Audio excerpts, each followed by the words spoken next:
citizen.info.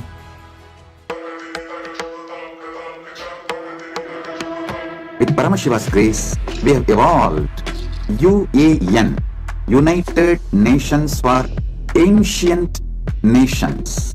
Paramashiva successfully manifested, and now he is introducing this to all of you, to the world formally. Nithyananda, everybody.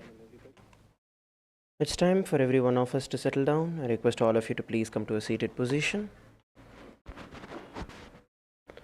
All of you, please come down to a seated position.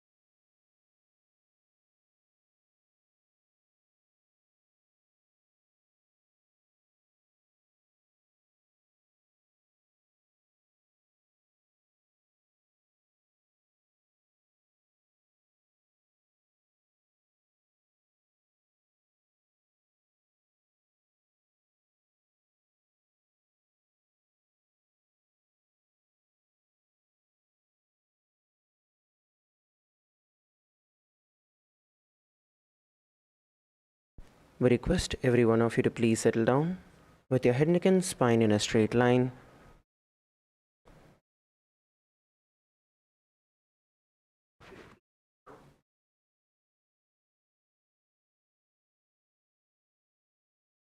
Bring your hands in front of your heart in the Anjali Mudra.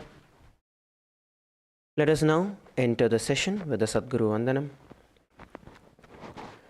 Nithyanandam Paramasukhadam Kevalam Jnanamurtim Dvandvatitam Gagana Sadrisham Tattvamasyaadhilaksham Ekam Nityam Vimalamachalam Sarvadhi Sakshi Bhutam Bhavatitam Trigunarahitam Sadguruntam Namami. Let us now set the intention for the day.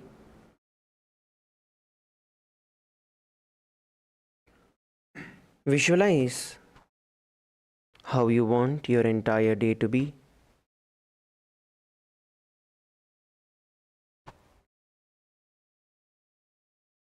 Visualize yourself being strong, powerful,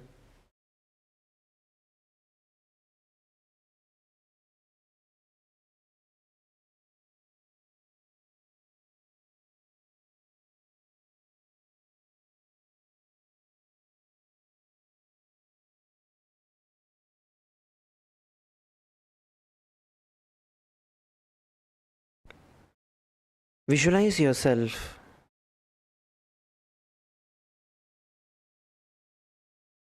having a strong and a powerful yogic body.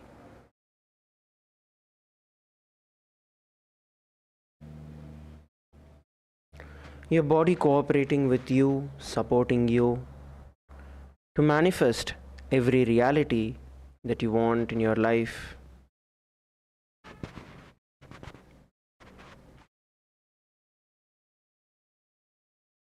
From the same space, let us now chant the Shiva Mula mantra 11 times internally.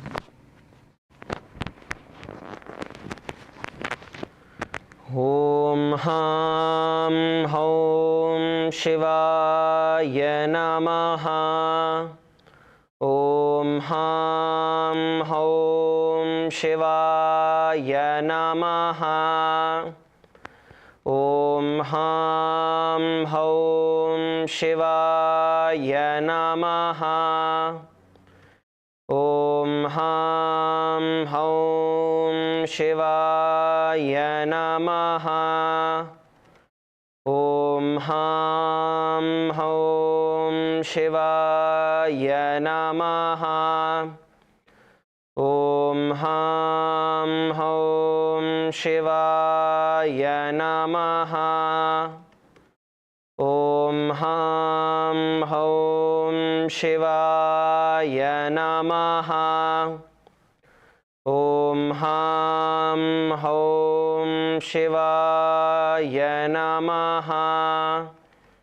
Om Ham Hom Shivaya Namaha. Om Ham Hom Shivaya Namaha. Om Ham Hom Shivaya Namaha.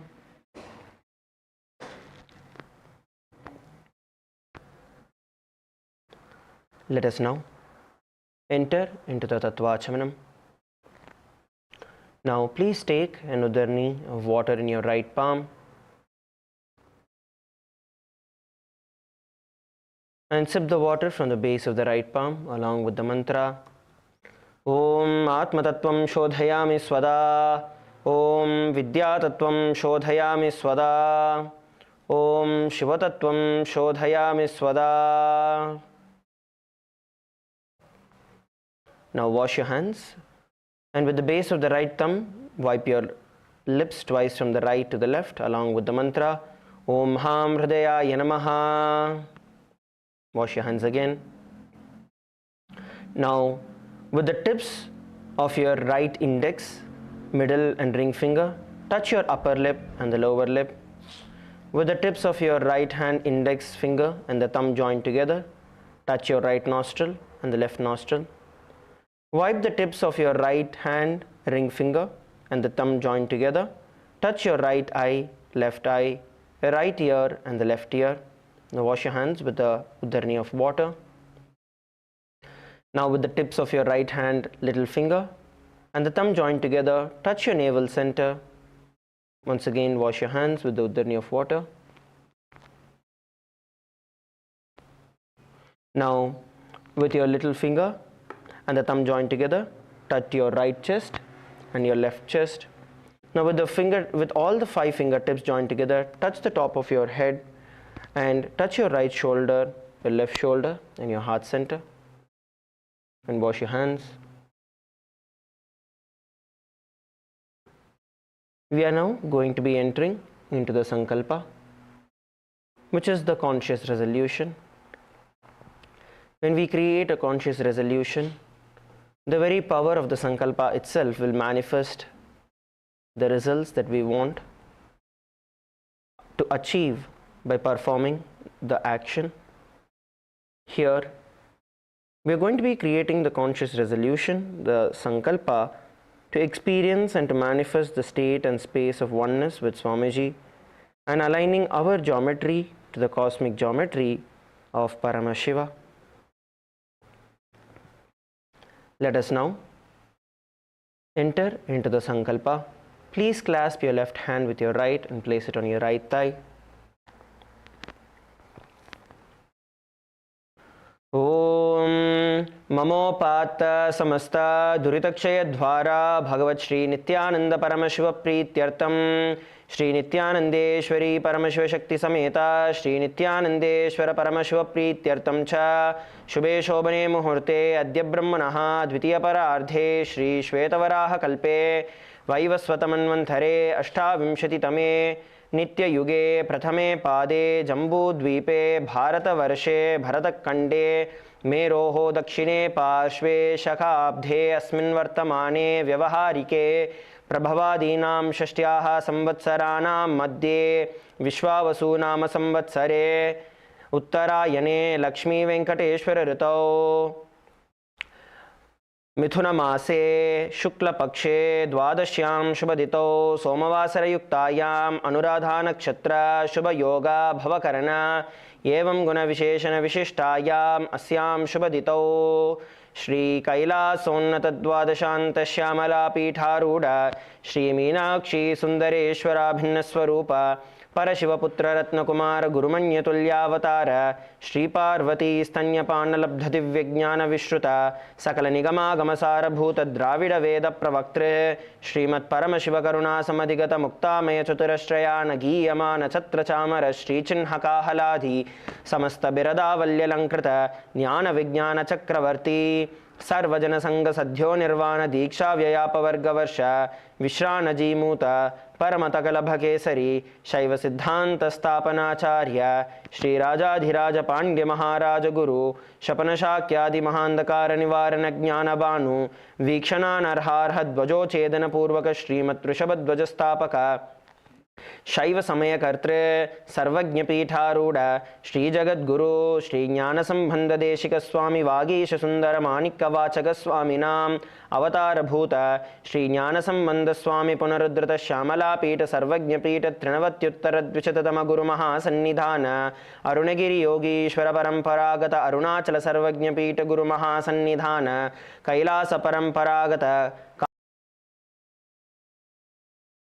तम गुरु महासन्निधान नित्योत्सव नित्य मंगल नित्य कल्याण नित्य रजित कैलास परंपरागत आदि कैलास नित्यानंद पीठ महासंस्थान महासिंहासन पीठ कर्तृ साक्षात् श्री परमशिव समुद्भूत कैलास परंपरागत वैवस्वतमनु इक्ष्वाकु हरिश्चंद्र भगीरथ श्रीरामचंद्र शूरसेन इत्यादि अनवच्छिन्न सार्वभौम चक्रवर्ती परंपरागत चतुष्षष्टि योगिनी मंडित चतुष्षष्टि संप्रदाय प्रवर्तक मनुधर्म शासन सूर्यवंश प्राप्त सर्वज्ञ पीठ सुरांगी साम्राज्य मूर्धाभिचिक्त चूड़ामणि साक्षात् श्री परमशिव समुद्भूत कपिल महागुरु पुनरुद्धृत महानिर्वाणी पीठ अष्टोत्तर सहस्र श्री महामंडलेश्वर साक्षात् श्री परमशिव समुद्भूत श्री महागणपति समारंभ अनवच्छिन्न पीठाधीश्वर गुरु परंपरा प्राप्त अटल पीठ अष्टोत्तर सहस्रतम अष्टोत्तर सहस्र श्री अटल पीठाधीश्वर धर्म मुक्ति स्वर्गपुर स्वर्णपीठ त्रयोविंश गुरु महासन्निधान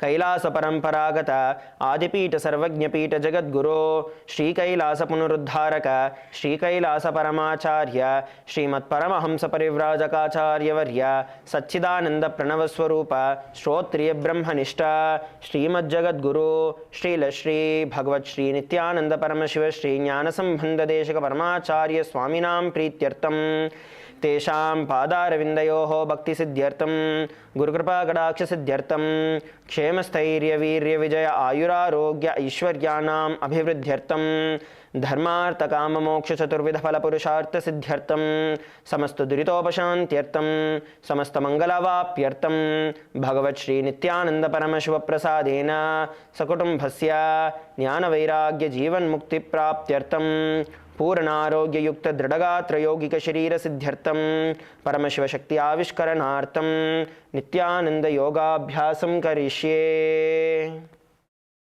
Now please wash your hands with an uddarni of water.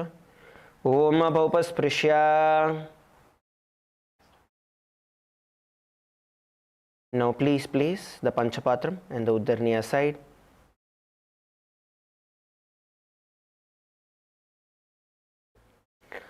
Let us now enter into the yoga for the day. All of you, please come to a standing position.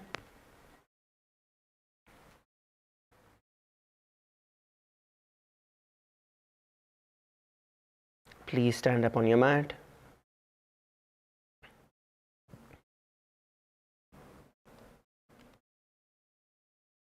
Now let us begin by rotating our neck.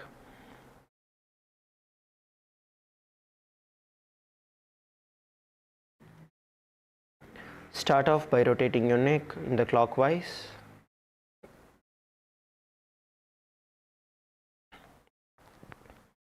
And then the anti-clockwise direction.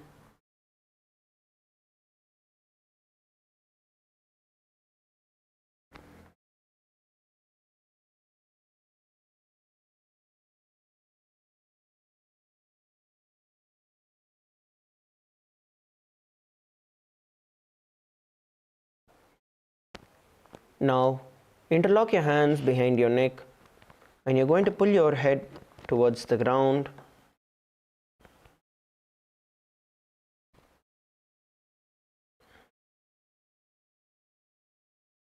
And then push it backward.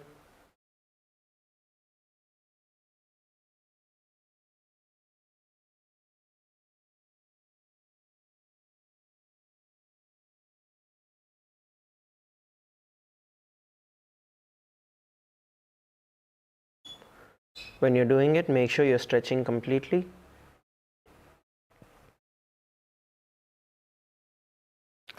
Now, let's move forward to rotating our hands. Stretch your hands out and you're going to rotate your hands completely. Please start rotating your hands, loosening your shoulders.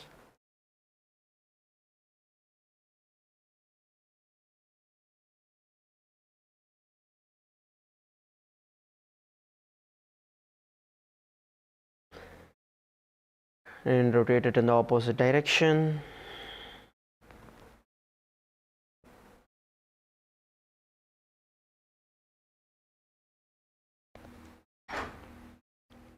Now bend your elbows and rotate your shoulders. Rotate them in the clockwise and then the anti-clockwise direction.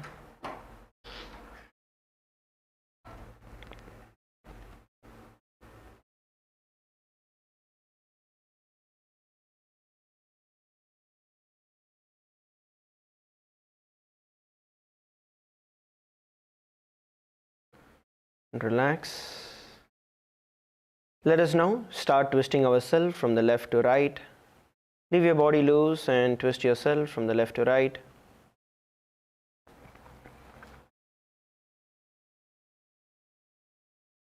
As you twist, you're going to exhale and twist.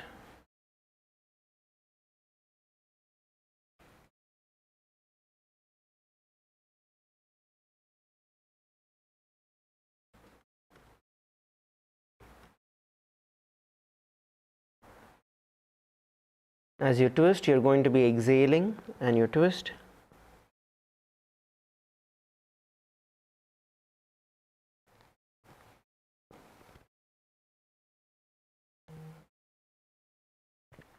Relax. Now you're going to bend forward and down and exhale.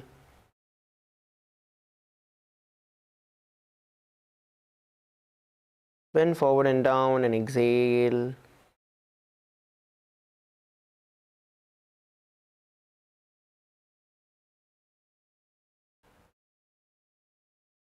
Pushing your hands in the gap between your feet.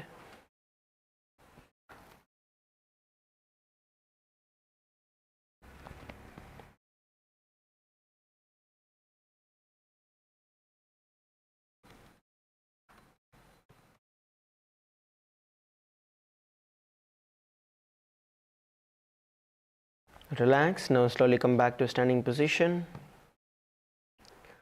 Now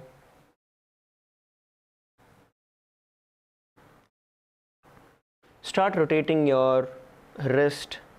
Stretch your hands forward and start rotating your wrist.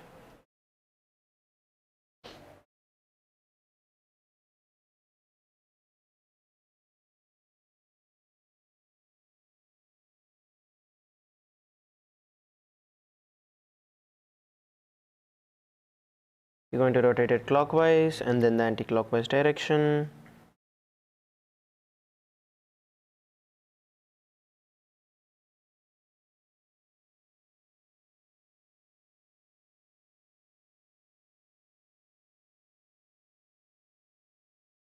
Now stretch your wrist forward and backward.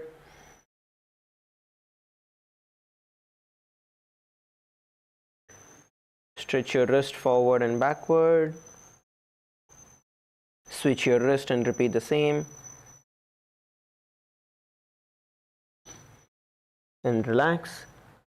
Now you're going to be interlocking your hands and you're going to stretch it all the way up towards the sky. Interlock your hands above your head and stretch it all the way up towards the sky. Pushing yourself up towards the sky.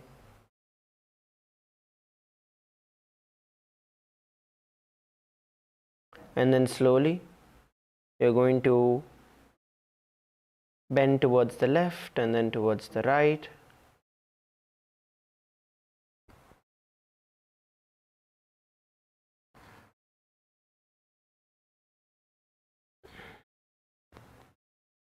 When you stretch towards the side, you're going to hold at the bottom stretch for a couple of seconds and then switch to the other side.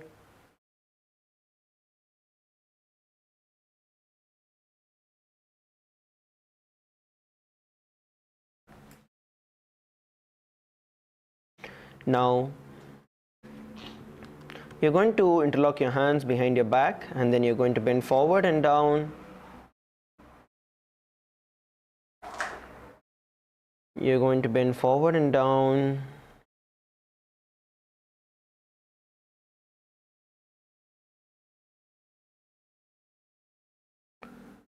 Try to bring your forehead towards your knees and your hands towards the ground. Exhale as you do it.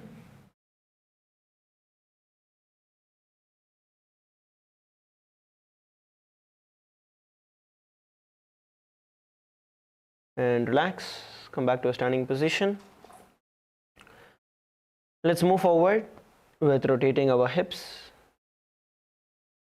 Start rotating your hips.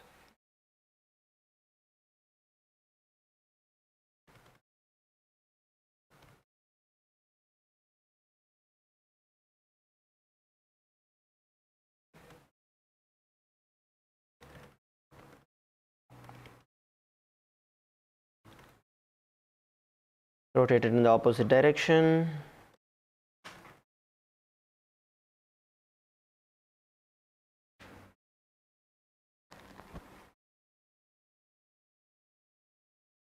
Now let's move forward by rotating our knees. Hold on to your knees, bend your knees and rotate.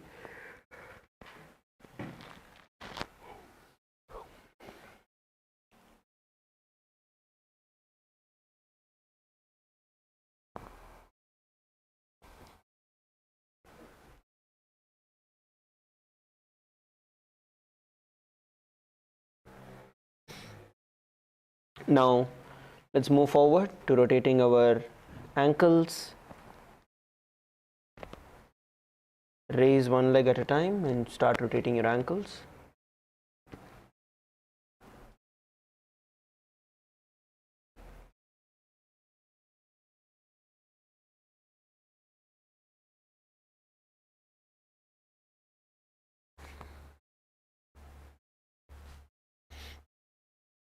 And the other leg, and relax. So now we are going to move forward with jumping. So standing where we are, we're going to start jumping for the next 1 minute. All of you get ready. So the focus for every one of us here is to continuously jump, get ourselves back into the air as soon as our feet touches the ground. Spring yourself back up. Ready? 3, 2, 1, begin. Please start jumping wherever you are. Start jumping. Keep jumping.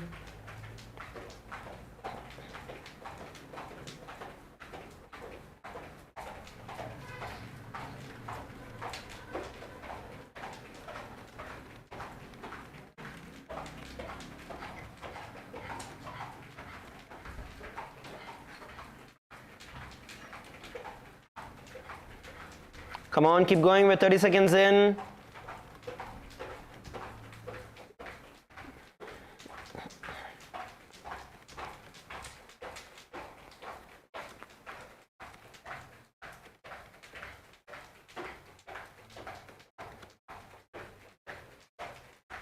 Last 10 seconds. Keep going, keep going.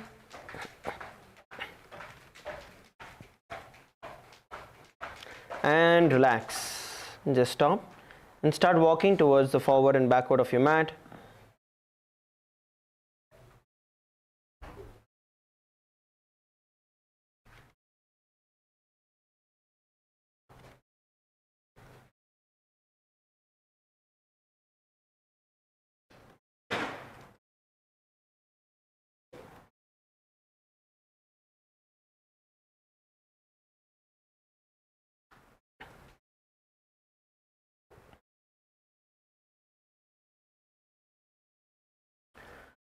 Next, we are going to be entering into the skeleton dance, where you're going to visualize yourself as a skeleton in your inner space, and you're going to start moving your entire body.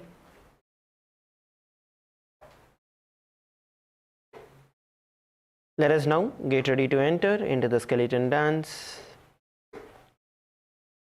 Your focus is to be moving out all your parts of your body, your legs, your head, your neck, your hips, everything. Let's now begin the skeleton dance. Please begin.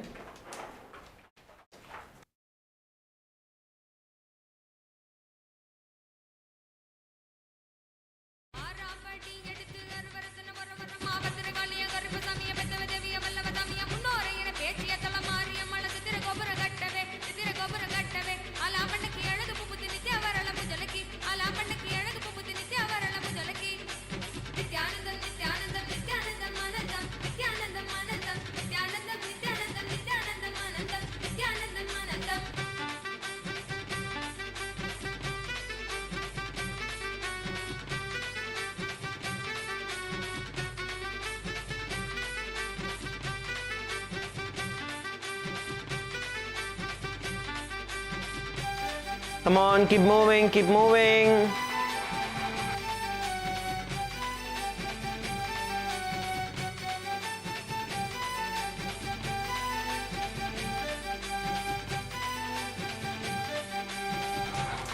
Come on, keep going, we're halfway through.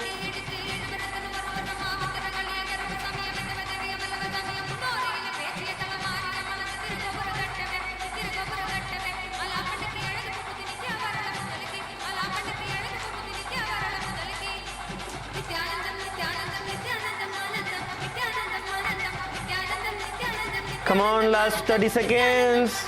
Go faster, go faster.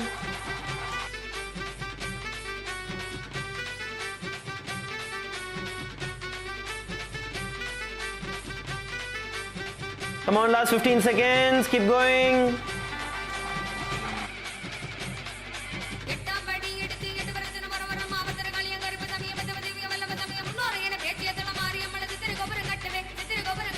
Last 10 seconds, keep going.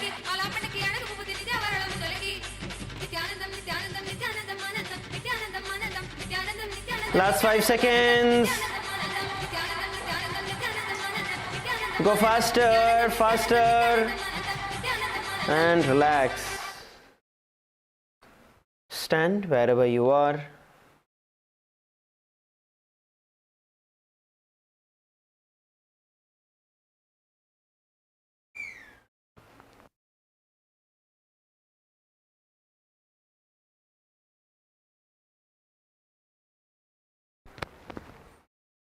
Inhale and exhale deeply.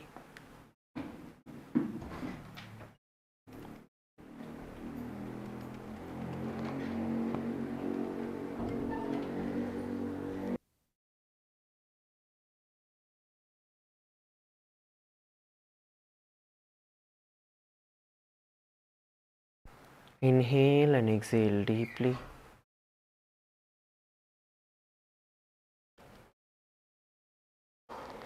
Feel the breath flowing in all the way from your knees.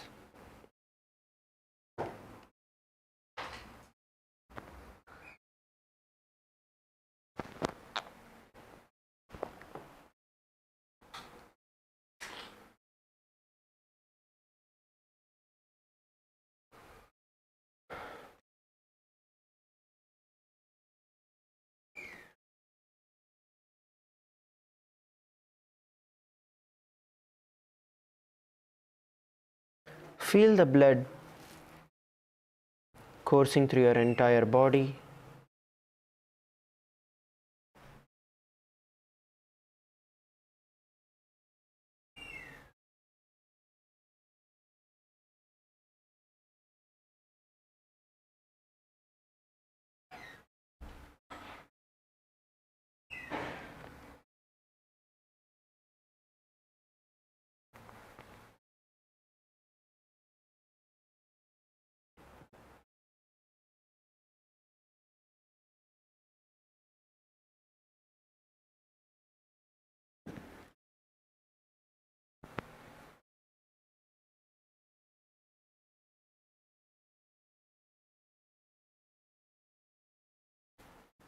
Inhale and exhale deeply.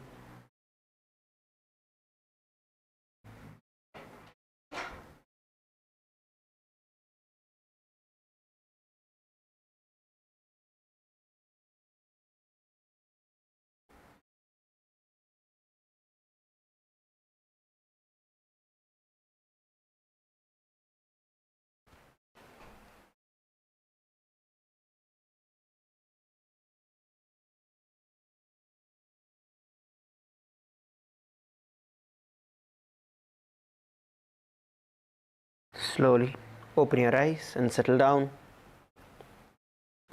Please come to a seated position. Settle down.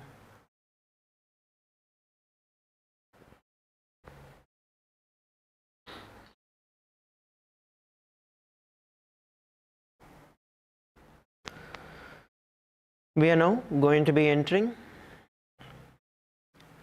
into the Dvitiya Vinyasa Krama where we left off yesterday. We're going to be continuing from there. So request every one of you to please lay down on your back.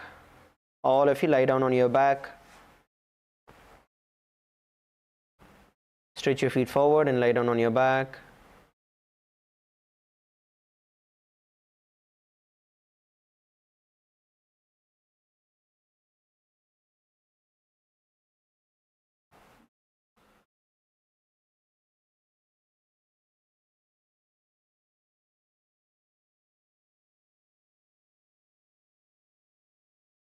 Now, from this position, you're going to be placing your hands by the side of your hips, palms facing down. From here, raise your feet all the way up towards the sky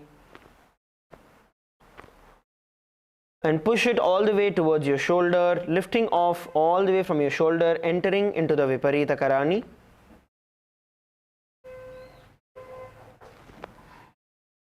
Raise your body all the way up from your shoulder. Come on, all of you, push yourself all the way, raise your hips off the ground.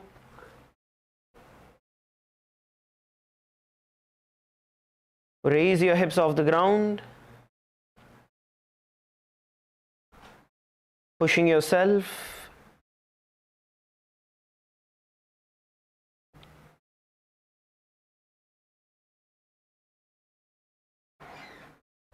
Now, you're going to be visualizing Swamiji in your inner space and the internal japa. Om Nithyananda Paramashivoham. भूतले स्वशिरो दत्त्वा खेनये चरणद्वयं विपरीतकृतिश्चैषा सर्वतन्त्रेषु गोपिता. Now, you're going to be rotating your feet, making circles from the same position. Rotate your feet, making circles with your feet in the air, feet together. With the feet together, you're going to rotate it.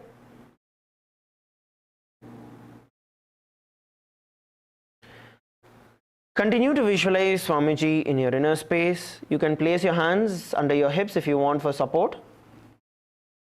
You can place your hands under your hip for support and rotate your leg. Visualize Swamiji in your inner space and the internal japa. Om Nithyananda Paramashivoham.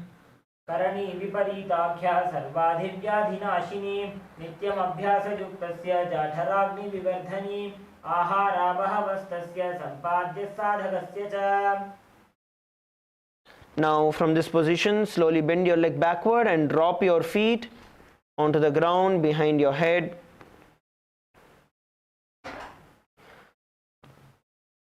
Try to keep your knees straight as you drop your feet backward. Interlock your fingers and place them behind your back.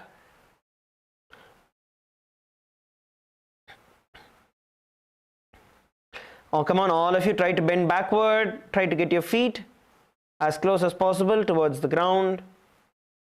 Interlock your fingers, placing them on the ground behind your back. Try to hold the position.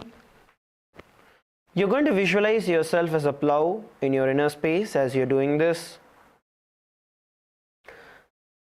This is the Langalasana, Have the internal japa. Om Nithyananda Paramashivoham. नरकासने स्थित्वा नासिकाप्रदेशे भूमौ पादपृष्ठे स्थाप्य हस्तद्वयं सम्मील्य लम्बीकुर्यात्. Now from the same position, hold on to your feet with your hands. Try to reach all the way to your toes, which is placed behind you. Try to hold on to the toes with your hands. Come on, every one of you, bend your feet backward. Raise it backward, push it backward, all of you.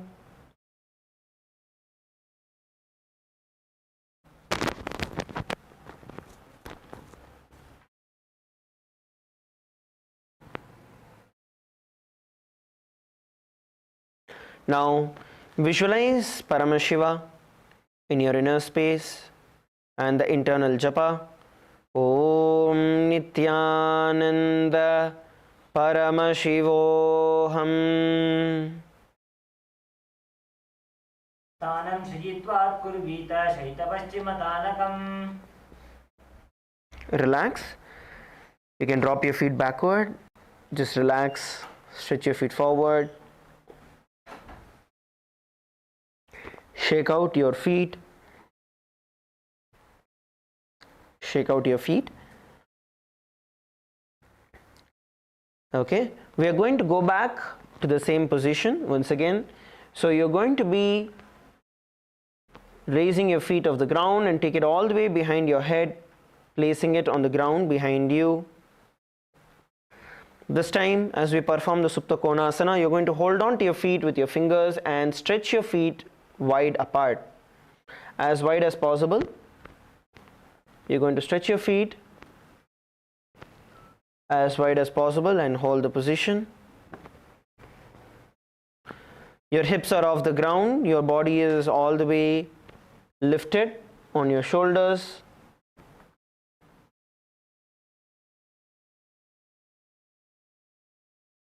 Hold the position. In this position, actually in all of these positions, if you see, the Jalandhara Bandha will automatically be there, where you bring your chin to the chest. So while you are in this position, when you inhale and exhale, the breathing will actually be shallow, and that is called as the Murcha Pranayama.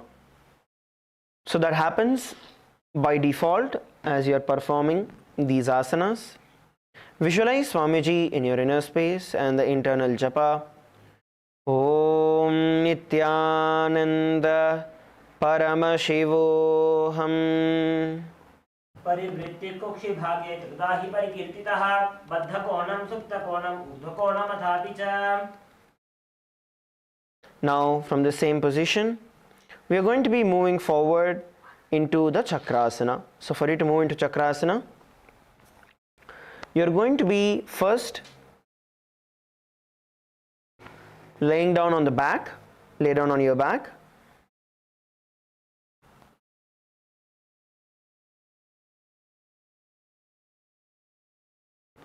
Now from here, raise your feet, bringing your feet behind your head.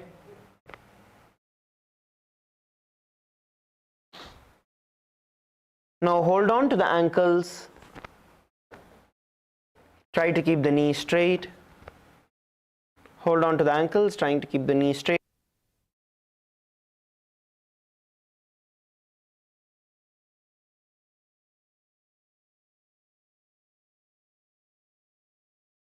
Now, as your feet are on the ground, we are now going to roll back onto your lower back, lifting your feet off the ground. Hold the position. Visualize yourself as a wheel in your inner space and the internal japa. Om Nithyananda Paramashivoham.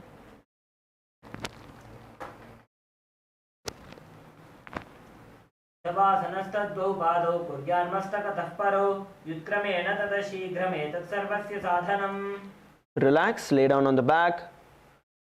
Relax, lay down on the back.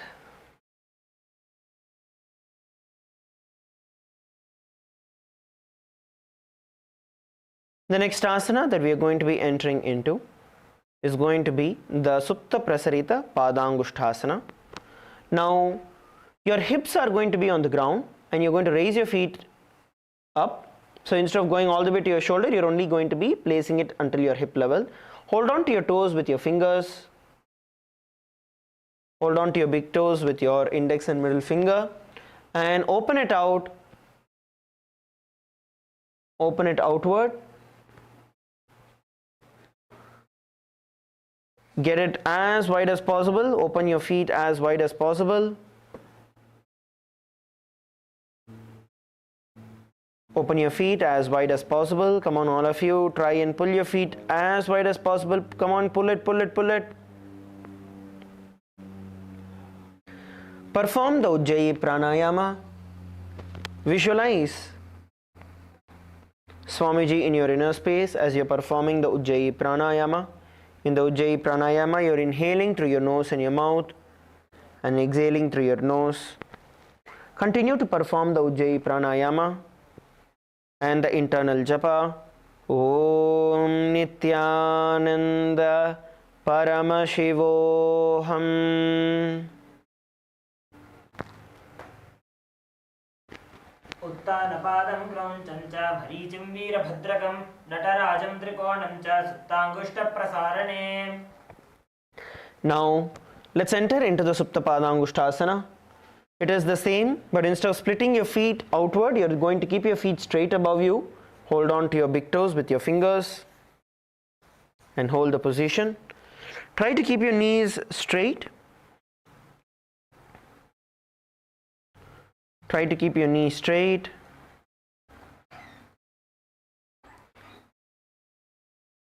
Hold on to your big toes with your index and middle finger in the Prana Mudra. Continue to perform the Ujjayi Pranayama. Inhaling through your nose and your mouth and exhaling slowly through your nose. Visualize Swamiji in your inner space and the internal japa. Om Nithyananda Paramashivoham. उत्तानपादं क्रौञ्चं च भरीचिं वीरभद्रकं नटराजं त्रिकोणं च सुप्ताङ्गुष्ठप्रसारणे. Relax. You can drop your feet on the ground.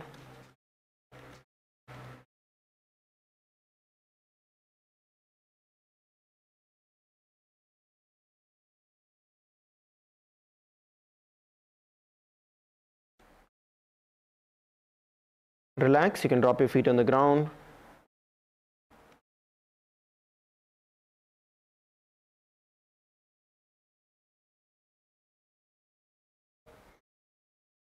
Okay, the next step we are going to be entering into is Matsyasana. Now, you're going to get your feet into the Padmasana position.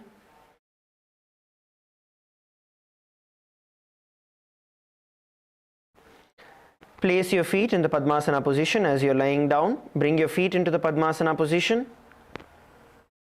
You can take the support of your hands to pull your feet and place it into Padmasana.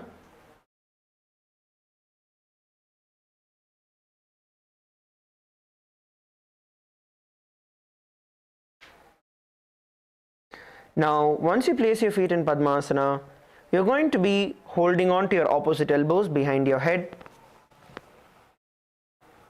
Hold on to your opposite elbows behind your head.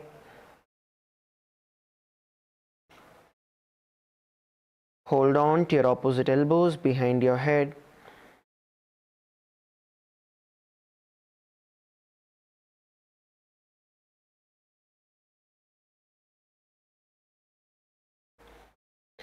Now continue to perform the Ujjayi Pranayama.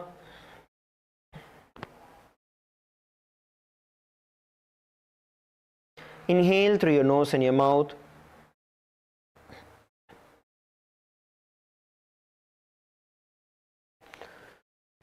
Visualize the Matsya Avatara, the fish avatar of Mahavishnu, in your inner space as you perform the Matsyasana. And the internal japa, Om Nithyananda Paramashivoham मुक्तपद्मासनं कृत्वा उत्तानशयनं चरेत् कूर्पराभ्यां शिरो वेष्ट्या मत्स्यासनं तु रोगः. The next asana we are going to be performing is going to be Parasaramasana. Now stretch your hands out behind your head and place the back side of your right hand on your left palm. Place your right hand on your left palm, palms facing up towards the sky. Your feet continue to be in Padmasana. If you're not able to hold it in Padmasana, you can cross your feet or you can place it in Ardha Padmasana, either way.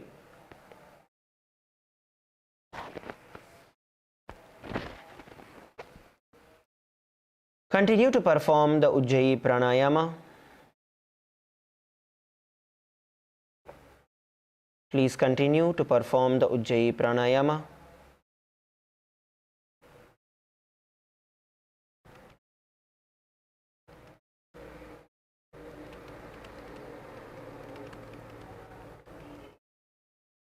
Visualize Lord Rama in your inner space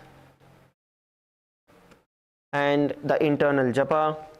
Om Nithyananda Paramashivoham. प्रथम करे पद्मासन आछे सूधो सोवे भूपरिपाछे घोड़ा अरुजंघाए दोवु भूसो लगता राशे सोई.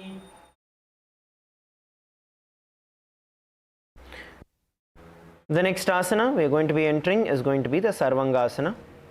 For us to enter into Sarvangasana, from the same position you are now going to be lifting your feet off the ground in Padmasana position itself. Lift your feet off the ground.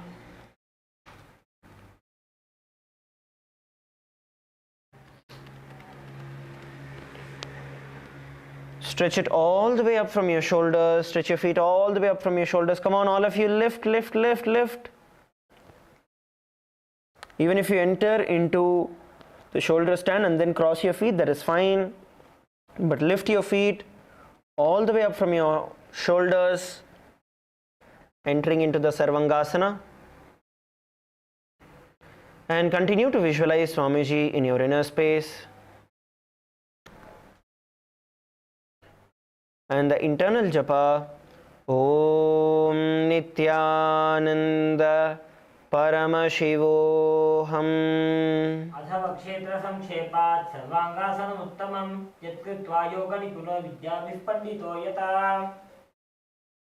Relax. Lay down on the ground. Stretch your feet forward. Relax.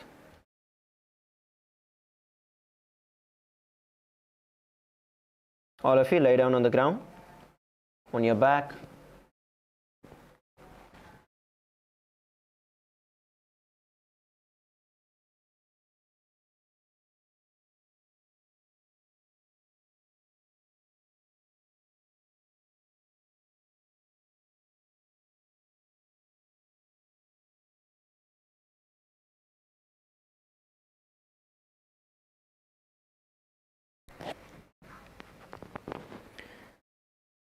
Now,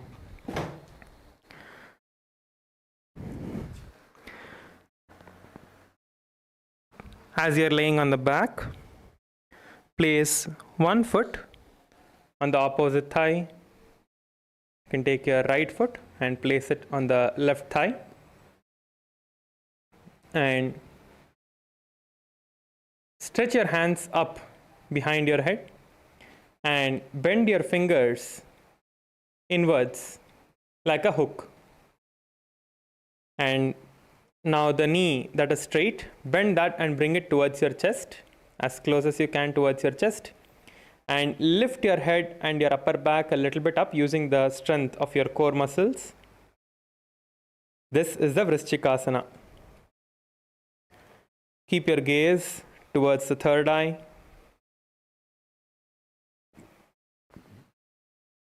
Visualize yourself as a scorpion in this asana. While you're performing this asana, visualize yourself as a scorpion.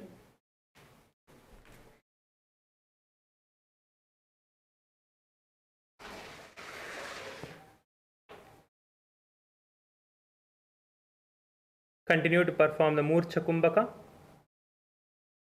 and chant the japa Om Nithyananda Paramashivoham.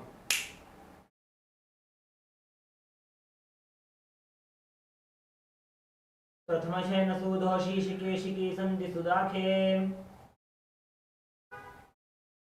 The next asana is the Vrishchikasana, repeating on the other side. So if you place your right leg on your left thigh, now you can place your left leg on your right thigh, stretch your hands up above your head and hook it like the tail of the scorpion. Now bend your knee and bring it towards your chest and lift your upper body using the strength of your core muscles. Keep your gaze towards the third eye. Continue to visualize yourself as a scorpion. Perform the Murcha Kumbhaka and chant the japa Om Nithyananda Paramashivoham. प्रथमशेन सुदोषी शिकेशिकी सन्ति सुदाखे. Yes, now you can relax your legs in front of you. Lay down on the ground on your back. Now bring your hands behind your head and interlace your fingers around your neck. Now you're going to lift both your legs, both your feet off the ground, extending one leg and bending the other knee towards the chest and bringing it towards the elbow. And you're going to be repeating on both the sides, alternating your feet movement. So you will feel the nice burning sensation in your abdominal muscles. That is how it's supposed to be.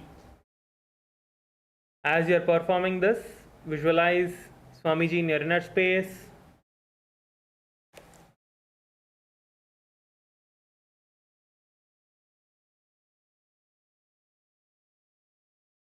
Continue to perform the Sahaja Kumbhaka, Moola Bandha and chant the japa Om Nithyananda Paramashivoham. उत्तानशयनं कृत्वा अङ्गुलिभिः कन्दरां बद्ध्वा कूर्परौ मिलित्वा नितम्बेन भूमिं स्पृष्ट्वा. Yes, the next asana is the Marottananasana. Now as you're lying down on your back,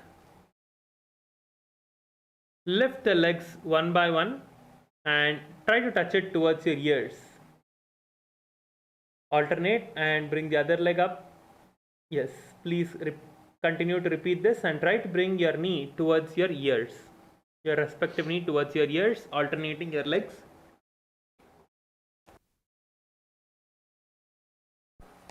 Come on, let's all perform this asana now. As you are performing this, visualize Swamiji in your inner space. Come on, let us all continue. Do this for a few more times.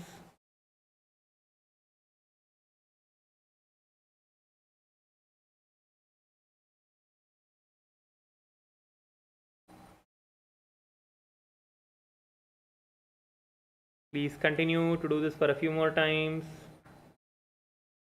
This will help strengthening your core abdominal muscles and bring overall stability to your body. To perform this intensely, be intense. When you're coming up, when you're getting your knee towards your chest, towards your ears, that time exhale, and when you're relaxing, inhale. Yes.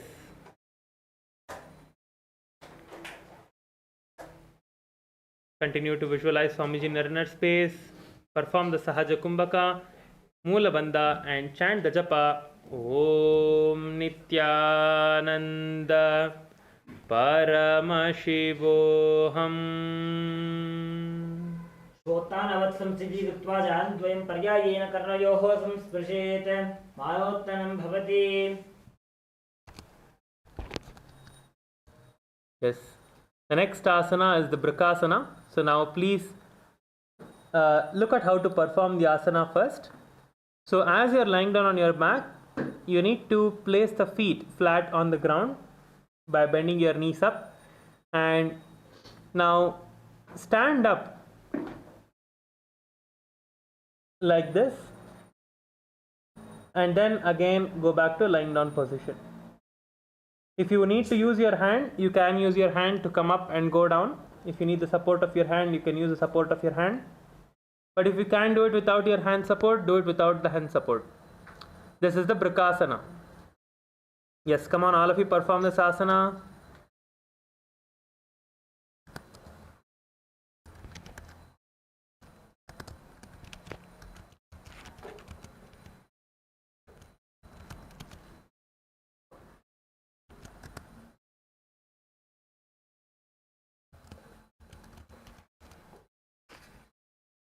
Yes, come on, all of you continue to perform this asana, the Brikasana. As you are performing this asana, visualize yourself as a wolf. Visualize a wolf in your inner space. Come on, I see many of you are going down but not coming up. Come on, all of you come up. Once you go down, you need to come up as well. You don't need to stretch your hands up. You are just standing up and going back on the ground. You do not need to stretch your hands up. I see some of the participants are stretching your hands up when you're going up. You don't need to stretch your hands up. Just go down and then come back up. Go down and then come back up. Yes, come on, come on, come on. Repeat. Repeat a few more times. Nice. Okay. So as you are performing this asana, continue to visualize a wolf in your inner space. Sahaja Kumbhaka. Perform the Sahaja Kumbhaka. Inhaling and exhaling through your nose.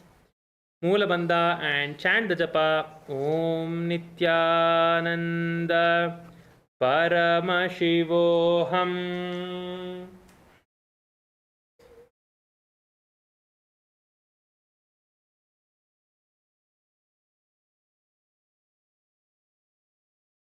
श्रोत्रानवत्संस्थिति कृत्वा जानुद्वयं पर्यायेण कर्णयोः संस्पृशेत्. The next asana is the Luthasana.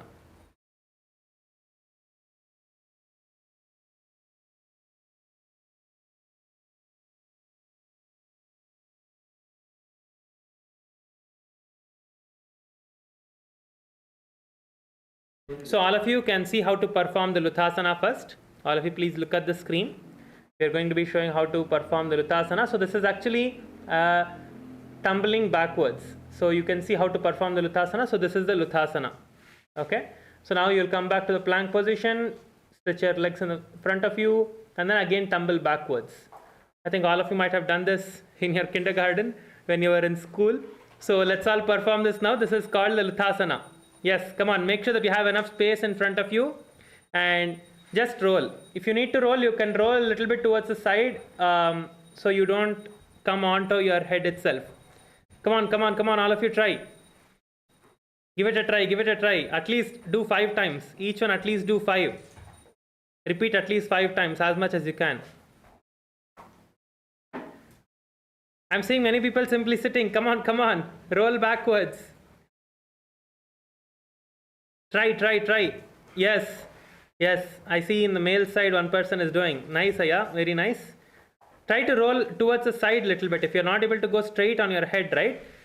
When you go back, you can see like this. You can roll a little bit towards the side. Yes, little bit towards the side you can do instead of going all the way back on your head.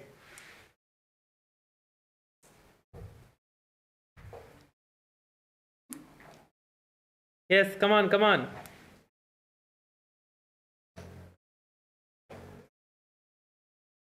Nithyanandam, I think, is that Balaji Aya in the front? Yes, Nithyanandam Aya. So, come on, come on. I think you came in the right asana. Roll all the way back. You need to go all the way, Aya. Yes, yes. Nice. When you are performing this asana, visualize Swamiji in your inner space. Continue to perform the Sahaja Kumbhaka. Inhaling and exhaling from your nose. Keep your mouth closed. And keep your perineum locked, means tighten your perineum region and chant the japa Om Nithyananda Paramashivoham.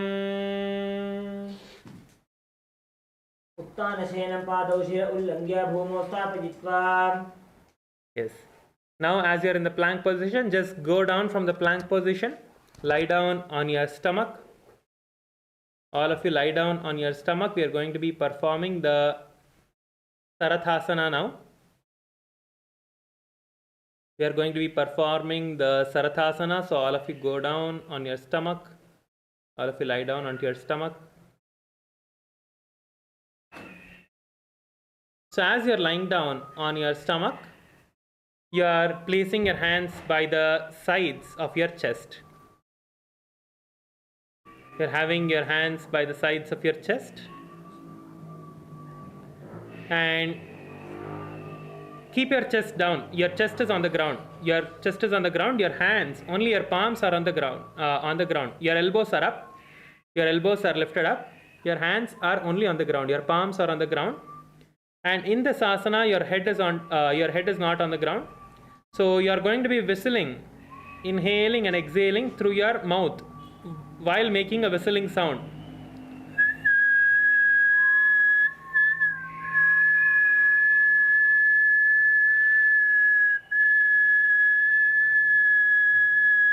Like that. So you're going to be inhaling and exhaling with your mouth, making a whistling sound. How when a chariot is swarming and going fast, it creates a sound, right? So visualize that you are carrying warriors into a battlefield on your back. Visualize that you're carrying warriors into a battlefield for a battle on your back. Visualize that they are on your back and you're carrying them for a dharma yuddha. Whistle from your mouth. You should inhale and whistle, and while exhaling also you should whistle. Yes. And this is called the Sarathasana Pranayama. Continue to perform the Mula Bandha and chant the japa. Om Nithyananda Paramashivoham. नृत्यं शयनं कृत्वा नाभिं भूमौ निधाय स्तम्भध्यस्ताभ्यां भूमिं वष्टभ्य ओष्ठौ निमील्य वेणुवत् संकृत्य तिष्ठेत् सरठासनं भवति. Yes. Now all of you push yourself up into the plank position. Come back up into the plank position now. So yes, come on, all of you come back up. Hold yourself in the plank position. So next is the Dehalyullangasana. So now as you have placed your palms on the mat and you are in a plank position, you are going to jump your legs forward in between your arms and jump them back. So you're going to repeat this. Jump forward and jump back. Okay, so this is the Dehalyullangasana. Come on, all of you, start the asana now. Jump forward. Try to get your feet in between your hands and go back as much as you can. Try to get your legs in between your hands as much as you can and go back. Nice. Come on, let us all perform this 7 times. All of you please perform this for 7 repetitions. Come on, 1, 2, 3, 4, 5, 6, last one, 7. Yes, now you can relax. In this asana, you are going to be visualizing Swamiji in your inner space, performing the Sahaja Kumbhaka, Mula Bandha, and chanting the japa. Om Nithyananda Paramashivoham. हस्तद्वयं बद्ध्वा तन्मध्यचरणद्वयम् उड्डानैव बहिरानीय अथ नयेत् देहल्युल्लङ्घनं भवति. Yes, now all of you please stand up. Requesting everyone to please stand up. Requesting all of you to please stand up on your mats. Please stand up on your mats. So the next asana is the Jatyasana. So you are going to bend forward and down and hold on to your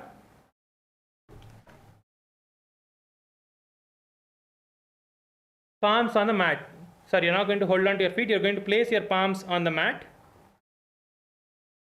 All of you, please bend forward and down. Place your palms on the mat, and you're going to be walking forward and backward as your hands are placed on the ground. You're going to be walking on your hands and legs. If you are able to only touch the ground, it's okay. Just touch the ground. If you are not able to touch the ground, if you are only able to bend forward, it's okay. Just bend forward and walk front and back. But try to touch, try to push yourself a little bit and try to touch. If your knee bends, it's okay. It's okay if your knee bends a little bit. But if you can keep your knee straight and do, keep your knee straight and do. Yes, good. Come on, continue. All of you, please perform this. Walk front and back in your mat. As you're performing this asana, visualize you're an old elephant. Visualize that you're an old elephant. Continue to perform the Sahaja Kumbhaka, Mula Bandha, and chant the japa. Om Nithyananda Paramashivoham. अथ जात्यासनं वक्ष्ये येन जाति स्मरो भवेत् हस्तान्द्रिभूमौ च गमनम् आगमनं ततः. Yes, now all of you can stand up. Just stand up straight. Next asana, next is a Lolitika Karana. So this is a Karana now. So for the Karana, you're going to be bringing your legs together, bring your feet together, and open up your legs like this, keeping your heels together and toes apart. Bend your knees a little bit and go down into the Aramandi position. And stretch your hands towards the sides. And once you stretch your hands towards the side, you are going to be bending backwards and rotating your hands all over like this. Rotate your hands. Just make sure you have enough gap between the people next to you. Go down, go down. Your knees are still bent. Your knees are not straight. Have your knees bent and perform this.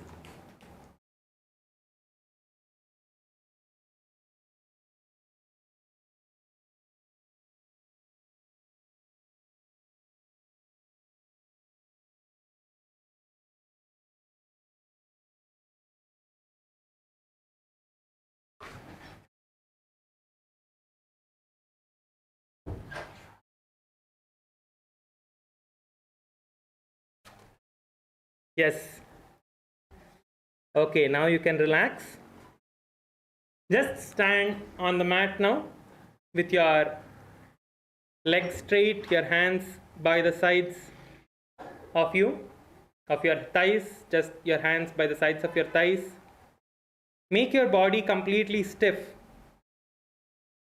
Keep your feet together and make your body completely stiff.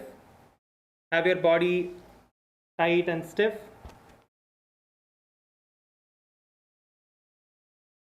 Visualize that your body is tied by a rope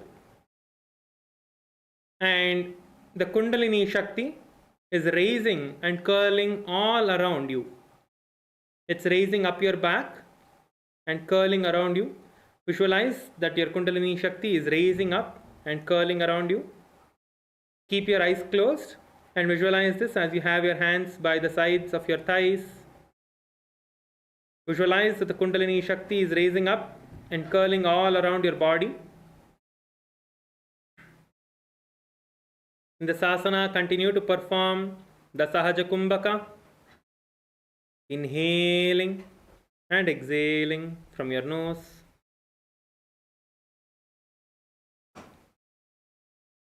Continue to perform the Mula Bandha and chant the japa. Om Nithyananda Paramashivoham. अथ सर्पासनं वक्ष्ये वायुपानाय केवलं शरीरं दण्डवत्तिष्ठेत् रज्जुबन्धस्तु पादयोः वायवी कुण्डली देवी कुण्डलाकारमङ्गुले. Yes. The next asana is the Ustrasadanasana. So in the Ustrasadanasana, as you are standing, you need to just bend forward and Place all the fingers on your mat.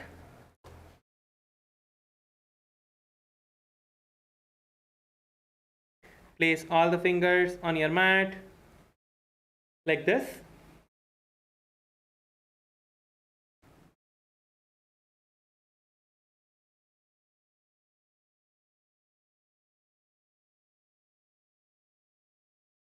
Make sure that your hands are turned backwards. Make sure that your hands are turned backwards and that your toes are on top of your fingers. Just the tips of your toes are on top of your fingers. Just the tips of your toes are on top of the fingers. And as you are in this position, you are going to be walking front and back. As you are in this position, you are going to be walking front and back. Walk slowly. Don't do it fast or trip over. Do it a little bit slowly. Try to just hold on to your feet. Just try to place your fingers below your feet and walk forward and backward. Visualize yourself as a camel. Visualize the camel in your inner space. Visualize the camel in your inner space now.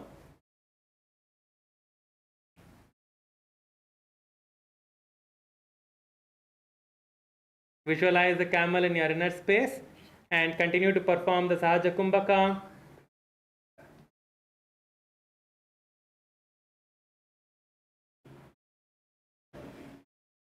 Mula Bandha and chant the japa. Om Nithyananda Paramashivoham. मुष्टिकनिष्ठिका प्रदेशेन भूमौ निधाय उपरि पादतले संस्थाप्य उष्ट्रवत् उष्ट्रसाधनं भवति.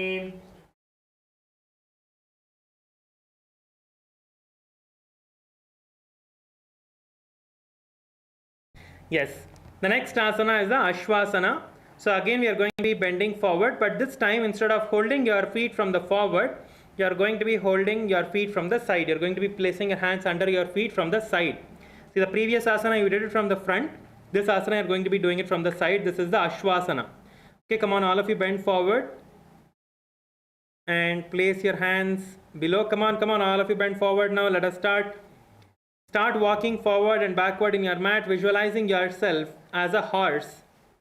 Visualize yourself as a horse inside you and perform the Sahaja Kumbhaka. Inhale and exhale. All of you walk forward and backward in your mat, continuing to perform the Mula Bandha, chanting the japa. Om Nithyananda Paramashivoham. मुष्टिकनिष्ठिका प्रदेशेन भूमौ निधाय उपरि पादतले संस्थाप्य अश्ववच्छरीरं चलनीयम् अश्वासनं भवति. The next asana is the Kapotani Takasana. So all of you please stand up. Let us now perform the Kapota Nikatasana.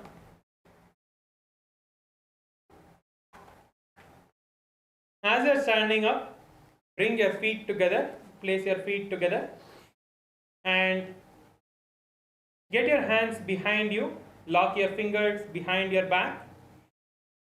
Once your fingers are locked, bend backwards as much as you can, as deeply as you can, just bend back, nicely stretching your back backwards. Bend down, back and down, bend back as much as you can, nicely giving yourself a nice stretch. As you are performing this asana, visualize that you are a bird diving down. Visualize that you are a bird, how a bird dives down. Visualize that you are a bird diving down. Continue to perform the Sahaja Kumbhaka, Mula Bandha and chant the japa. Om Nithyananda Paramashivoham.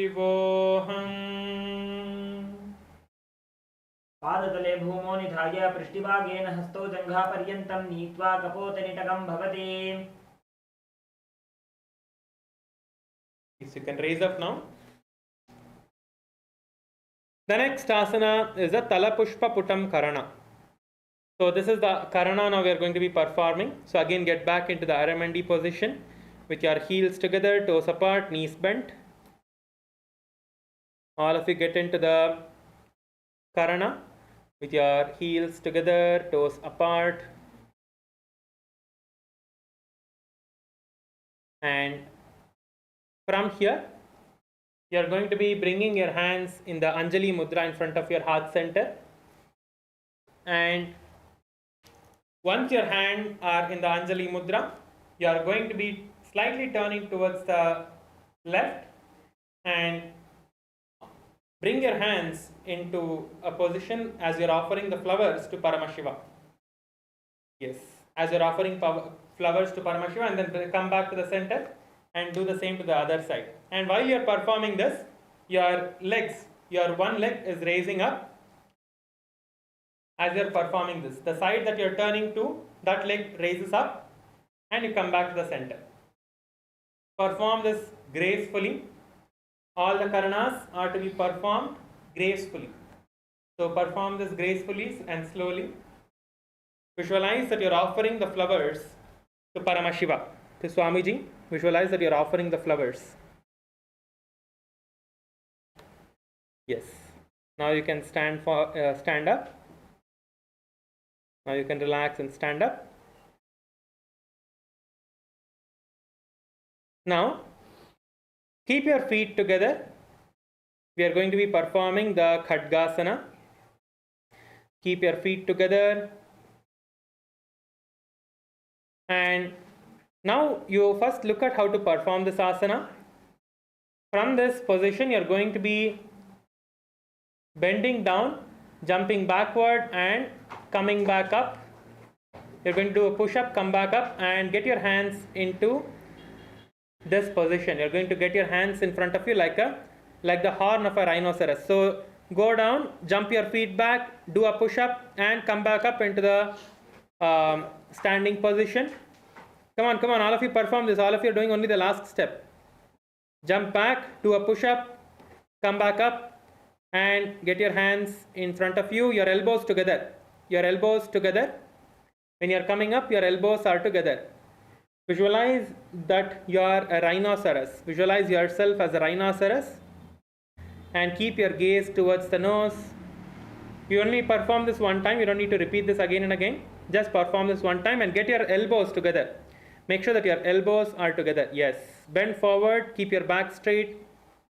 Visualize yourself as a rhinoceros. Continue to perform the Sahaja Kumbhaka, Moola Bandha and chant the japa. Om Nithyananda Paramashivoham. आसनं कृत्वा पादतलाभ्यां भूमिं अष्टभ्य उत्तिष्ठेत् खड्गासनं भवति. Yes, now all of you can stand up normally.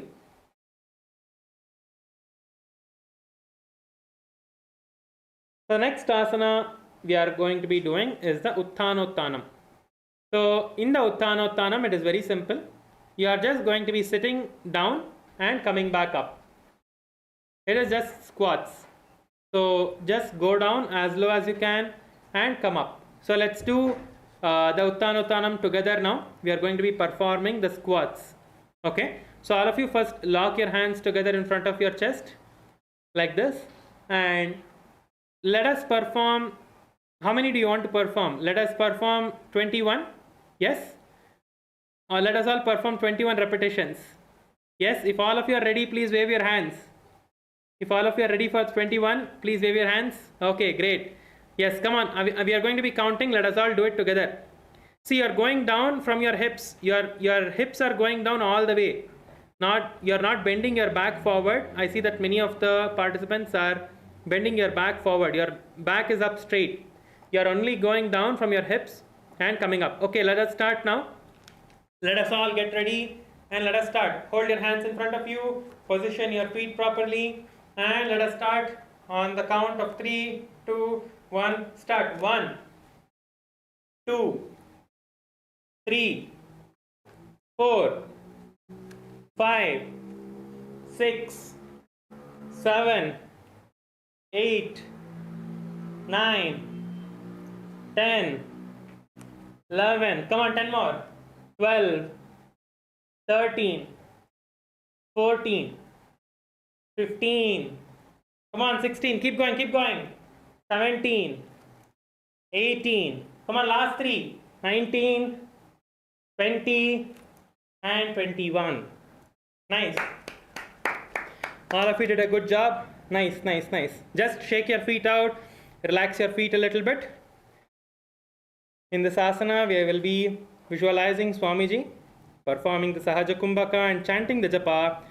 Om Nithyananda Paramashivoham. पुनः पुनः उत्थातव्यम् असितव्यम् इति उत्थानोत्थानं भवति. Yes. So next asana is the Musalasana. So in the Musalasana, you are going to stretch your hands all the way up towards the sky. As high as you can. Stretch your hands up all the way. And we are going to start jumping now. Try to reach the sky. Jump and try to reach the sky. Try to reach the roof that you are in right now. Try to jump up and reach up. Come on, all of you, stretch your hands up and jump. As you are jumping up, visualize yourself as a mace, as the weapon, mace. Visualize yourself as the mace. Continue to perform the Sahaja Kumbhaka, Moola Bandha, and chant the japa. Om Nithyananda Paramashivoham. सरलं स्थित्वा ऊर्ध्वं बाहु नयेत् वारं वारम् उड्डानं कृत्वा नयेत् मुसलासनं भवति. Yes, now please relax. Please relax. Just catch your breath for a moment. Just relax and catch your breath for a moment. You can shake your legs out. Just shake your legs out.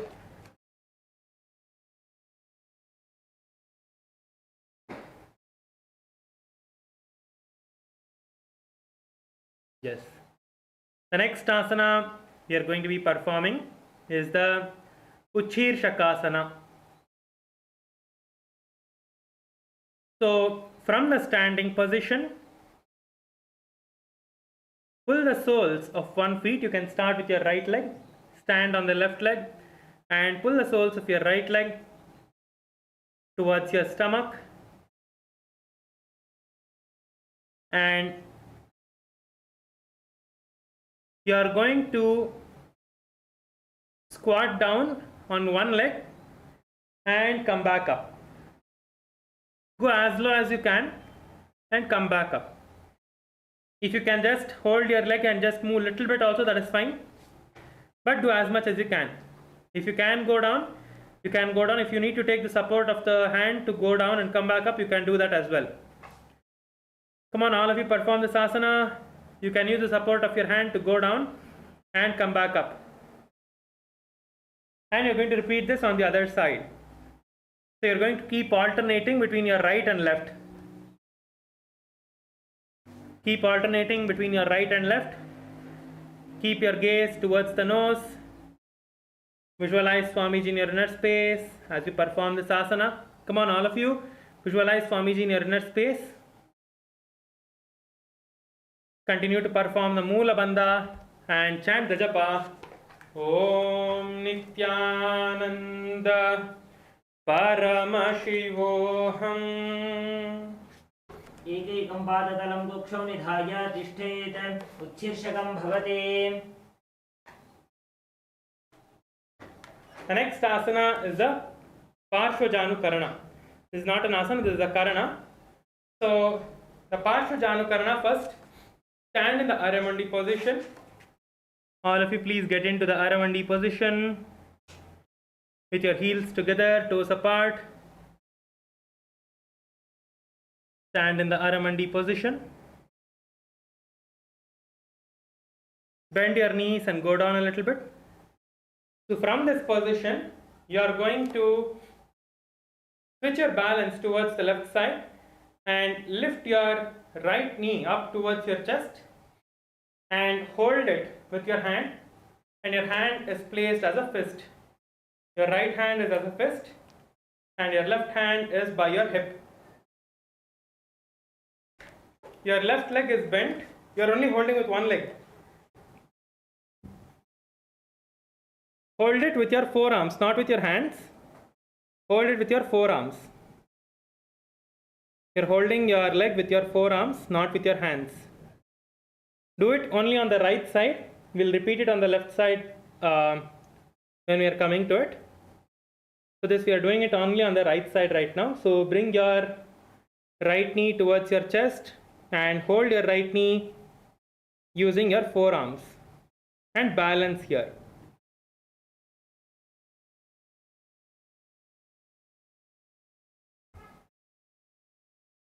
Yes, we can move on to the next asana now, which is a Tandavasana. So Tandavasana is basically one leg squat or the pistol squat. Okay, so now stand on your left leg, stretch your right leg in front of you and stretch your hands in front of you, go down and come back up. Okay, so how many of you can perform this? How many of you think you can do at least one? How many of you think at least you can try one squat, just one? Raise your hand if you think you can do at least one. I think the male side, the camera is off. I'm not able to see any of the male bodies. Requesting the team to fix it.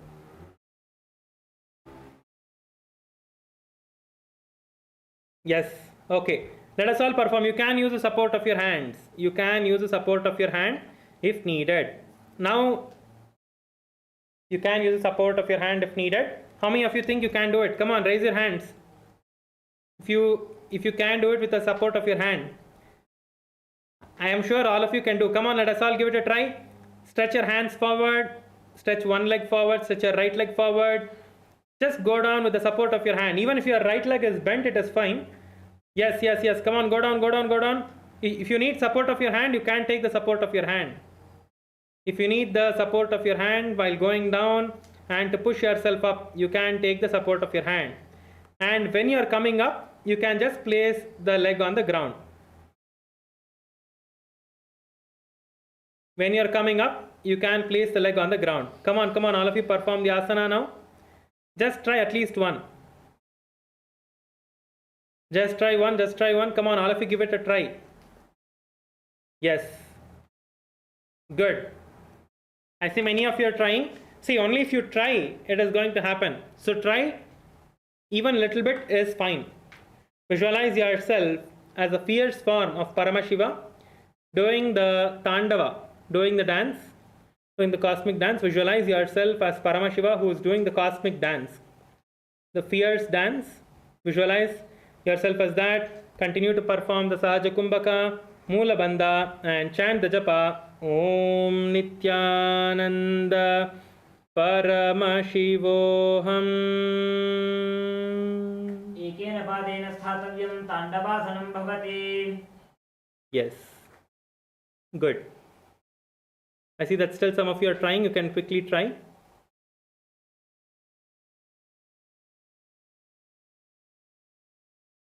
Yes. Now, all of you please stand up. All of you please stand up. Requesting all of you to please come onto your feet. Stand up and please come onto your feet. I see some of you are using your phones now. Please, this is not the time for using your phones. Please focus and participate in the yoga. Requesting all of you to please focus and participate on the yoga. You can look at your phones later unless and until it is something emergency. All of you please stand up and we are going to be performing the Brahmanasana now. So again, move your balance towards your left leg. Okay, see, slightly switch your balance. Make sure that you're having good balance.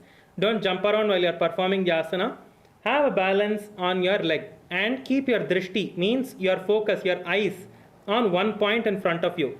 Okay, that is how you're going to get the balance in this asana. So first, switch your balance towards your left side and lift your right leg up and place it on your left knee. Come on, all of you perform this asana now. All of you perform this asana.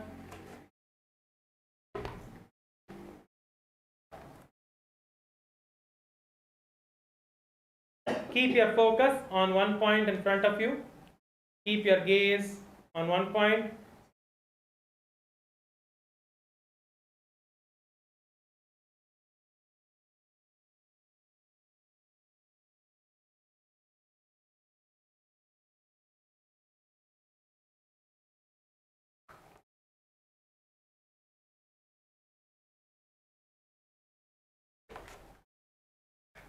Come on, all of you balance in this asana. As you are performing this asana, your hands are by the sides of your hip. Your hands are not raised up. Your hands are by the sides of your hip. Place your hands by the sides of your hip. Relax your hands. Just relax your hands and place them. Let them loose by the sides of your hips. Yes. Visualize yourself as Lord Brahma seated on a lotus. Visualize yourself as Lord Brahma seated on a lotus. Continue to perform the Sahaja Kumbhaka, Moola Bandha, and chant the japa. Om Nithyananda Paramashivoham. ब्राह्मणासनमावक्ष्ये यत्कृत्वा ब्राह्मणो भवेत् एकपादमुरौ दत्त्वा तिष्ठेत् दण्डाकृतिं भुवि. The next asana is the Garudasana. This is the last asana for today. So in the Garudasana, this is the Garudasana 3. So all of you first look at how to perform the Garudasana. So again we are going to be standing on our left leg and lift your right leg and rotate your right leg all the way around your left leg like this, and the same with your hand as well. Take your right hand above your left and twist your hands and get it to the Anjali Mudra. Get your hands to the Anjali Mudra. First do your legs.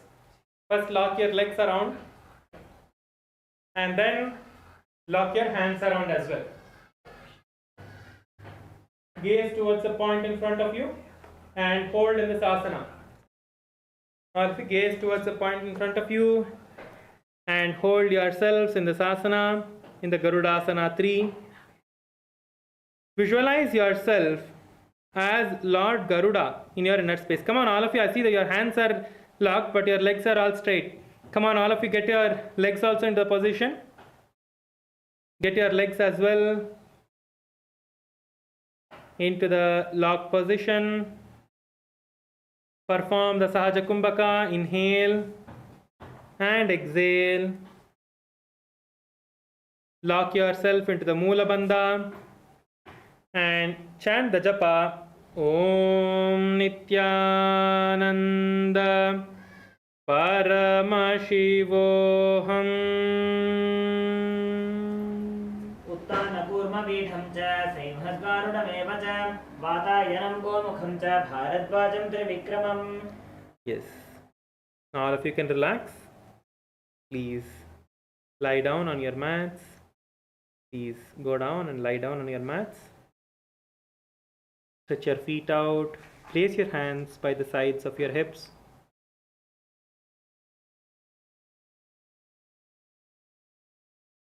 Place your hands by the sides of your hips. Your palms facing up. Your palms are facing up in this asana.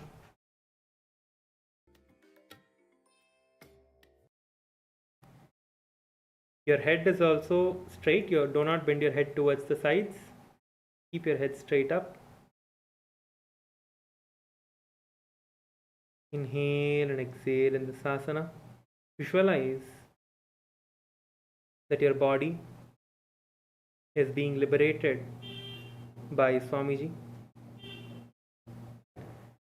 Visualize that your body is dead and that Swamiji is liberating you now.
Please start moving your feet, moving your hands, moving your knees, moving your head. Lift your knee and bend your knee towards the chest and roll from side to side.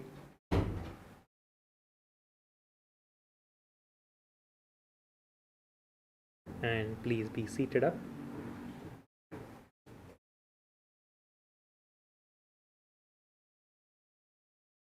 Yes, all of us did a really good job. All of us did a really nice yoga today. Nice. So with this we'll be concluding with the Purna Mantra. So please sit straight with your head, neck and spine in a straight line. Let us conclude with the Purna Mantra now. Om Purnamadah Purnamidam Purnat Purnamudachyate Purnasya Purnamadhaya Purnamevavashishyate Om Shanti Shanti Shanti Hari Om Tat Sat Sarvam Bhagavat Shri Nithyananda Paramashiva Padukarpanamastu Om Nithyanandam. Yes. Next, we'll be having the puja starting in about 20 minutes. So, requesting all of you to please quickly change and come back and be seated for puja. So, let us all quickly go, get ready, get changed, and come back for puja.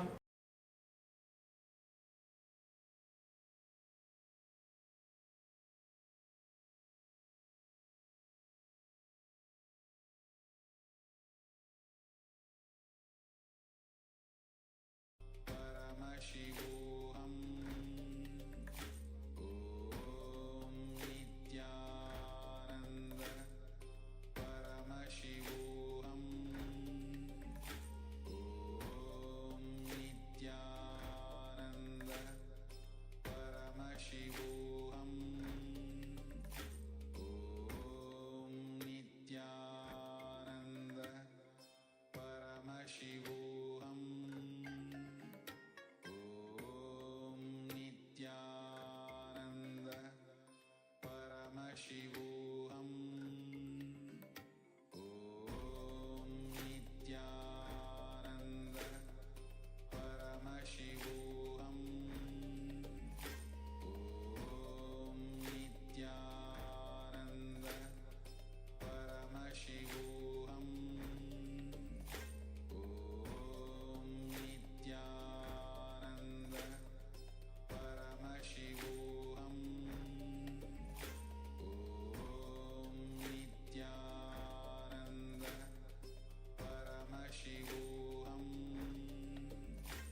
Nithyananda, we request all the participants to please settle down with your puja kits. We will begin with the Pada Puja and the Paramashiva Puja in a few moments from now. Please be seated in a space of gratitude and deep restful awareness in your Ananda Gandha, and avoid any forms of distractions such as using your device or any kind of conversation with anyone. Please settle down with your puja kits and all your puja items. We will begin with the Pada Puja and the Paramashiva Puja in a few moments from now.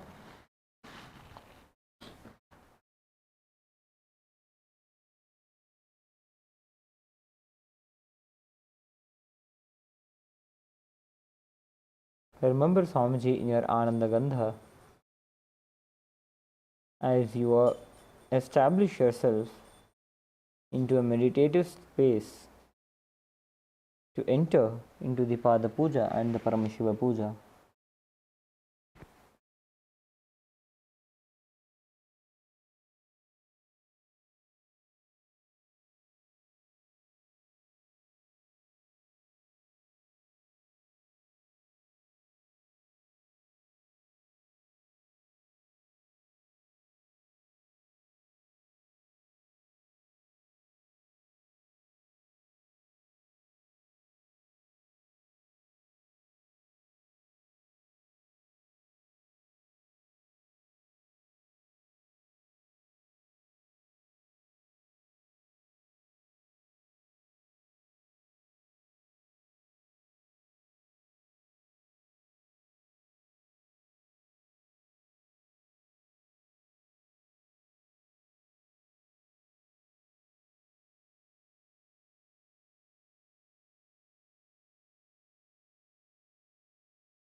Before we begin the Pada Puja and the Paramashiva Puja, we request all the participants to declare the following with integrity and authenticity.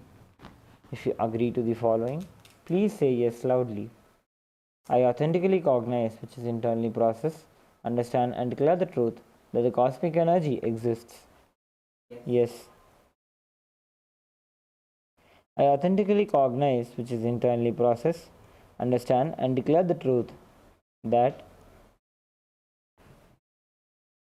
the Supreme Pontiff of Hinduism, Bhagavan Shri Nithyananda Paramashivam, Shri Nithyanandeshwari Paramashiva Shakti, Shri Nithyanandeshwara Paramashiva, the Guru Padukas and the Atmalinga are the Chinmay Vigrahas, the embodiment and representation of that very cosmic energy. Yes, I authentically cognize, which is internally process, understand and declare the truth that whatever I offer during the Pada Puja and the Paramashiva Puja to Swamiji, Nithyanandeshwara Paramashiva, Nithyanandeshwari Paramashiva Shakti, the Guru Padukas and the Atmalinga, during the Pada Puja and the Paramashiva Puja will reach the cosmic source of energy directly. Yes, I authentically cognize, which is internally process, understand and declare the truth of Sohamasmi, that even when I worship, I am Him. Yes. We request all the participants to settle down before we begin the Pada Puja. Please avoid any forms of restlessness. We will now begin with the Sadguru Vandanam. Please take a few flowers in your hands. Hold your hands in the Anjali Mudra. Remember the presence of Swamiji in your inner space as you invoke his presence with the Sadguru Vandanam.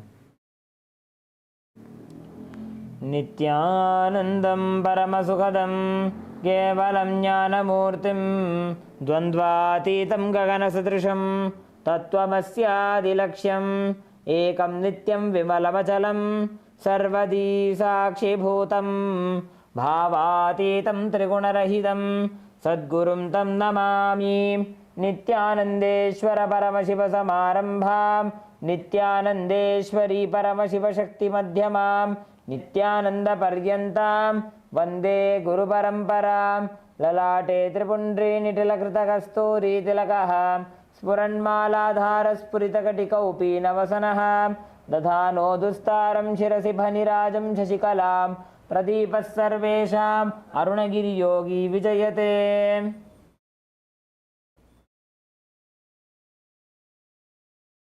Now we'll be performing the Tattvachamanam.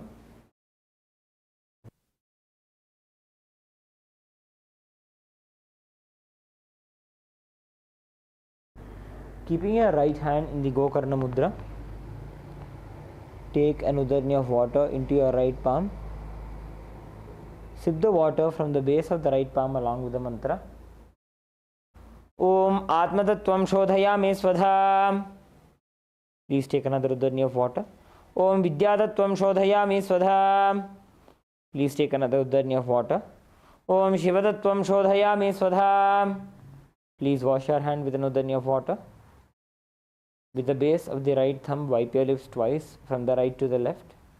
Om Ham Hridayaya Namaha. Again wash your hand. With the tips of the index, middle and ring fingers joined together, touch above the upper lip and below the lower lip. Again wash your hand.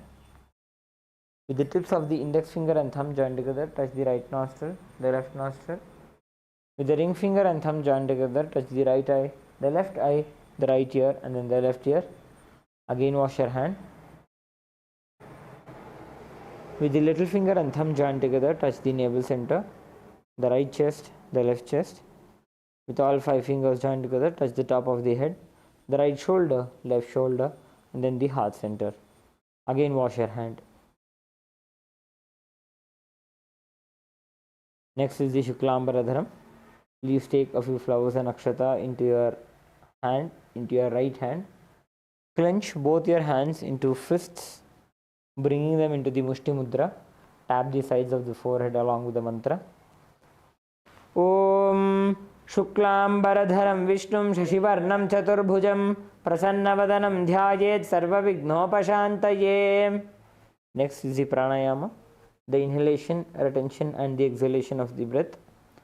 Please inhale through your left nostril as we chant the following mantras. Om Hum Ishanamurdhanam Om Him Tatpurushavaktranam Om Hum Agorahridanam Om Him Mamadegukhyanam Om Hum Satyujatamurtanam Om Hamridanam Om Him Shirsenam Om Hum Shikanam Om Him Kauchanam Om Hum Netribhyonama Om Hastraya Namaha. Om Hum Isha. Now please hold your breath. Om Hum Ishanamurdhanam Om Him Tatpurushavaktranam Om Hum Agorahridanam Om Him Mamadegukhyanam Om Hum Satyujatamurtanam Om Hamridanam Om Him Shirsenam Om Hum Shikanam Om Him Kauchanam Om Hum Netribhyonama Om Hastraya Namaha. Now slowly exhale through your right nostril. Om Hum Ishanamurdhanam Om Him Tatpurushavaktranam Om Hum Agorahridanam Om Him Mamadegukhyanam Om Hum Satyujatamurtanam Om Hamridanam Om Him Shirsenam Om Hum Shikanam Om Him Kauchanam Om Hum Netribhyonama Om Astraya Namaha. Now touch your right ear. Now bring your hands into the Sankalpa Mudra. Clasp your right hand over your left hand and place it onto your right thigh. This is called the Sankalpa Mudra.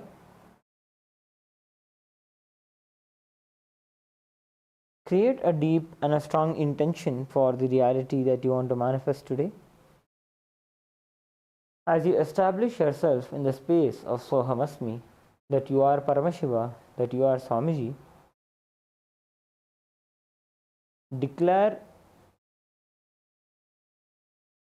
to manifest that reality from that space of Sohamasmi. When you perform the Sankalpa, your Sankalpa becomes the Shiva Sankalpa, the intention of the whole cosmos. Let us now enter into the Sankalpa mantra.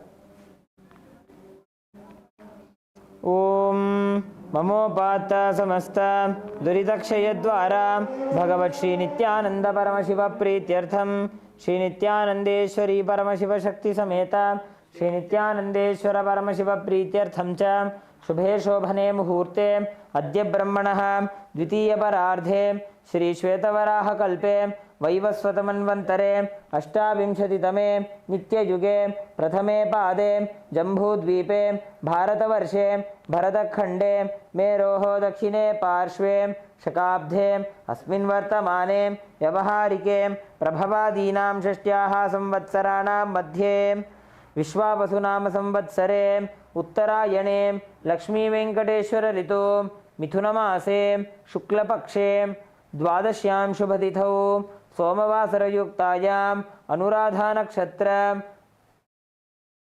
शुभयोग बलवकरण एवं गुणविशेषणविशिष्टायाम् अस्यां शुभतिथौ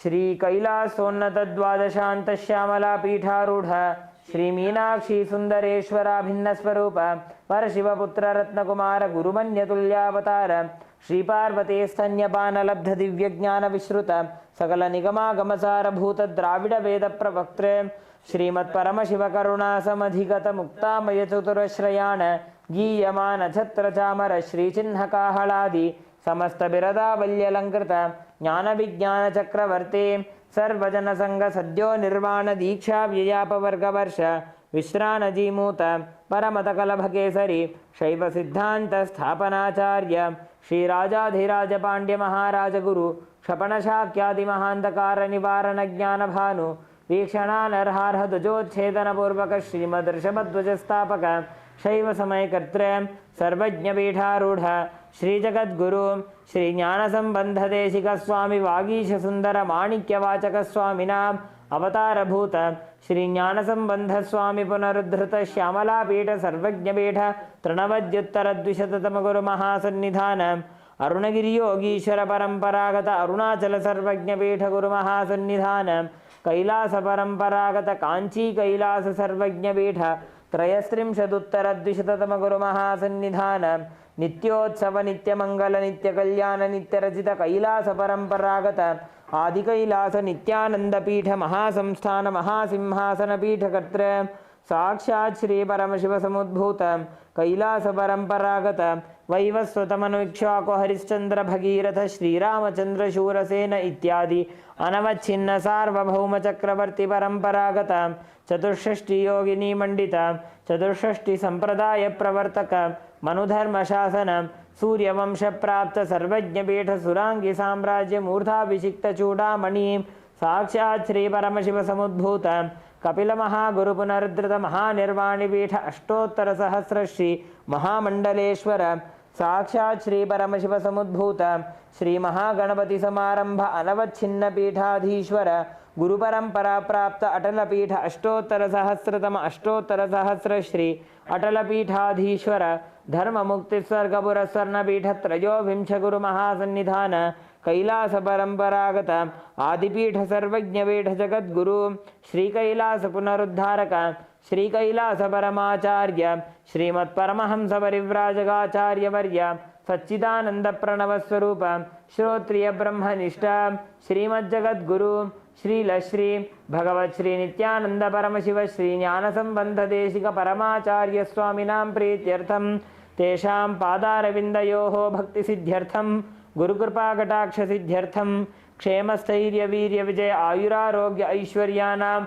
अभिवृद्ध्यर्थम धर्मार्थ काम मोक्ष चतुर्विध फल पुरुषार्थ सिद्ध्यर्थम समस्त दुरितोपशान्त्यर्थम समस्त मंगलावाप्त्यर्थम भगवत श्री नित्यानंद परमशिव प्रसादेन सकुटुंबस्य ज्ञान वैराग्य जीवन मुक्ति प्राप्त्यर्थम श्री नित्यानंदेश्वरी परमशिव शक्ति समेत श्री नित्यानंदेश्वर परमशिव अवतार भूत श्री सर्वदेव देवी स्वरूप भगवत श्री नित्यानंद परमशिव प्रत्यक्ष पाद पूजां करिष्ये श्री नित्यानंदेश्वरी परमशिव शक्ति समेत श्री नित्यानंदेश्वर परमशिव पूजां करिष्ये ओम up उपस्पृश्य.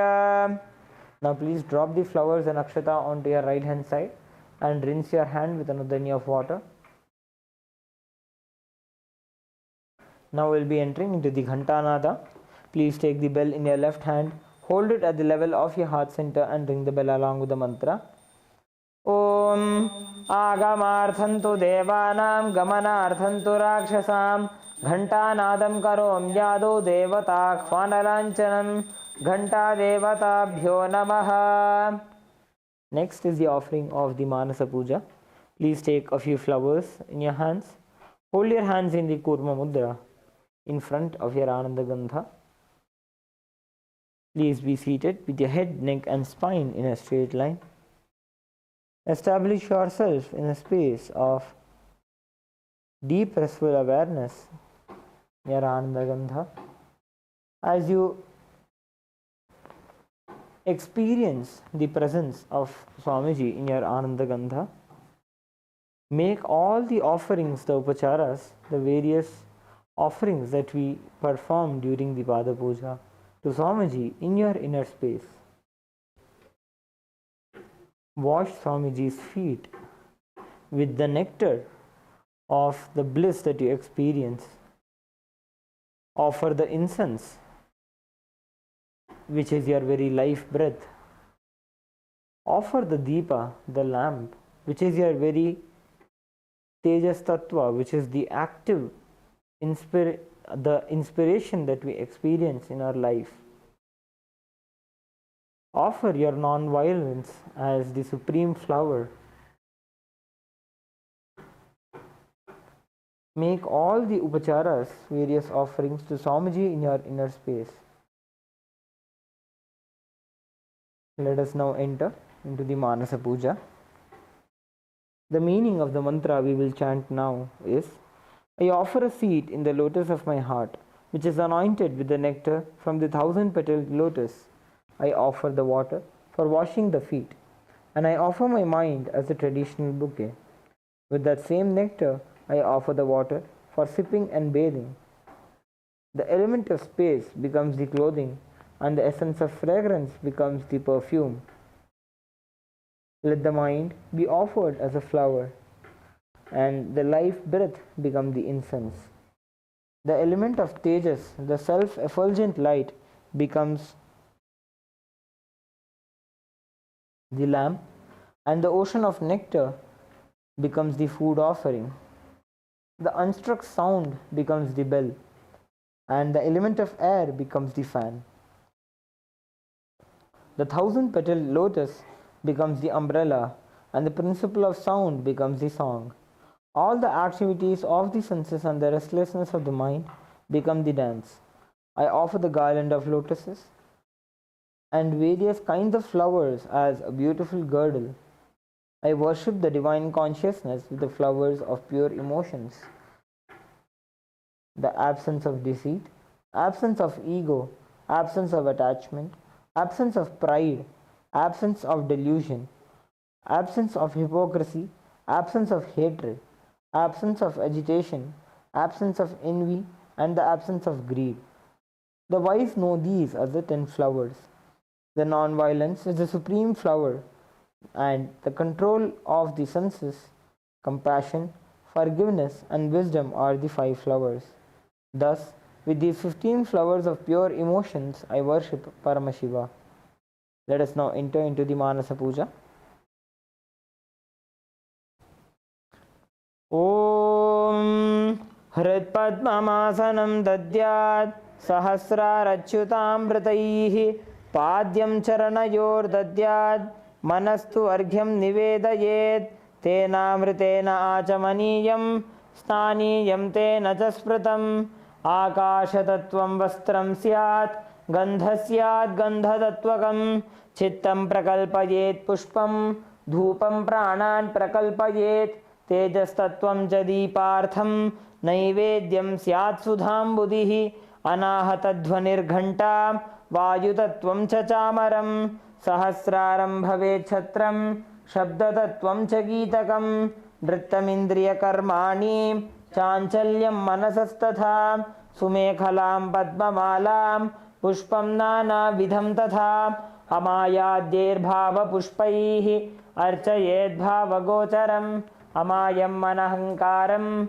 Aragam Mamadam Tatha Amohakamadam Bhamcha Advesha Akshobhako Tatha Amatsaryam Malobham cha Dasha Pushpam Vidurbudhaha Ahimsa Paramam Pushpam Pushpamindriya Nigraha Daya Pushpam Kshama Pushpam Jnana Pushpancha Panchamam इति पञ्चदशैर्भावपुष्पैः सम्पूजयेत् भगवन्तं श्रीनित्यानन्दपरमशिवम्.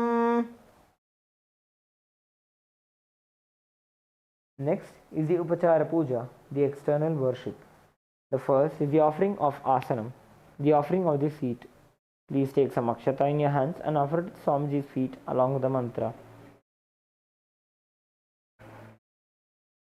Asanam Om Sarvabhutantarasthaya Sarvabhutantaratmane Kalpayam Yupaveshartham Asanam Te Namo Namaha. Om Hrim Idam Suvarnasanam Sarvadevadevi Swarupaya Bhagavate Shri Nithyananda Paramashivaya Namaha. Next is the offering of Swagatam, the offering of welcoming Swamiji.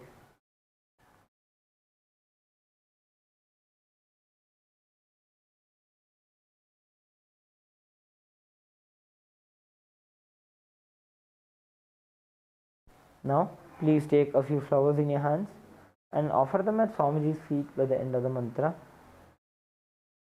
Swagatam Om Shantatvat Sarvakartritva Bhavo Paratikaranat Shiva Uktau Mahatantra Mantravidbhis Sada Shivaha Tasmai Shivaya Gurave Vitaragakalaya Vai Ameyatvat Anantoyam Ajatvacha Prakirtitaha Yasya Darshanamichanti Deva Swabhishta Tasmai Te Parameshana Swagatam Swagatam Prabho Adya me sabhalam janma jivanam sabhala kriyaha Swagatam yatvaya tanme tapasam phalamagatam.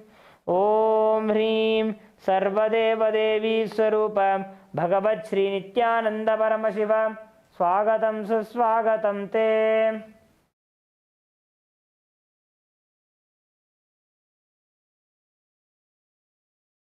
Next is the offering of Padyam, the offering of water for washing Swamiji's feet. Please take an udanya of water and offer it at Swamiji's feet by the end of the mantra.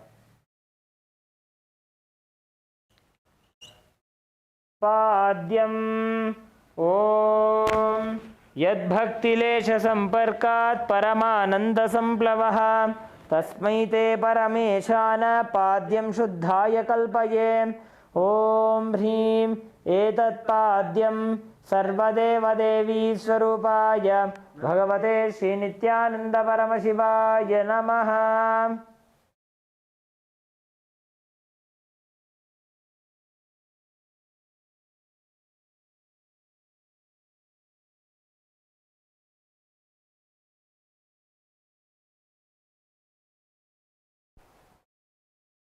Next is the offering of Arghya, the offering of the traditional bouquet. Please take the Arghya in your hands and offer it at Swamiji's feet by the end of the mantra. Arghyaha Om Durvakshata Samayuktam Bilvapatram Tatha Param Shobhanam Shankhapatrastham Grahana Arghyam Maheshwara. Om Hrim Esho Arghyaha Sarvadeva Devi Swarupaya Bhagavate Shri Nithyananda Paramashivaya Swaha.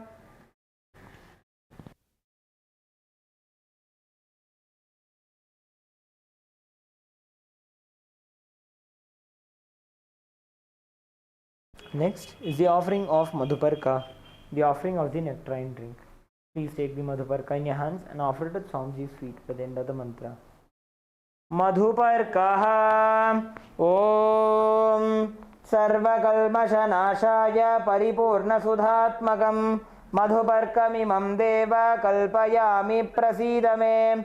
Om Hrim Esha Madhuparkaha Sarvadeva Devi Swarupaya Bhagavate Shri Nithyananda Paramashivaya Svadha.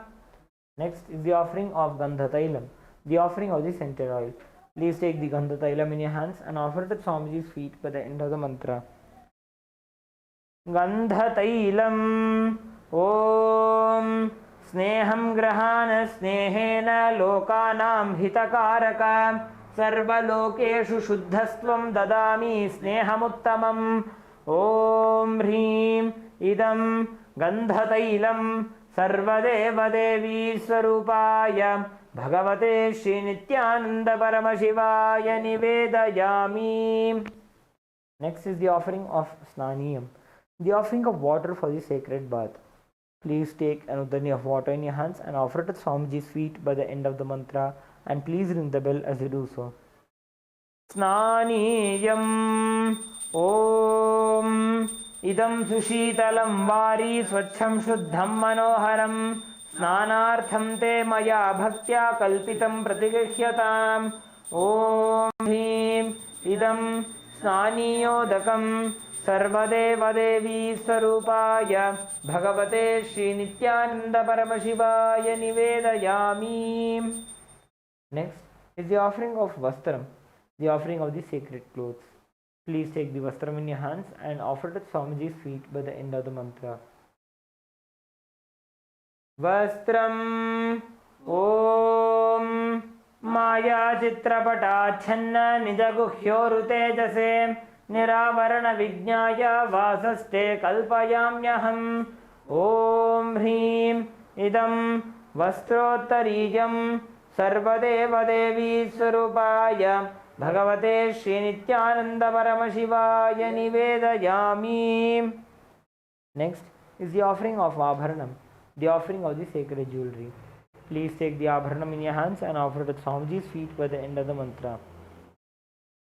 आभरणम् ॐ स्वभावसुन्दराङ्गाय नानाशक्त्याश्रयायते सुवर्णं भूषणं तुभ्यं कल्पयामि प्रसीद मे.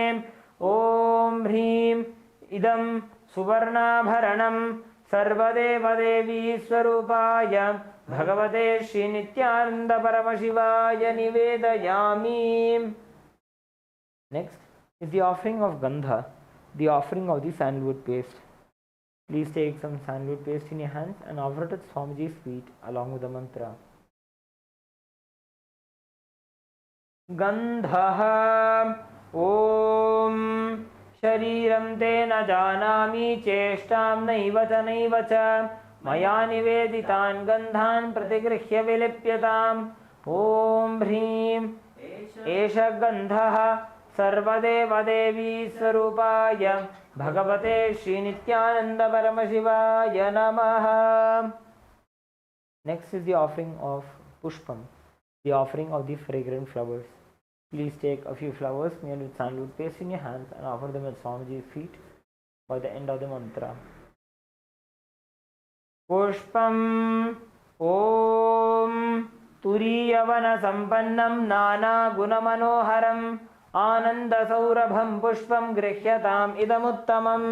ॐ ह्रीं एतानि सचन्दनपुष्पाणि सर्वदेवदेवी स्वरूपाय भगवते श्रीनित्यानन्दपरमशिवाय वौषट्. Next is the offering of the Bilva Patram, the offering of the Bilva leaves. Please take a few Bilva leaves smeared with sandalwood paste in your hands and offer them at Swamiji's feet for the end of the mantra. बिल्वपत्रम् ॐ अमृतोद्भवं श्रीवृक्षं शङ्करस्य सदा प्रियं बिल्वपत्रं प्रयच्छामि पवित्रं ते सुरेश्वर. ॐ ह्रीं एतानि सचन्दनबिल्वपत्राणि सर्वदेवदेवी स्वरूपाय भगवते श्रीनित्यानन्दपरमशिवाय वौषट्. Next is the offering of the Tulasi Patram. Please take the Tulsi leaf smeared with sandalwood paste in your hands and offer it at Swamiji's feet by the end of the mantra. Tulasi Patram Om Namaste Bahurupaya Varadamurtaye Paramatmane Swaha. Om Hrim Idam Sachandana Tulasi Patram सर्वदेवदेवी स्वरूपाय भगवते श्रीनित्यानन्दपरमशिवाय नमः. We request all the participants to please light your lamps and the incense sticks. We will now begin with the offering of Dhupa.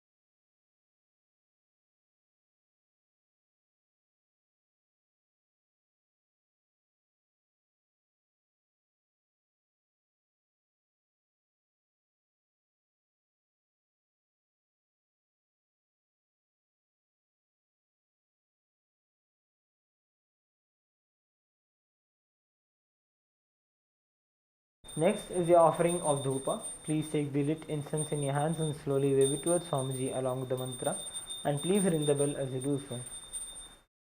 Dhupaha Om Vanaspatiraso Divyo Gandhadhyastu Manoharaha Aghrejat Sarvadevanam Dhupoyam Pratigrihyataam Om Hrim Eshad Dhupaha Sarvadeva Devi Swarupaya Bhagavate Shri Nithyananda Paramashivaya Namaha.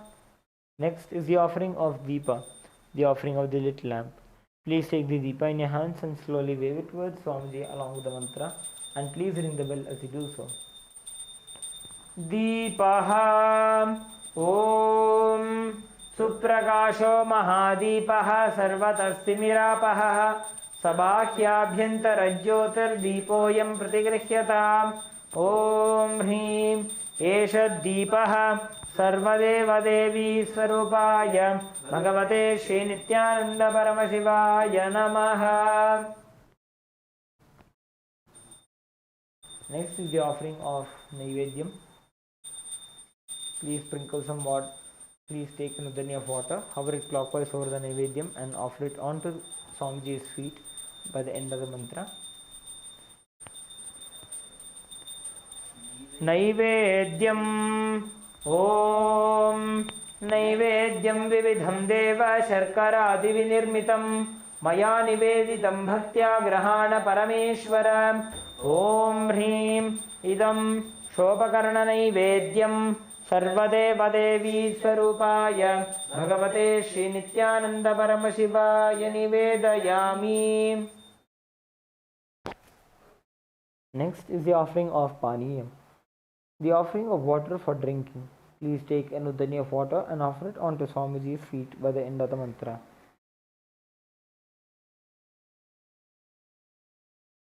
Paniyam Om Samastadeva Devesha Sarvatriptikaram Param Akhandananda Sampurnam Grahana Jalamuttamam Om Hrim Idam Panarthodakam Sarvadeva Devi Swarupaya Bhagavate Shri Nithyananda Paramashivaya Namaha.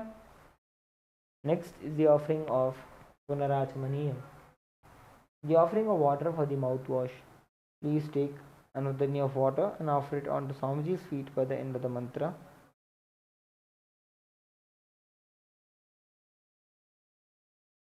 Punarachamaniyam Om Uchishtamapya Shuchirva Yasya Smaranamatrataha Shuddhimaknoti Tasmai Te Punarachamaniyakam Om Hrim Idam Punarachamaniyodakam Sarvadeva Devi Swarupaya Bhagavate Shri Nithyananda Paramashivaya Swaha.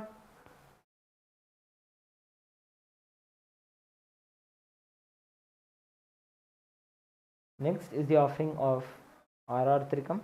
Please take the lit arti in your hands and slowly wave it towards Swamiji along with the mantra.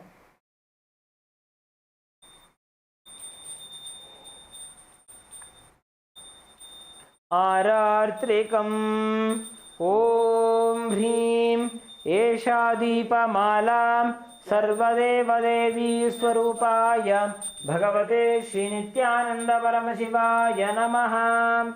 Om Sangrahanyeshtya Yajate Imam Janatahum Sangranhaniti Dvadasharatni Rashana Bhavati Dvadashamasa Samvatsaraha Samvatsarameva Varundhe Maunji Bhavati Urvai Munjaaha Urjameva Varundhe Chitra Nakshatram Bhavati Chitram Va Etat Karma Karpura Gauram Karunavataram Samsarasaram Bhujagendraharam Sada Vasantam Hridayaravinде Bhavam Bhavani Sahitam Namami Bhavam Bhavani Sahitam Namami Bhavam Bhavani Sahitam Namami.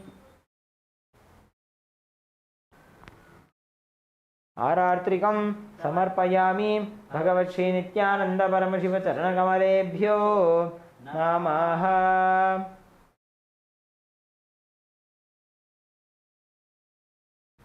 Next is the offering of Pushpanjali. Please take a few flowers in your hands and offer them at Swamiji's feet for the end of the mantra.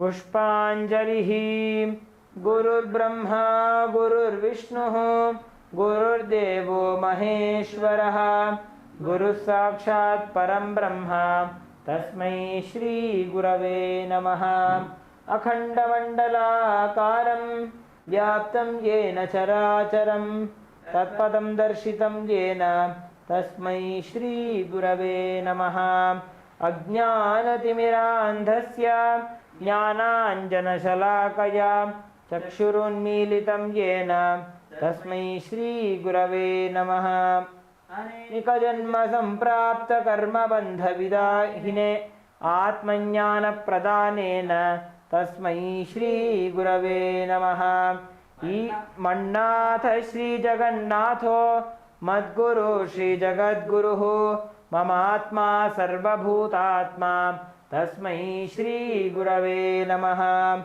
Ishvaro Gururatmeti Murti Bheda Vibhagine Vyomavadyapta Dehaya Dakshina Murtaye Namaha Nithyanandam Paramasukhadam Kevalam Jnanamurtim Dvandvatitam Gagana Sadrisham Tattvamasyadiraksham Ekam Nityam Vimalamachalam Sarvadhi Sakshibhutam Bhavatitam Trigunarahitam Sadgurum Tam Namami Pushpanjalim Samarpayami Bhagavat Shri Nithyananda Paramashiva Charanakamaleebhyo Namaha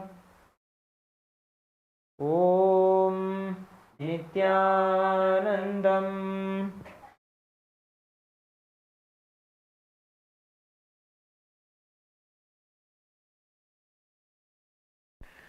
We will now begin with the Tattvachamana for the Paramashiva Puja. Om Atmatattvam Shodhayami Svadha. Om Vidyatattvam Shodhayami Svadha. Om Shivatattvam Shodhayami Svadha.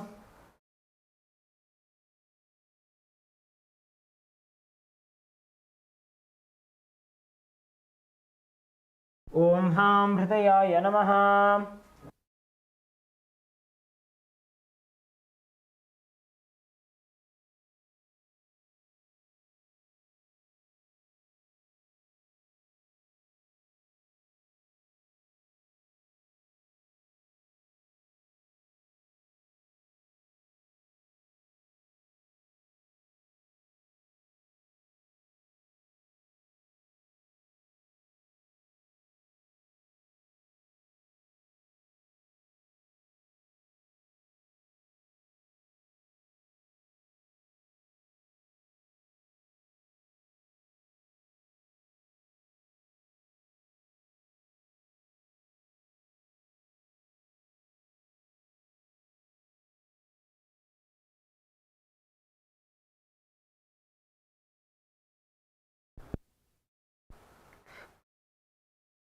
Now we'll enter into the Sakalikarana.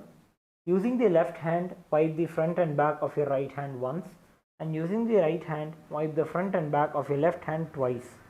Om Hastraya Namaha. Bring your hands in Namaskara Mudra in front of your third eye. Shaktaye Vaushat. Bring the thumbs to the respective palms. Om Ham Shivasanaya Namaha. Om Ham Shivamurtaye Namaha. Now touch the thumb to the tip of the little finger and slowly move your thumb down. Om Ham Satyojata Murtaye Namaha. Touch the tip of the ring finger and slowly move your thumb down.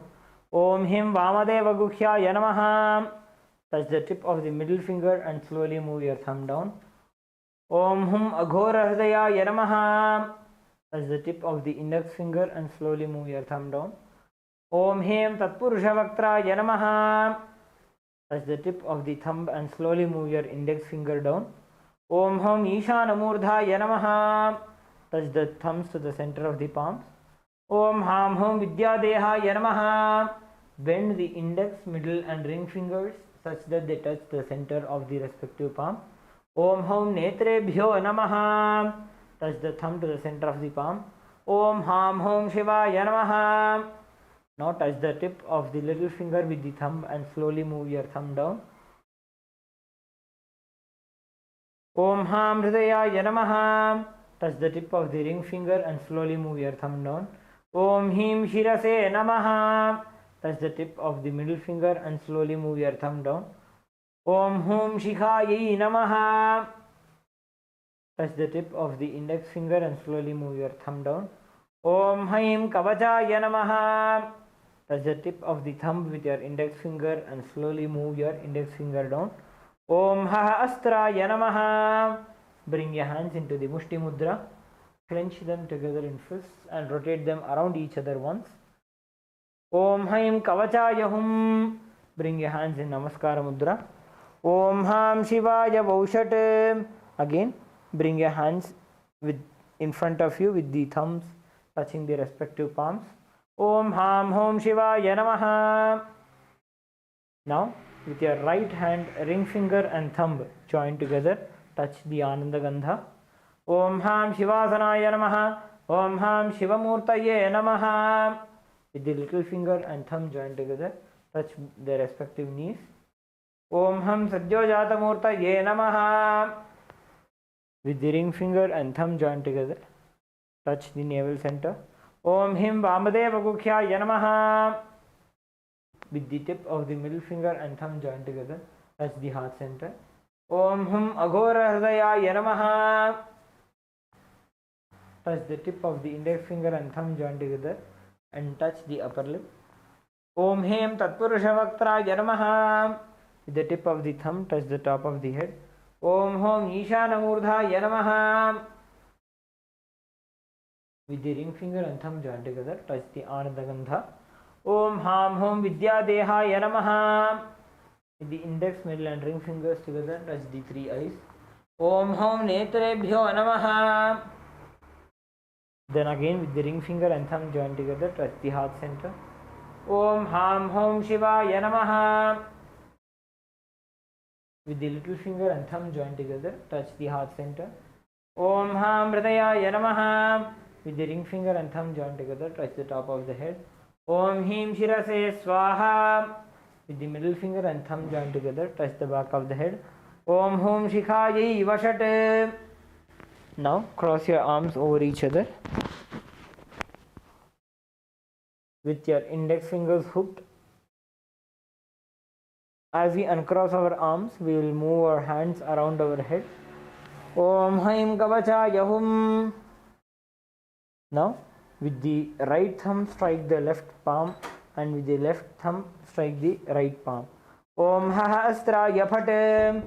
Now, with the index finger and the middle finger, strike the left palm thrice. Om Haha Astraya Hum Phat. Now, with the index finger and thumb joined together, snap around yourself in all the 10 directions. Om Haha Astraya Phat. Now, move your hands from the head to the feet as you touch the sides of your body. Om Ham Shivaya Vaushat. Now, we will be entering into the Samanya Arghya Sthapana. Please mix some flowers, chandan and akshata into the water inside the Panchapatram.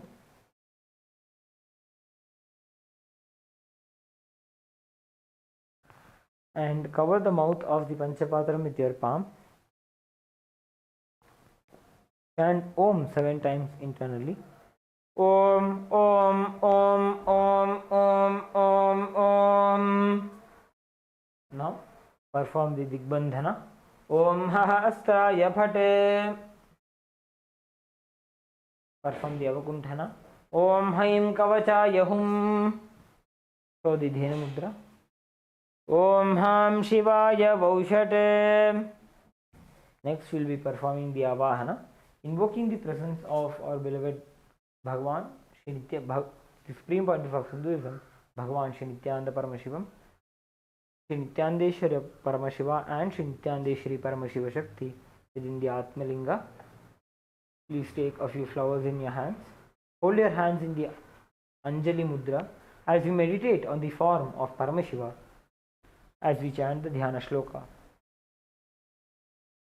Lalate Tripundri Nitilakೃತ Kasturi Tilakaha Spuranmala Dhara Spurita Katikaupi Navasanaha Dadhano Dustaram Shirasi Bhanirajam Shashikalam Pradeepa Sarvesham Arunagiri Yogi Vijayate Indunibha Panchamukha Hastadashayuktam Shulamragatankamasi Vajramabhayam Syat Pasavaradangkushamaniज्वलनवामे श्वेतकमलासन सदाशिवस्वरूपम् ॐ हां शिवमूर्तये नमः ॐ हां हूं शिवाय नमः श्री नित्यानंदेश्वरी परमशिवशक्ति समेत श्री नित्यानंदेश्वर परमशिवाय नमः ध्यायामि आवाहयामि शोध आवाहनी मुद्रा ॐ हां शिवाय नमः नित्यावाहन मुद्रां प्रदर्श्य शोध स्थापनी मुद्रा स्थापन शोध सन्निधान मुद्रा सन्निधान शोध निष्ठुर मुद्रा निष्ठुर मुद्रां प्रदर्श्य शोध कालकंठी मुद्रा अस्त्राय हुं फट् इति कालकंठी मुद्रां प्रदर्श्य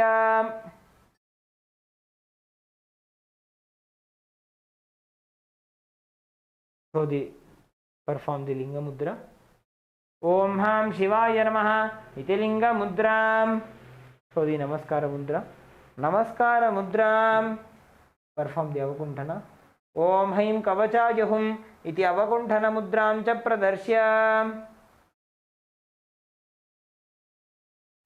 let us begin with the upachara puja beginning with the asana the offering of the seat. Please take some akshata in your hands and offer it onto your atmalinga along with the mantra Om Ham Hum Shivaya Namaha Shri Nithyanandeshwari Paramashiva Shakti Sameta Shri Nithyanandeshwara Paramashivaya Namaha Asanam Samarpayami. Now we will be offering the Padya, Achamana and Arghya. Please take an udanya of water, throw it to Paramashiva's feet and offer it into the Padya Patram. Om Ham Shivaya Namaha. Now please take another udanya of water, show it to Paramashiva's mouth and offer it into the Achamana Patram. Om Ham Shivaya Swadha. Now please take another udanya of water, show it to Paramashiva's crown and offer it into the Arghya Patram. Om Ham Shivaya Swaha. Shri Nithyanandeshwari Paramashiva Shakti Sameta Shri Nithyanandeshwara Paramashivaya Namaha. Padya Achamanarghyam Tattva. Next is the offering of Snaniyam. Please take an udanya of water and offer it onto your Atmalinga along with the mantra and please ring the bell as you do so. Om Ham Hum Shivaya Namaha Shri Nithyanandeshwari Paramashiva Shakti Sameta Shri Nithyanandeshwara Paramashivaya Namaha. Snanam Samarpayami. Please take another udanya of water, throw it to Paramashiva's mouth and offer it into the Achamana Patram. Om Ham Shivaya Swadha. Snananantaram Achamaniyam Samarpayami. Next is the offering of Vastram. Please take some akshata in your hands and offer it onto your Atmalinga. Om Ham Hum Shivaya Namaha Shri Nithyanandeshwari Paramashiva Shakti Sameta Shri Nithyanandeshwara Paramashivaya Namaha. Vastra Yajñopavita Uttari Abaranartam Akshatan Samarpayami.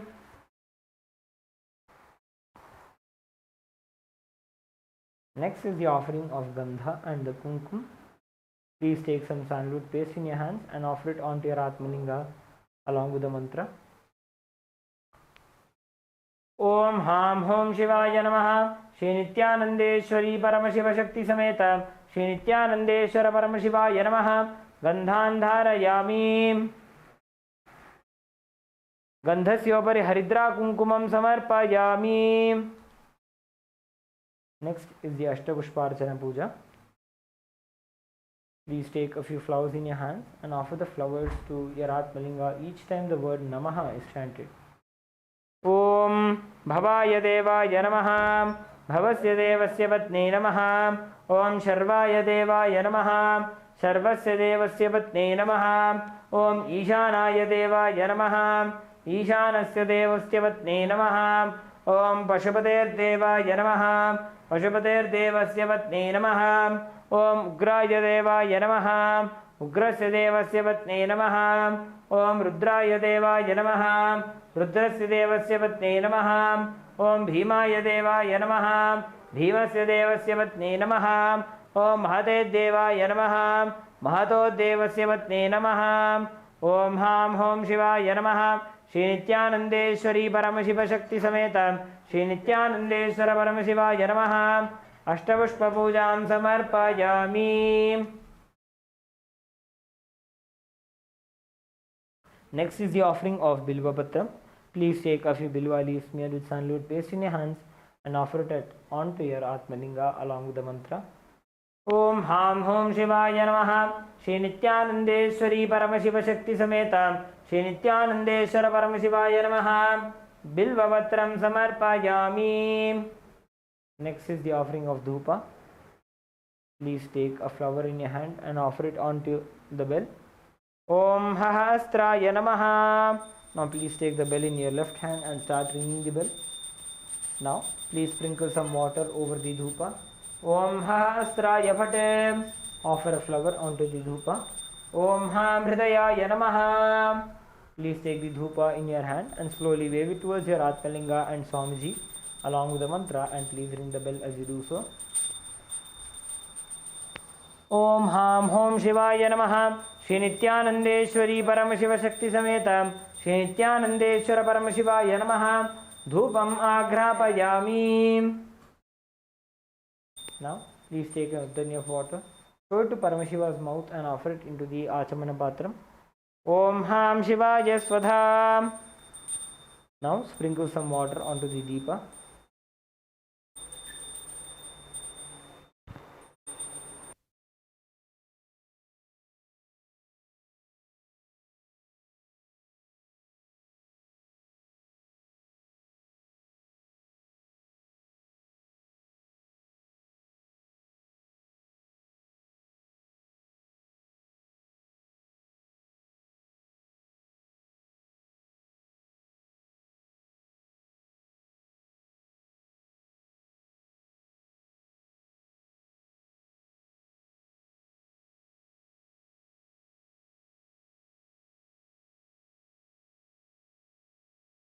Now sprinkle some water over the Deepa.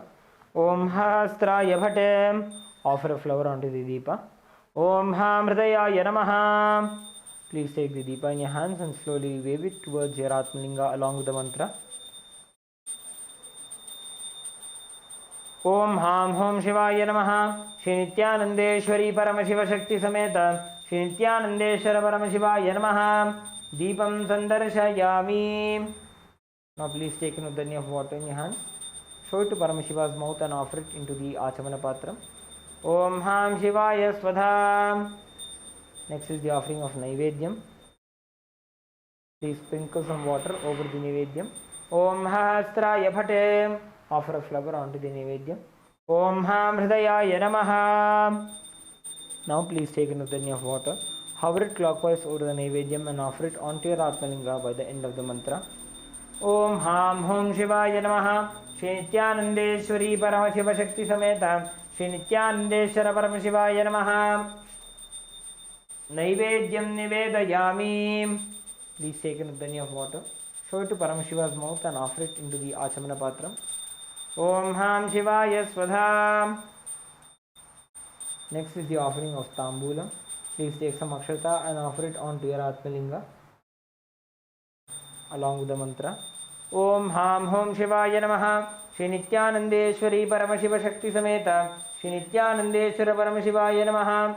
Tambulam Samarpayami. Next is the offering of Aratrikam. Please sprinkle some water over the Arti. Om Hahastraya Phate. Offer a flower onto the Arti. Om Ham Hridayaya Namaha. Please take the Arti in your hands and slowly wave it towards your Atmalinga and Swamiji along with the mantra. Om Ham Hom Shivaya Namaha. Shri Nithyanandeshwari Paramashiva Shakti Sameta Shri Nithyanandeshwara Paramashivaya Namaha. कर्पूरनीराजनं संदर्शयामि. Now please take some flowers, hover it clockwise over the arti and offer it onto your Atmalinga along with the mantra. Rakshan dharayami. Next is the Pushpanjali. Please take a few flowers in your hands. Hold your hands in the Anjali Mudra and offer the flowers onto Swamiji's feet and onto your Atmalinga along with the mantra. Om Ham Hom Shivaya Namaha. Shri Nithyanandeshwari Paramashiva Shakti Sameta Shri Nithyanandeshwara Paramashivaya Namaha. Pushpanjalim Samarpayami. Now, please perform the Gayatri Mantra Japa 11 times internally. Hold your Yajnopavita with your right thumb and then perform the Gayatri Mantra Japa.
Please perform the Shiva Mula Mantra Japa now 11 times internally.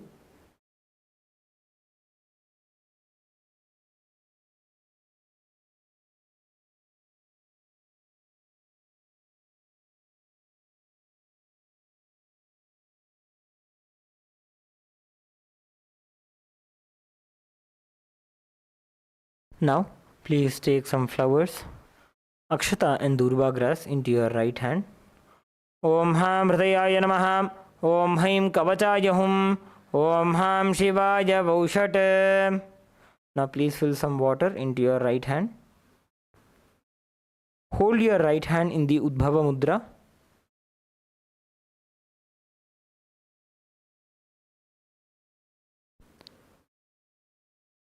Offer the flowers and the water onto your Atmalinga by the end of the mantra. Om Yatkinchit Karma Devesha Sada Sukrita Dushkritam Tanme Shiva Padastasya Bhungshakshapaya Shankara Shivo Data Shivo Bhokta Shiva Sarvamidam Jagatam Shivo Yajati Sarvatra Yashiva Sohamevatu.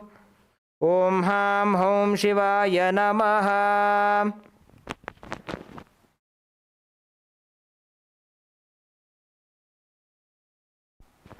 Now we'll be performing the Tattvachamanam.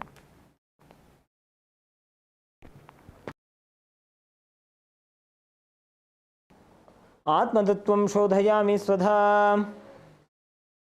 Om Vidyatattvam shodhayami svadha.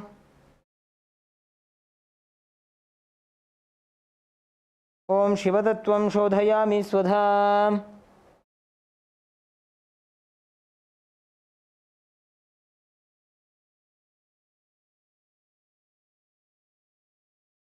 Om Ham Hridayaya Namaha.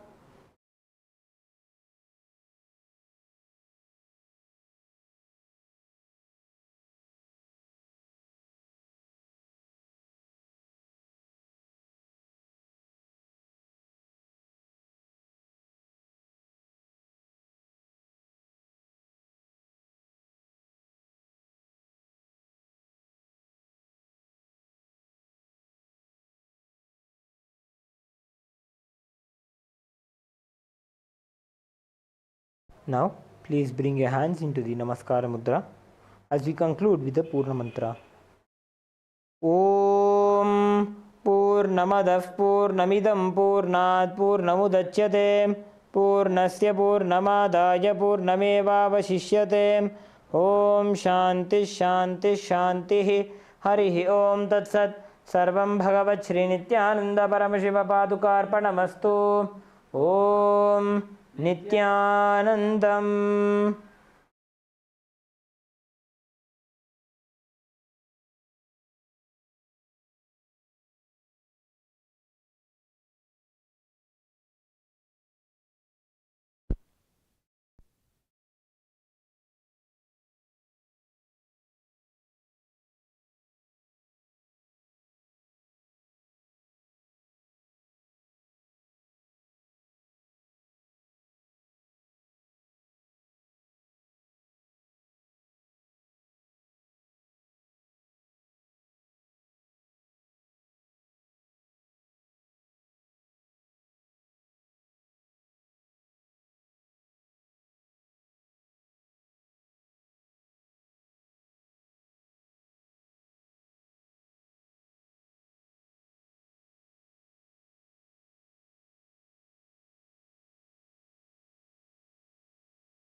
Around 5,000 years ago, at the end of Mahabharat War, the ancient enlightened Hindu civilization consisted of 10,000 Hindu traditions, or sampradayas, that existed in 56 Hindu nations, 200 Hindu kingdoms, 1,700 Hindu provinces that covered more than 6 million kilometers square of Asia.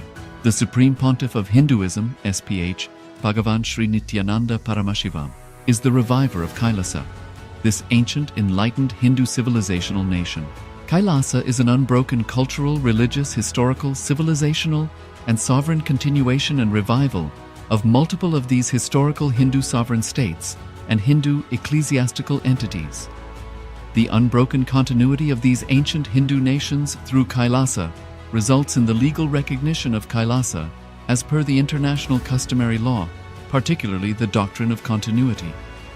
The international law, the doctrine of continuity, implies that upheavals and revolutions within a country, changes in government, territorial adjustments, measures taken during military occupation, or other internal transformations do not negate the existence of the country, do not affect the legal personality and international obligations of the country or state. The Vienna Convention on Succession of States in respect of treaties, 1978, addresses these principles of the doctrine of continuity as it outlines international law during situation of state succession or continuation. International law recognizes a state's legal personality by recognizing its identity. This perspective extends even during the period when the given state or country is annexed or occupied by a foreign power. Even in such cases, the legal personality of the state is considered to persist, enabling its subsequent re-establishment. Historical examples dating back to the 18th century include cases like Portugal and Genoa that were re-established after the Vienna Congress of 1815. More recent examples include countries such as Poland, Ethiopia, Czechoslovakia, Albania, and Austria that were re-established after World War II. Even when a nation is deprived of its territory, the nation continues to exist. Its sovereignty and international legal personality continues to persist. The Dalai Lama, as the spiritual and temporal leader of Tibet, exemplifies this principle. In 1959, the Dalai Lama was exiled and forced to flee. Despite the challenges faced, the Dalai Lama continues to advocate for the preservation of Tibetan culture and garners worldwide support for Tibetan autonomy on the global stage. Similarly, from 1309 to 1376, the Pope of Catholicism had been in exile in Avignon. Despite this, he was recognized as the head of state as well as head of the Church, and given full privileges of the position after their return to Rome. Even in 1861, much of the papal territories had been lost, leaving the Pope with no sovereign territory other than the papal residence and related buildings. Yet his temporal powers were still acknowledged. He was recognized as a head of state, and later, the Lateran Treaty of 1929 formally re-established papal sovereignty over the Vatican City. The Sovereign Order of Malta further exemplifies this principle, retaining international recognition as a sovereign entity despite the permanent loss of their territory upon Napoleon's invasion in June 1798. Despite such permanent loss of territory, the sovereignty and the international legal personality of the Sovereign Order of Malta continue to persist. Much later in 1894, the order settled in Rome and acquired two properties, the Magistral Palace and the Magistral Villa that received extraterritorial status. Today, the order maintains diplomatic relations with 112 countries, issues its own diplomatic passports, currency, stamps, and vehicle registration plates, and has been granted observer status in the United Nations.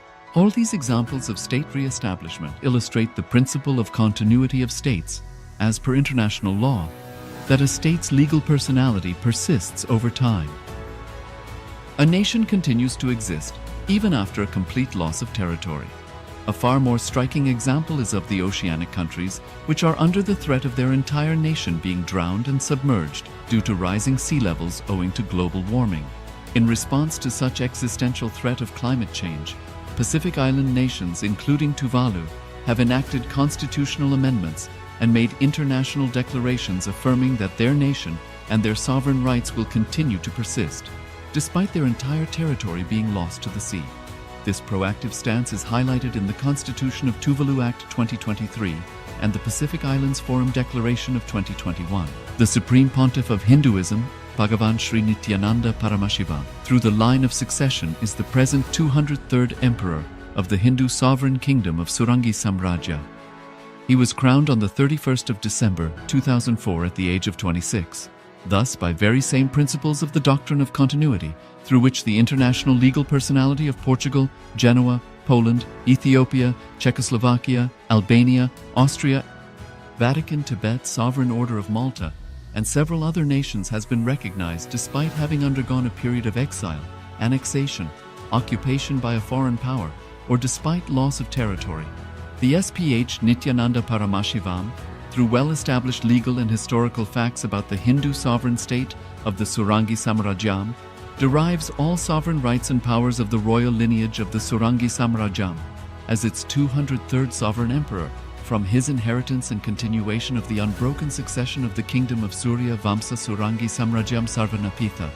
Surya Vamsa Surangi Samrajyam, through unification with 20 other sovereign Hindu states and sovereign ecclesiastical, historical entities, became part of the United States of KAILASA, which thus became a sovereign, independent juridical state, with the SPH Nithyananda Paramashivoham as the sovereign. Just as how the oceanic nations like Tuvalu have safeguarded their sovereignty from the existential threat of total submersion by amending their constitution and asserting that their sovereignty will persist regardless of the loss of their territory, KAILASA, which is a sovereign continuation of 21 sovereign Hindu states and sovereign ecclesiastical historical entities, is also reviving and continuing the Kumari Kandam Hindu nations that got submerged. As per the doctrine of continuity, these facts imply that the Kailasa's statehood is recognized by international law and manifests as a natural outcome of well-established historical legal facts. Share your time, talent, and treasure. Become part of Kailasa. Sign up as an eCitizen https://kailasa.ecitizen.info.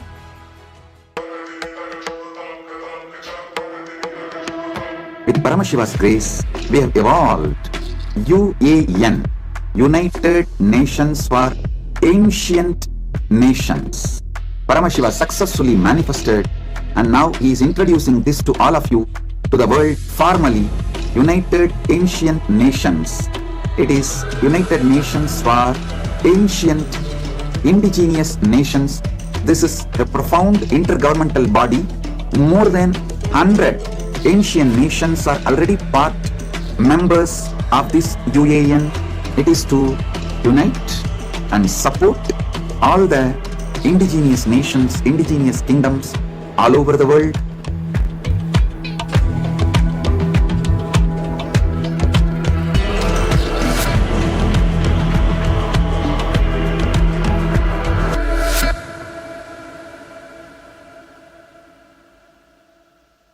Around 5,000 years ago, at the end of Mahabharat War, the ancient enlightened Hindu civilization consisted of 10,000 Hindu traditions, or sampradayas, that existed in 56 Hindu nations, 200 Hindu kingdoms, 1,700 Hindu provinces that covered more than 6 million kilometer square of Asia.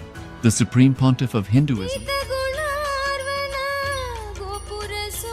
Nithyanandam Paramashivoham Level Jnanamurtim Vanvatitam Gaganasadisham Tattvamasyaadilaksham Ekam Nityam Vimalamashalam Sarvati Sakshibhutam Bhavatitam Trigunarahitam Satgurum Tam Namami. Nithyanandam everyone. Nithyanandam everyone. It's good to have you all with us here. So after this wonderful yoga session and puja as well, we are ready to get into the program itself. And we'd just like to take a moment to welcome everyone. So we have Maha Jnana Pradata Nithyanandama, welcome. We have Ma Yang Yan Hong Nithyanandama, welcome. We have Ma Sally Chen Nithyanandama. We have Charmaine News Nithyanandam. We have Ma Sukanyana and Ma Janki Ho Nithyanandam. Welcome to everyone for this day 6 of the Paramashivoham program. So just take a moment and share with us how you found the yoga today. Did you have a breakthrough in yoga?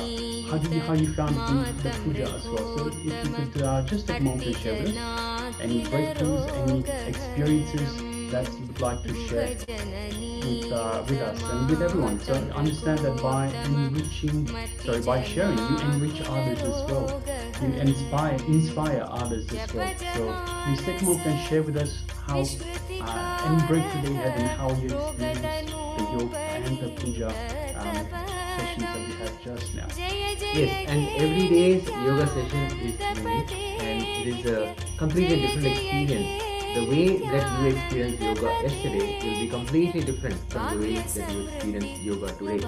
In even a small fraction of a change, like how much you are able to bend, how much you are able to stretch from the physical aspect of it, but then there is much deeper experience that you can actually get into by feeling that oneness with Paramashiva and actually moving with the sacred geometry of the entire cosmos. So how you actually connect with the Nithyananda Yoga experience, that will tell us exactly how deeply you are able to connect with Paramashiva every single day, every moment, every opportunity for us to be in oneness, to experience that space of oneness. So share with us, just take a few moments to share with us how your yoga was today. Were you able to stretch more today, or do some asanas better, or some asanas not so better? How it was today and how the whole experience was. So if you share with us before we get into the next session, or rather first session of the day of Paramashivoham. So please go ahead and share. And meanwhile, let us get ready for the heart manifestation. So we'll start with the Shastra Pramana. And the Shastra Pramana is the scriptural reference to manifest the powers of the third eye. And it goes as Kapalantarmanonya Tishtan Viritalochanaha Ramena Manasodadyat Lakshayet Laksham Uttamam. The translation goes, by fixing the mind on the inner space within the crown center and sitting stably without any movement, having the eyes closed in succession. By that stability of the mind and inner space, one directly sees the ultimate goal, which is the word lakshya, means ultimate goal, by having the vision beyond the sight that reveals any object or place, attaining the space of oneness with the source, Paramashiva. Such a beautiful verse in a very short and profound way that Swamiji has given this. The experience of this Shastra Pramana is just by initiation, awakening our third eye, and awakening the presence of Paramashiva in the third eye. That allows us the vision beyond the sight to reveal any object or place or anything that we want in the entire cosmos. And all we need is to open up that space of oneness where Paramashiva manifests in our third eye region and reveals all the secrets of the cosmos. Alright, so now let us get ready for this power manifestation. So the first power manifestation of the day, of course, is always the third eye vision. Seeing images blindfolded. So we will be displaying an image for you, and with your eyes blindfolded, you will give us the details of the image that we display. So requesting everyone now, you will need a blindfold. If you don't have a blindfold, any piece of cloth or anything that can cover your eyes, anything that is opaque in nature such that you cannot see through. Yes, we have a question from young Bong. Do you want to manifest superpowers? I'm not sure exactly what you mean. So we are entering into the power manifestation. So it is for the participants, for all of you to manifest the power of third eye vision. So requesting everyone to please put on your eye bands and let us get ready for the power manifestation. So once again, if you don't have an eye band, you can use any piece of cloth that covers your eyes entirely. Yes, and we will be manifesting all the powers of Paramashiva. Paramashiva has revealed at least 430 powers that can be manifested when His presence, when we are in oneness with His presence. So all the powers we will be manifesting, and this is a beautiful way for us to get started by reading or seeing things with a blindfold on. So we will be manifesting this power now. The more and more that we enter into the space of oneness, the more and more powers we start manifesting, and we will be manifesting further powers as well. So let us get a blindfold so we can get started. And thank you for all the participants who have already put on their blindfolds. Ma Judy has joined with us. Nithyananda Ma, welcome. And if you are just joining in, we're just in the middle of a power manifestation session. In fact, we're just getting started. So we went through the Shastra Pramana and entering into the space of manifestation. If you have a eye band or something, a piece of cloth that can cover your eyes well enough so that no air or rather no light can get through, then you can get started.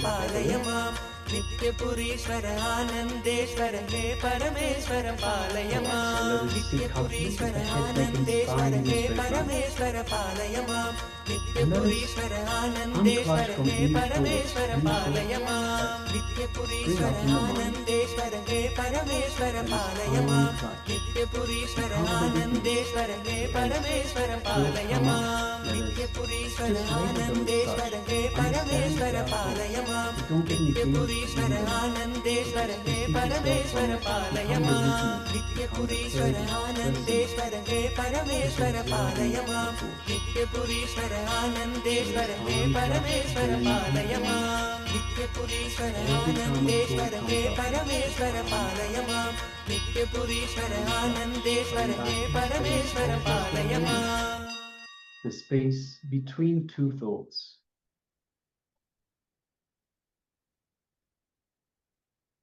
Now let us bring our awareness to our Anandaganga, our inner space, which is just below the heart center and just above the nasal center. Anandaganga, it is the space that Swamiji has initiated us in to connect to the divine, to be in the space of oneness with the divine. Bring your awareness Bring your full awareness to your inner space and remember Swami in your Ananda Ganga. Understand Swami is a very good thing. What we have to do is reach out, invoke the Master. And just by remembering the Master in our inner space, let us remember Swami in our inner space. Remember everything Swami is, everything Swami represents, everything Swami means to us. All the beautiful moments that we cherish with Swami. Remember all of that in our Let's invoke the Master in our inner space, our Ananda Ganga, and let us welcome him with love. दयालुं गुरुं ब्रह्मनिष्ठं प्रशान्तं समाराध्यमध्याविचार्य स्वरूपं यदाप्नोति तत्त्वं निदिध्यास्य विद्वान् परं ब्रह्म नित्यं तदेवाहमस्मि दयालुं गुरुं ब्रह्मनिष्ठं प्रशान्तं समाराध्यमध्याविचार्य स्वरूपं यदाप्नोति तत्त्वं निदिध्यास्य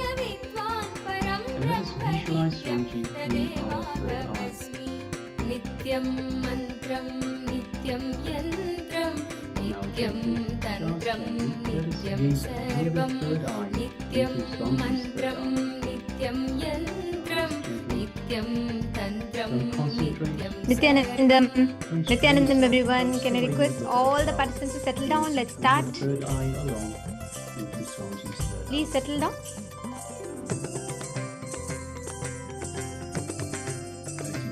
You feel an energetic connection from the Master. Requesting all the participants to please settle down.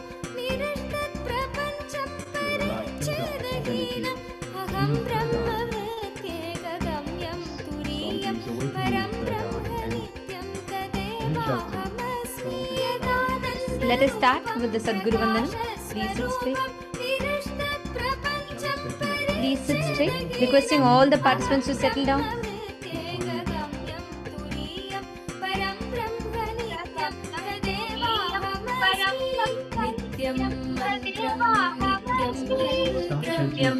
नित्यं तन्त्रं नित्यं सर्वं नित्यं मन्त्रं नित्यं यन्त्रं नित्यं तन्त्रं नित्यं सर्वं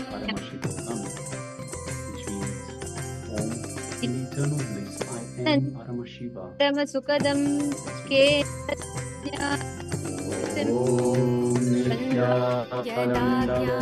Paramashivoham Ekam Nityam Vimalamchalam Sarvadi Sakshibhutam Bhavatitam Triguna-rahitam Sadgurum Tam Namami. Nithyananda Paramashivoham. Nithyanandam. Yes, if you're all able to hear me and see me, please wave your hands. Throughout this power manifestation, and from the space of oneness with Swamiji, let us now start manifesting the power and of the Nithyanandam everyone, let us all first, right after puja, let us start with the power manifestation. And actually today we're very, very excited for today's initiation and process, and there's a lot to share with you all. But let's start with entering into the power manifestation first. I request everyone to settle down. Nithyananda Paramashivoham.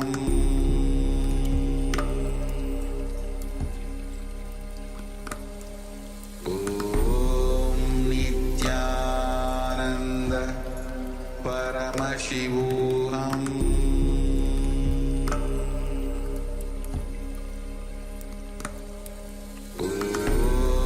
Nithyananda Paramashivoham.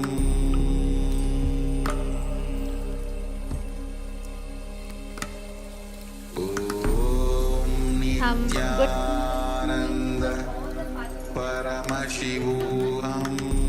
That you're not very familiar with.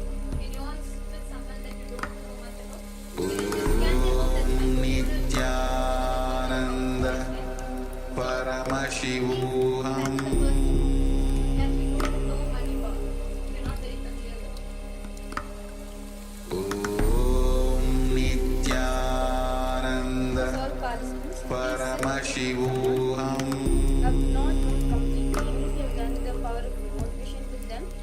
can go ahead, continue to sit with them because today we think manifesting the power of body scanning. So can I request all the participants, please, the partners?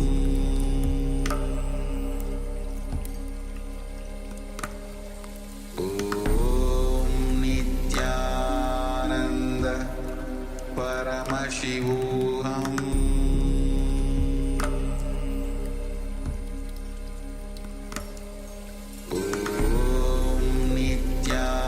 Nithyananda Paramashivoham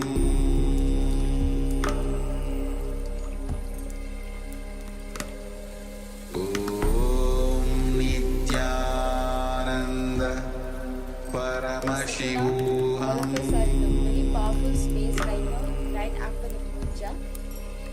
So let's get started with our meditation. Because all participants, please settle down with the partners. Paramashivoham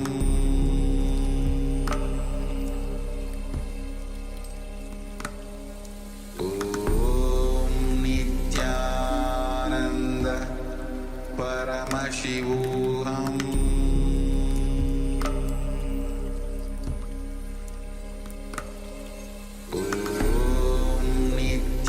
Nithyananda Paramashivoham.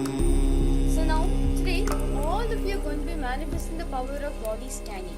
But you're going to be identifying the birthmarks or the moles which your partner has. Well, you may not know about your partner, right? You may not know completely. You're completely new to them. So you're going to be scanning. You're going to be asking Swamiji whether your partner has birthmarks or moles, and what is the location. You're going to be identifying the location of your birthmarks and your moles in their body. Paramashivoham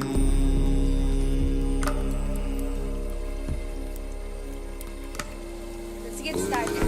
So request all of you to please sit down. Close your eyes. Paramashivoham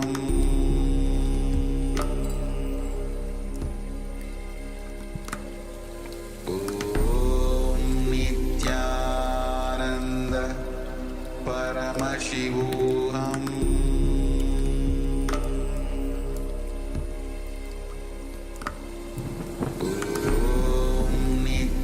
Nithyananda Paramashivoham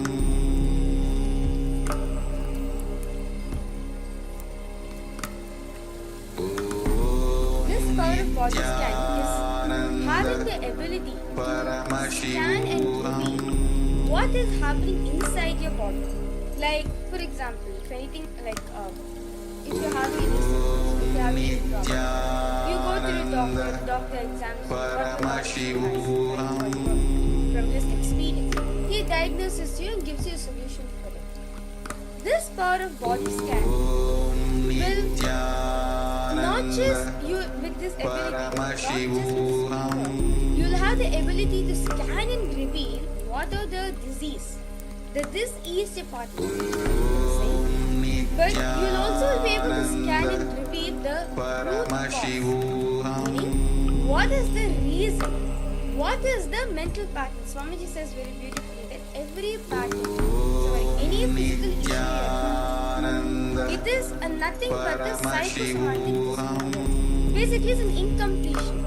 Psychology, mentally there's some incompletion which you're having, which you're not completing with it. Becomes a disease system. As yesterday very beautifully all of us read during the completion process, right? That when you're not able to handle life, your shoulder pain, you're not able to take responsibility, your shoulder pain, when you're not able to handle your life, you feel like God, your knee starts hurting, right? So every thought correct, every incompletion you're having within yourself, when it's not completed and suppressed into you, it becomes into a physical disease. That incompletion manifests as a physical disease. This power of body scanning can even go to that detail that what is the exact root cause? what is the exact incompletion which is the source reason for this disease to happen. And not just that alone. Also, since the third eye has come, right? Third eye is all powerful. It is the healing spirit. Just by letting the third eye to fall and falling on that god, immediately healing starts happening. Just by being in the breathing space, just by being in this presence of meditation, immediately healing starts. So, the power of body scan, powerful cognition is for each and every one of us to understand that the person in front of you is a powerful. The person whom you're sitting, you are in oneness with them. Therefore, you can see, you have the ability to scan and reveal the subtlest, the minute happenings in their body as well. Yesterday we manifested the power of the day before yesterday we were able to manifest the power of remote vision, where you were able to see far of distance, you were able to identify what's happening, what are the colors in your partner's house, and all, what the description describing the house, right?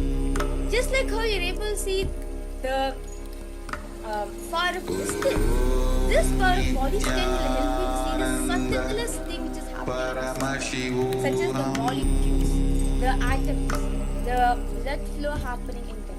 The subtlest, the minute problems happening, the minute happenings happening in your body, you will be able to scan and see through the third eye with the power of body scanning. Let us slowly relax. Okay, so let's get started. So in this round, slowly remove the eye bands. We're not going to be manifesting this power of body Immediately, scanning. let's share what you're going to be identifying the birthmarks. Do not worry about what the moles was revealed which is right or in wrong or correct. It really does not matter. So let's get started. Let us quickly share with us. us because all of you to please what was revealed to you. Eyes. Masali Chen. Remember Swamiji in your inner space. You can, yes, please open your eye bands and start sharing with us what Paramashiva revealed, and all the other participants as well, requesting all the participants who are in the Zoom to have their cameras on and please share with us what was revealed to you by Paramashiva. Intensely start chanting the Mahavakya. Om Nithyananda Paramashivoham. No matter what was revealed, in whatever way it was revealed, sometimes it's in the form of an image, sometimes in the form of words, or something just as a feeling happening inside us. It may have been revealed to you in so many different ways. Whatever way it was revealed, know that Paramashiva has manifested in you by the power of initiation with Swamiji.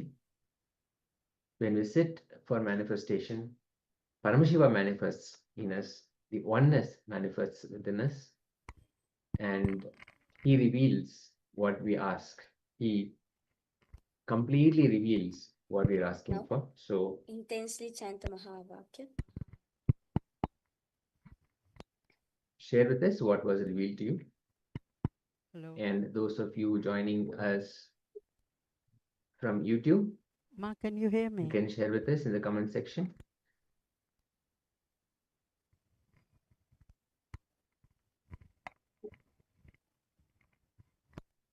Yes, so once again, requesting everyone to please switch on your cameras and be available in the camera frame. As Swamiji beautifully tells us, whatever you put into the program is what you get out of it. So it's important that you take part in the program, you participate in the program. Bring your 100%. It's only when you put in 100% that you get back 100% from the program. And yes, we are joined by new participants. Welcome. Good to have you with us. It's your personal time with Swamiji, where you're conversing with in the first round of the Swamiji who's going to be showing it to you. The power of third eye vision. We are so ask detailed questions. Does the partner who's sitting in front of what was revealed to them in their third eye? Birthmark or what they experienced as part of this power manifestation. So where are the detail of the image that we displayed? What is the number in this first round? And what's the size? Is it the big we have a one? sharing from is it the small one? I saw white sky, Detail ask distant these green questions, mountains, Swamiji. an airport, many planes with white and slightly blue bodies, a silver roof with an iron frame, and a grey runway. Yes, thank you very much for sharing, my young Ho. Thank you very much. Lots of details.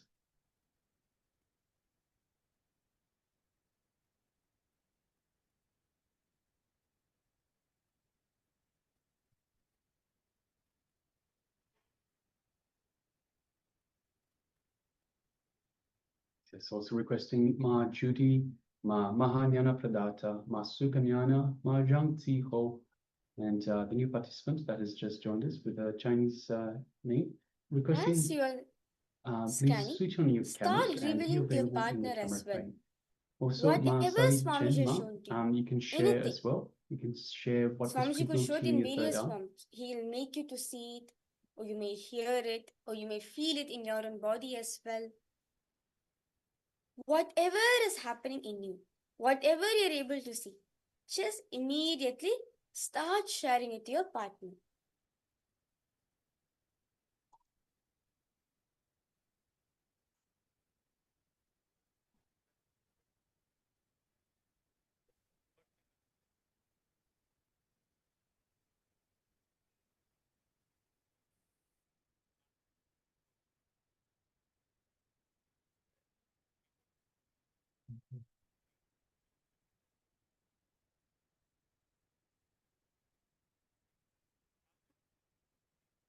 Yes, so Ma Sari Chen shares as well. Yes. And yes, we just saw the message that you've put in, Ma. And again, when you bring in the space of oneness with Paramashiva, whatever bad energy or negative energy you feel is around you will automatically just leave this whole space. When you sit in oneness with Paramashiva, then he makes sure that the whole space is purified. And then you will start radiating that presence. And you will see that all any bad vibes or bad energy that you may be feeling is not there anymore. So just only thing, only solution for what you're asking for is just sit in that space of oneness. Just be in that space of oneness, and you will see that so much of positive energy, positive vibes, and Paramashiva's presence starts radiating through you, and all the negative effects or bad energy simply just vanishes. So sit in the space of oneness and sit again and again for power manifestation, and do not miss darshan every day with Swamiji, and you will see that the powerful space that you carry will just remove all the negative energy around you. All right, so let us move on to the verification stage. So we'll be displaying the image that we had for you just now.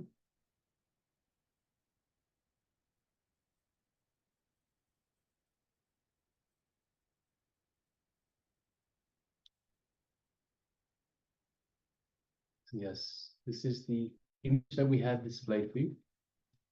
As you can see, it's a zebra. As a zebra in Africa, in the African countryside, you can see some green trees, some dry grass. You can see more trees in the background. It's a little bit hazy, a little bit of a foggy type scenario. You can tell there's a lot of white in the sky, so perhaps very cloudy. And the zebra is eating and just looking at whoever's taking the picture, so the photographer. So yes, let's have a look at the sharings. We have my young Hong that shares I saw white sky. So yes, Ma, we have the white sky. Distant green mountains. So in the distance we see green trees. It's not quite mountains, but we do see green in the distance, the green trees. Airport, we don't have the airport. Although there's a lot of black and white and lines and the runway that you have for the airplanes will be drawn out and given directions. This is how you get where you need to land. So you might have interpreted that the lines as that. many places with white and slightly blue bodies. So we have just glimpses of blue from the sky as well, Ma. A silver roof with an iron frame. So we don't have the silver roof. We have it's almost silver-like looking for the color of the zebra itself. Iron frame. It looks quite a muscular specimen. So yes, and a grey runaway. So black and white makes grey. So you might have seen the zebra as a grey, and it is very good at running. So I guess thank you very much for sharing, Ma, and congratulations for manifesting this power of third eye vision. All right, so now let us get ready for the second round of power manifestation. So for this second round of power manifestation, once again, we request everyone to please put on your eye bands once again. Just take a moment and put on your eye bands.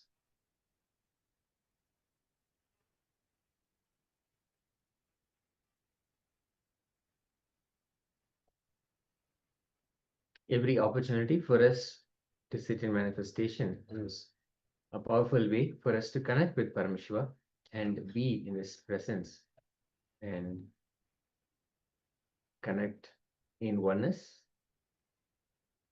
So any opportunity we have, let us immediately get in and sit in that space of oneness.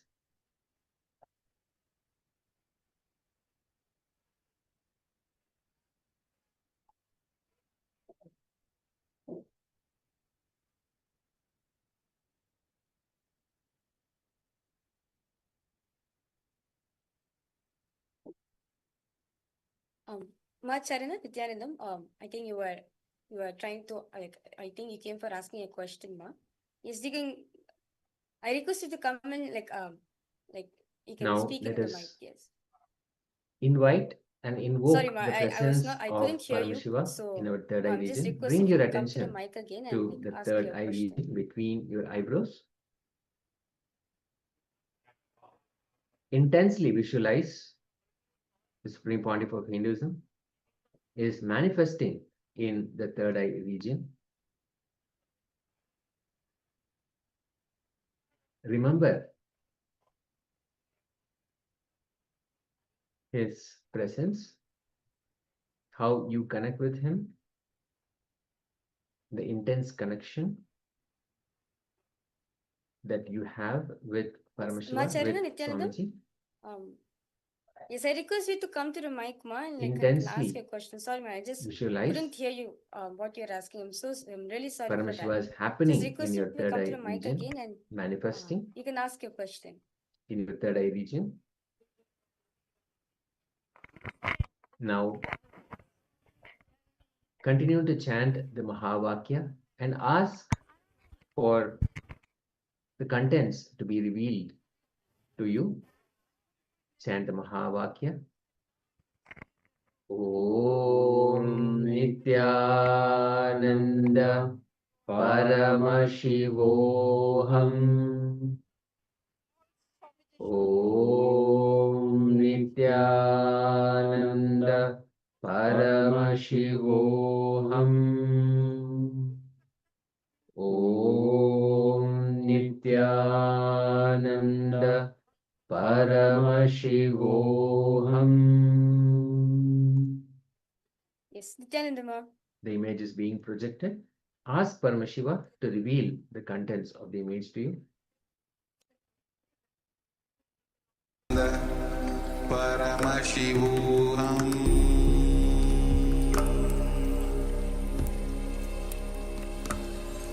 Om Nithyananda Paramashivoham.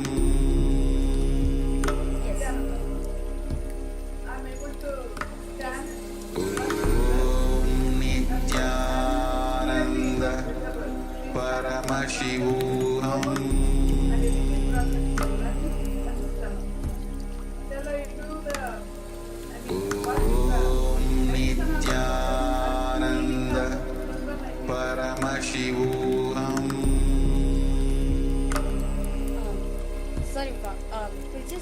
last part alone because like Paramashivoham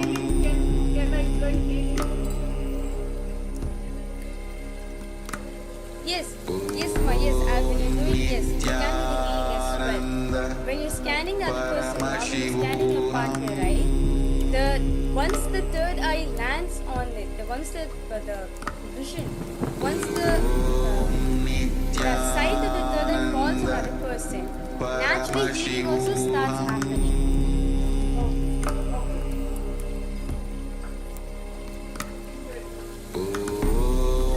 Yes, so we're able to scan and see more like what, like the birth marks and the bones of the person's body.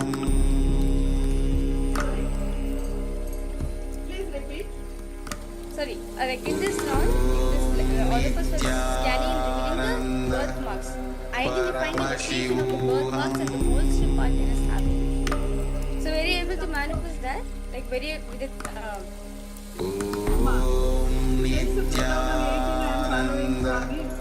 Paramashivoham I had the experience of this Swami, whatever said. So, this Amma Nithyananda Paramashivoham Valentine. So, I did. Because I don't have any company Nithyananda Paramashivoham. That's fine, but that's no problem. Okay. Nithyananda Paramashivoham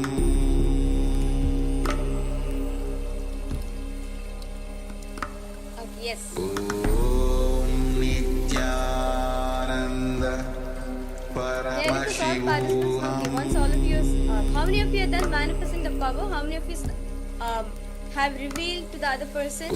And how many of you manifested this round? Then you are able to identify the number of holes, the birthmarks, and you are able to see the location as well.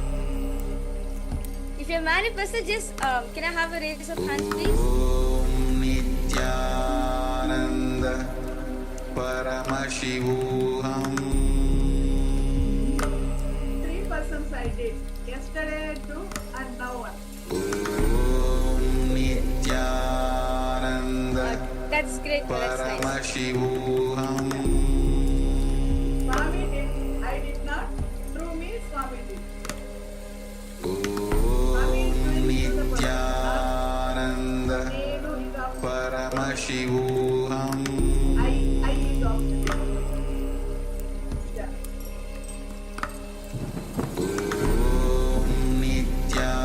Nithyananda Paramashivoham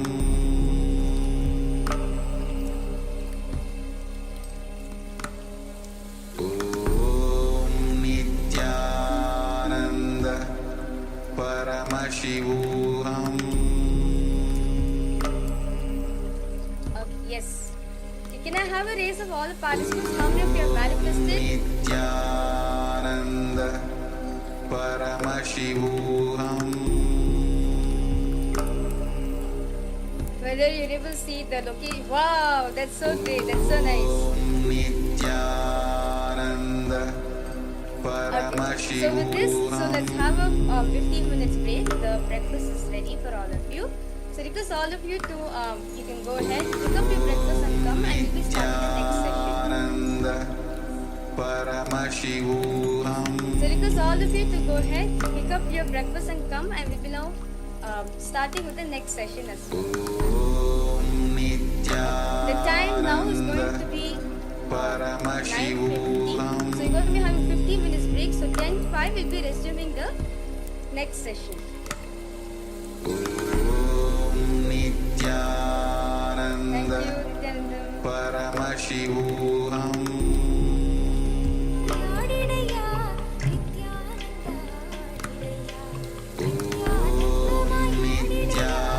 Nithyananda Paramashivoham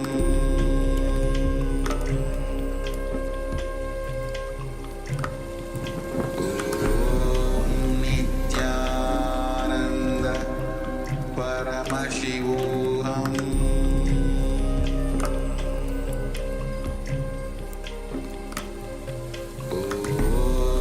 Nithyananda Paramashivoham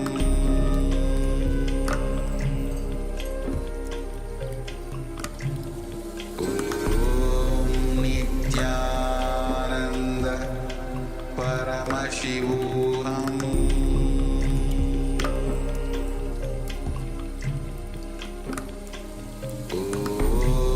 Nithyananda Paramashivoham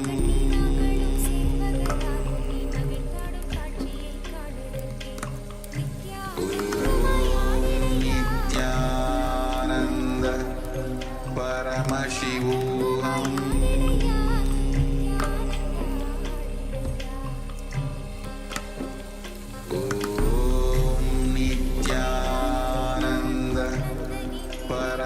Nithyananda Nithyananda, Paramashivoham today Europe team is doing serving.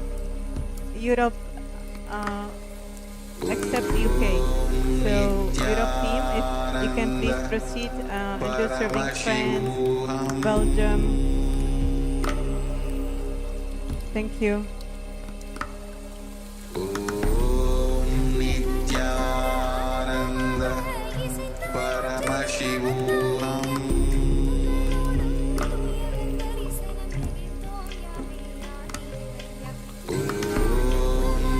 Nithyananda Paramashivoham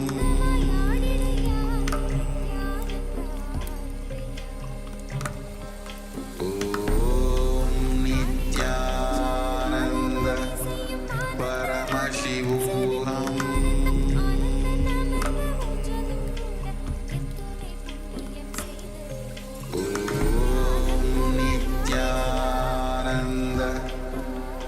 Paramashivoham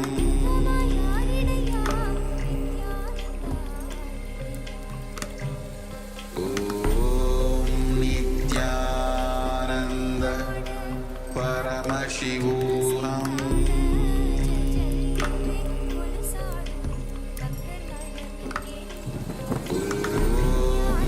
Nithyananda Paramashivoham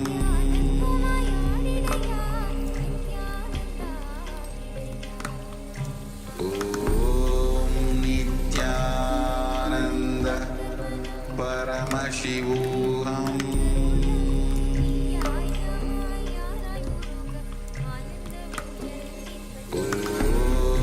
Nithyananda Paramashivoham Yes, you can relax now. Slowly, very slowly, remove your eye bands and gently let the light come back into your eyes.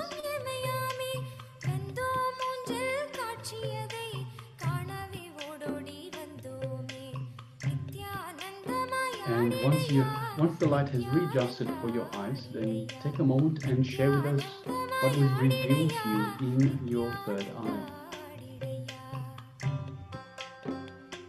Share with us the details of the image that we displayed for you for this round 2 of power manifestation, seeing images blindfolded.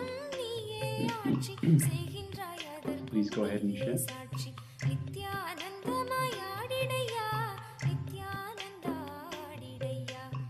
You can share with us what was revealed to you by Paramashiva.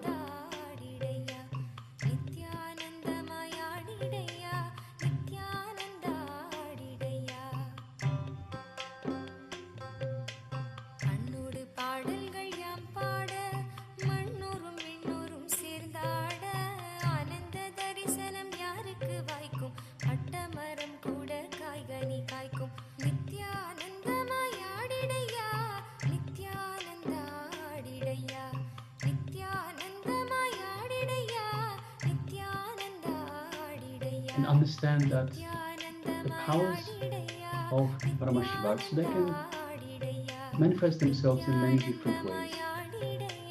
So you might see an image, you might see just a flash, just a piece of information that you just know is the truth.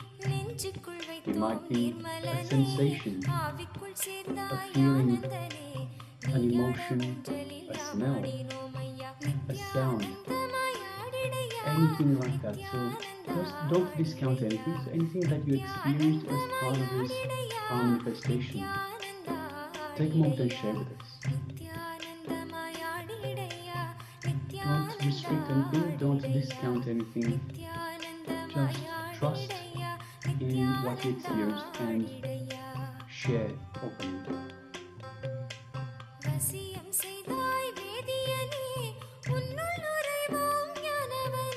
So please go ahead and share.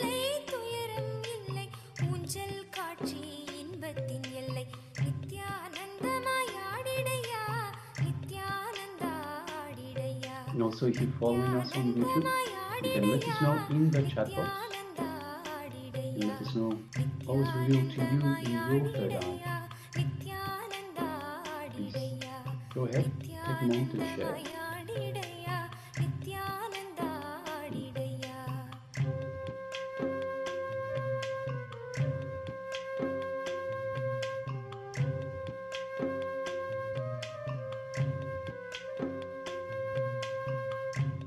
Understand the powers of Paramashiva manifest through the space of oneness with the divine, oneness with Swamiji.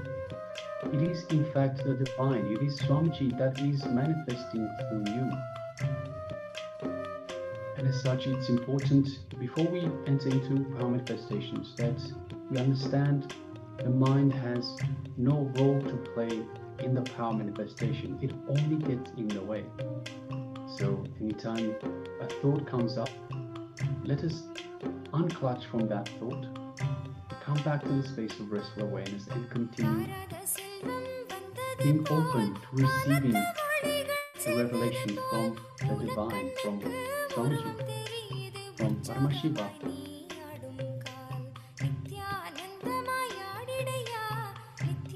So we have a sharing from Ma Yang Yan Hong. If you can provide a translation as well, please.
Taking a few more moments, a chance for more people to share.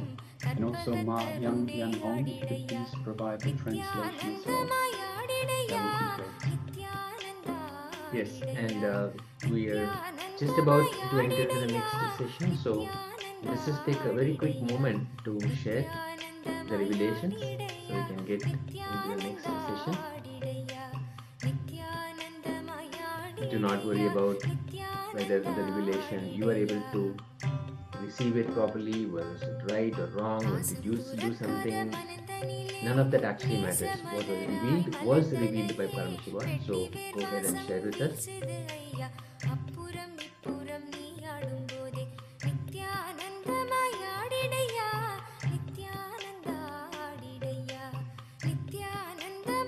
Meanwhile, let us introduce today's topic. So today we have as deity Bhagavan Nataraja, the cosmic dancer. And the theme for today is Yoga, Integrated Science of Mind, Body and Spirit. So it is about this integration of mind, body and spirit that we will be going through, that Swamiji will be revealing to us in today's topic, in today's theme. So we'll be starting with a small introduction. where Swamiji is revealing that there is no controversy in existence. There are no contradictions. You just simply cannot find the connection. So Swamiji will be going through this topic, telling us about existence itself, no controversy in existence. So as soon as we finish with this power manifestation, so once again, Ma Yan Hong, if you could please provide the translation as well. And also Ma Sally Chen, if you could also share what was revealed to you in your third eye. For this second round of power manifestation.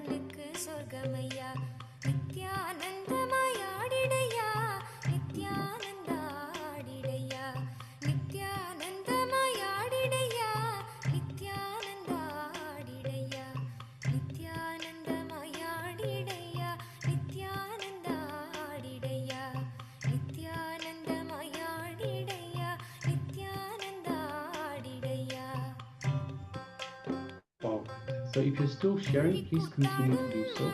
Meanwhile, let us move on to the verification stage. So let us reveal to you the image that we have displayed.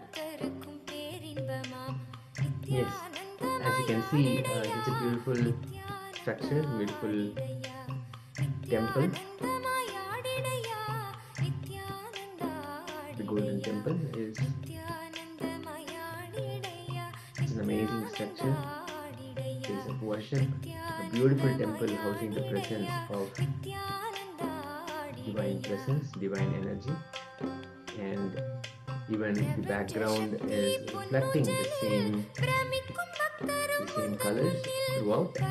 So we have not received the translation, and we hope that what was revealed to you is in some way or form is exactly the same as what we made that we are projecting right now. So thank you so much for participating and being there and being part of the sessions. Now we'll enter into the next session where we'll be looking at an introduction to the whole, a powerful cognition which serves as an introduction to the whole day's program, the theme of today's sessions. Let us start. Let us come back to the space of listening. One more thing. Now the scientists are saying constantly our body is getting updated. Our body is healing itself. But when you bring back your past memory, engrams, when you have your engraved memories, again and again you bring the same kind of body. Recently I read a beautiful book, Biology of Belief. Great doctor and a research scholar. He says, in the biology we believe that DNA, our cells, only they manage our system. But he says after 30 years of research, not only DNA and cells are not managing your body, your belief system guides the DNA and cells. Whatever you believe, whatever you think you are, only that guides your DNA and cells. And moreover, he says that structure does not monitor the function. Function monitors the structure. It's an important. Structure does not monitor the function. Function monitors the structure. It's a very surprising or amazing breakthrough. But he's able to prove structure does not monitor the function. Only function monitors the structure. He says, whatever you believe, your belief system only designs your whole structure. Even your body can be healed when you are out of these engrams. You can heal your body if you can come out of these engrams. For example, the young age, if your mother has taught you, don't go in the rain. If you go in the rain, you will have cough, you will have cold. If that becomes engraved memory in you, even if you see a rain through window, you will start sneezing. You don't have to feel the rain, experience rain. Just see the rain through window, you will start sneezing. The engraved memories are so deep. It disturbs even your physical health. Coming out of engrams, liberating yourself from the engrams, even can heal you. It can even heal you physically. Very intelligent research. Very intelligent research. 30 years of research. He reveals with the scientific facts, he proves even your DNA system can be altered. Understand? He goes to the extreme of saying your DNA system can be altered by your thought. He says, don't think you are living as per your body. Your body changes as per your living. Completely shifts the understanding. Shifts the understanding. He goes to the extreme of proving some of the major things like if a child is adopted by somebody else in the young age, neither the parents nor the kids should know that they are not physically connected. It's like change the kids in the hospital. You will be surprised. Kids get the disease. The genetical disorders are adopted parents, not the physical parents, actual parents. Then what do you mean by the genetical disorder or hereditary diseases? It's nothing but mind. Nothing but mind. I was really surprised, shocked to see his report. He has done a thorough research, 30 years of research. Every point, what Patanjali says, what I am talking now, is proved scientifically. Now all we need to do, reduce the depth of engrams in etheric layer.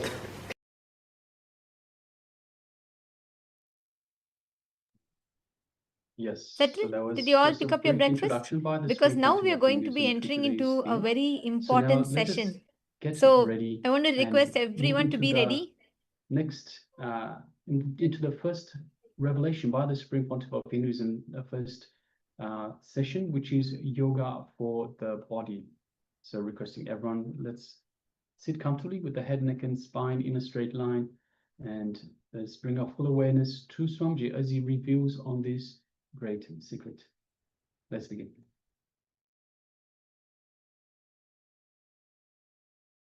The word yoga. Let us analyze the word yoga. In Sanskrit, the word literally means to unite or to become one with.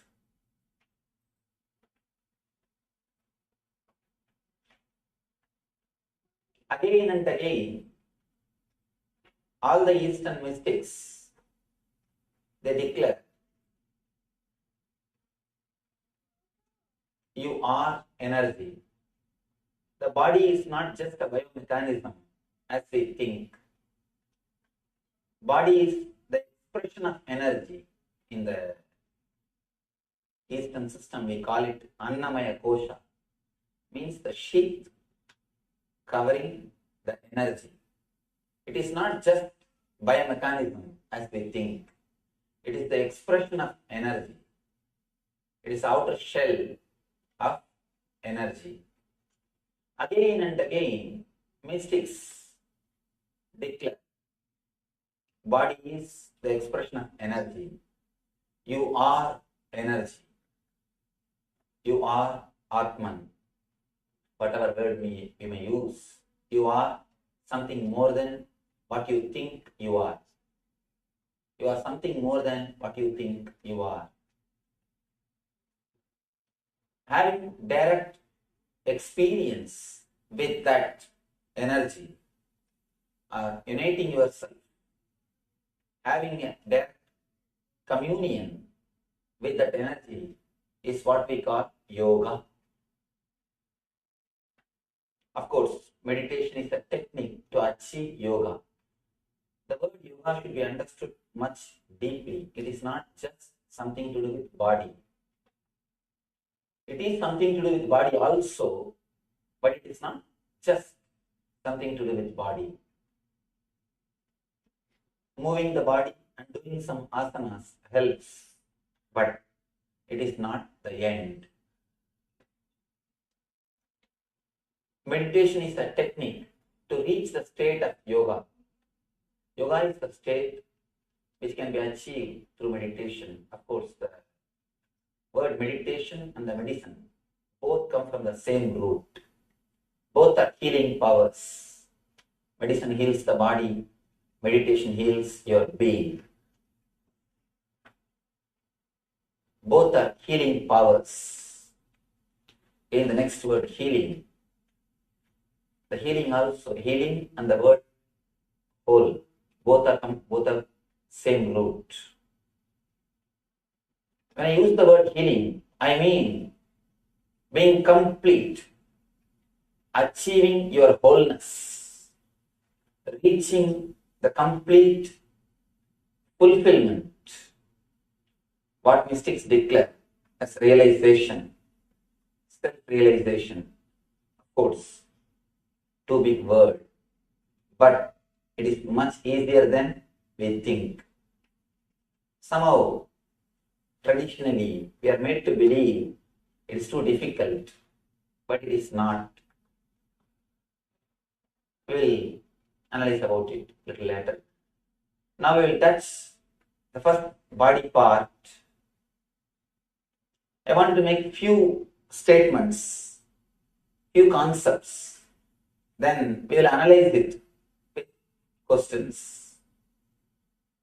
First thing, by nature, your body is intelligence. It is not just biomechanism as they think.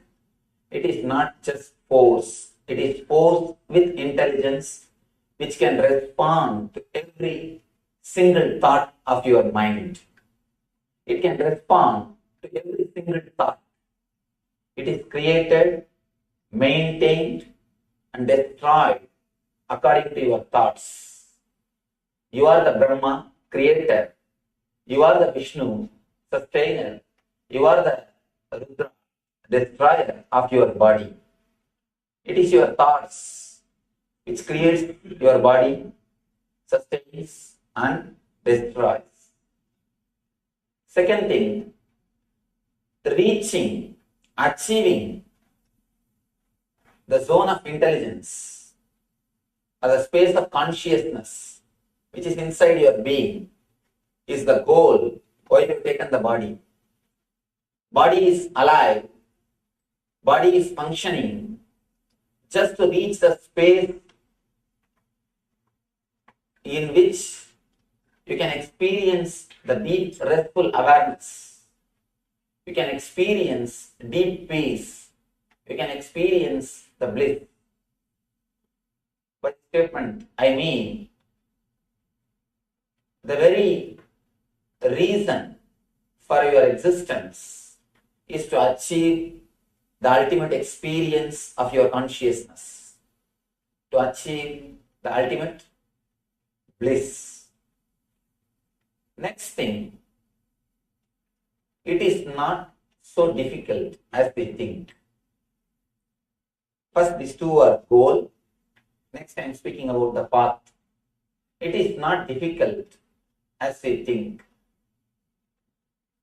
Next, what are the hurdles? Why we are not able to experience? If we say it is not difficult, why we are not able to experience it? Where we are missing? It's a small thing which we need to understand. Usually, no master, no spiritual master will agree with the other master in any concept. If it comes to history, all the historians will accept or agree something in common. If it comes to medicine, almost everybody agrees something in common. If it comes to any other department, mathematics, the top level people, they agree something. When it comes to spirituality, you can't see two rishis accepting any one concept. That's a beautiful statement. Two rishis accept one concept. Be very clear, someone is fake. Someone is fake. In spirituality, each one has got their own theory, their own expression, their own experience. But when it comes to this one concept, By nature, we are intelligence. By nature, we are bliss. Almost all the masters, not only Hindu mystics, the mystics or masters belong to all the religions, all the cult, all the group, all the sect. They agree this one concept. Then it must be the basic concept, the basic truth. It must be something important. Then why we are missing it again and again? Why? How we are missing it? We'll analyze few things which we are doing to stop experience the Ananda Spurana or the bliss happening in our being. First thing, we accumulate too much of negative emotions, toxins in our system. Our body is not just material as we think. It can hold energy. It can hold thoughts. It can hold memories. The Tantra, beautifully they say, you can't think, you can't continue any thought unless you remember your form. Because in your form, you have complete memory. All the memories are recorded in your form. If you can't remember your form, you can't proceed in thinking. You can't have even a single thought without remembering your form. Because in your form, you have all the memories. Your body is not just dead biomechanism as we think. In that, you store memories. You store your emotions, whether it is positive or negative.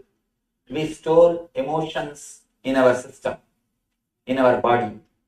When you store negative emotions, you accumulate too much of toxins, unnecessary negative energy inside your being.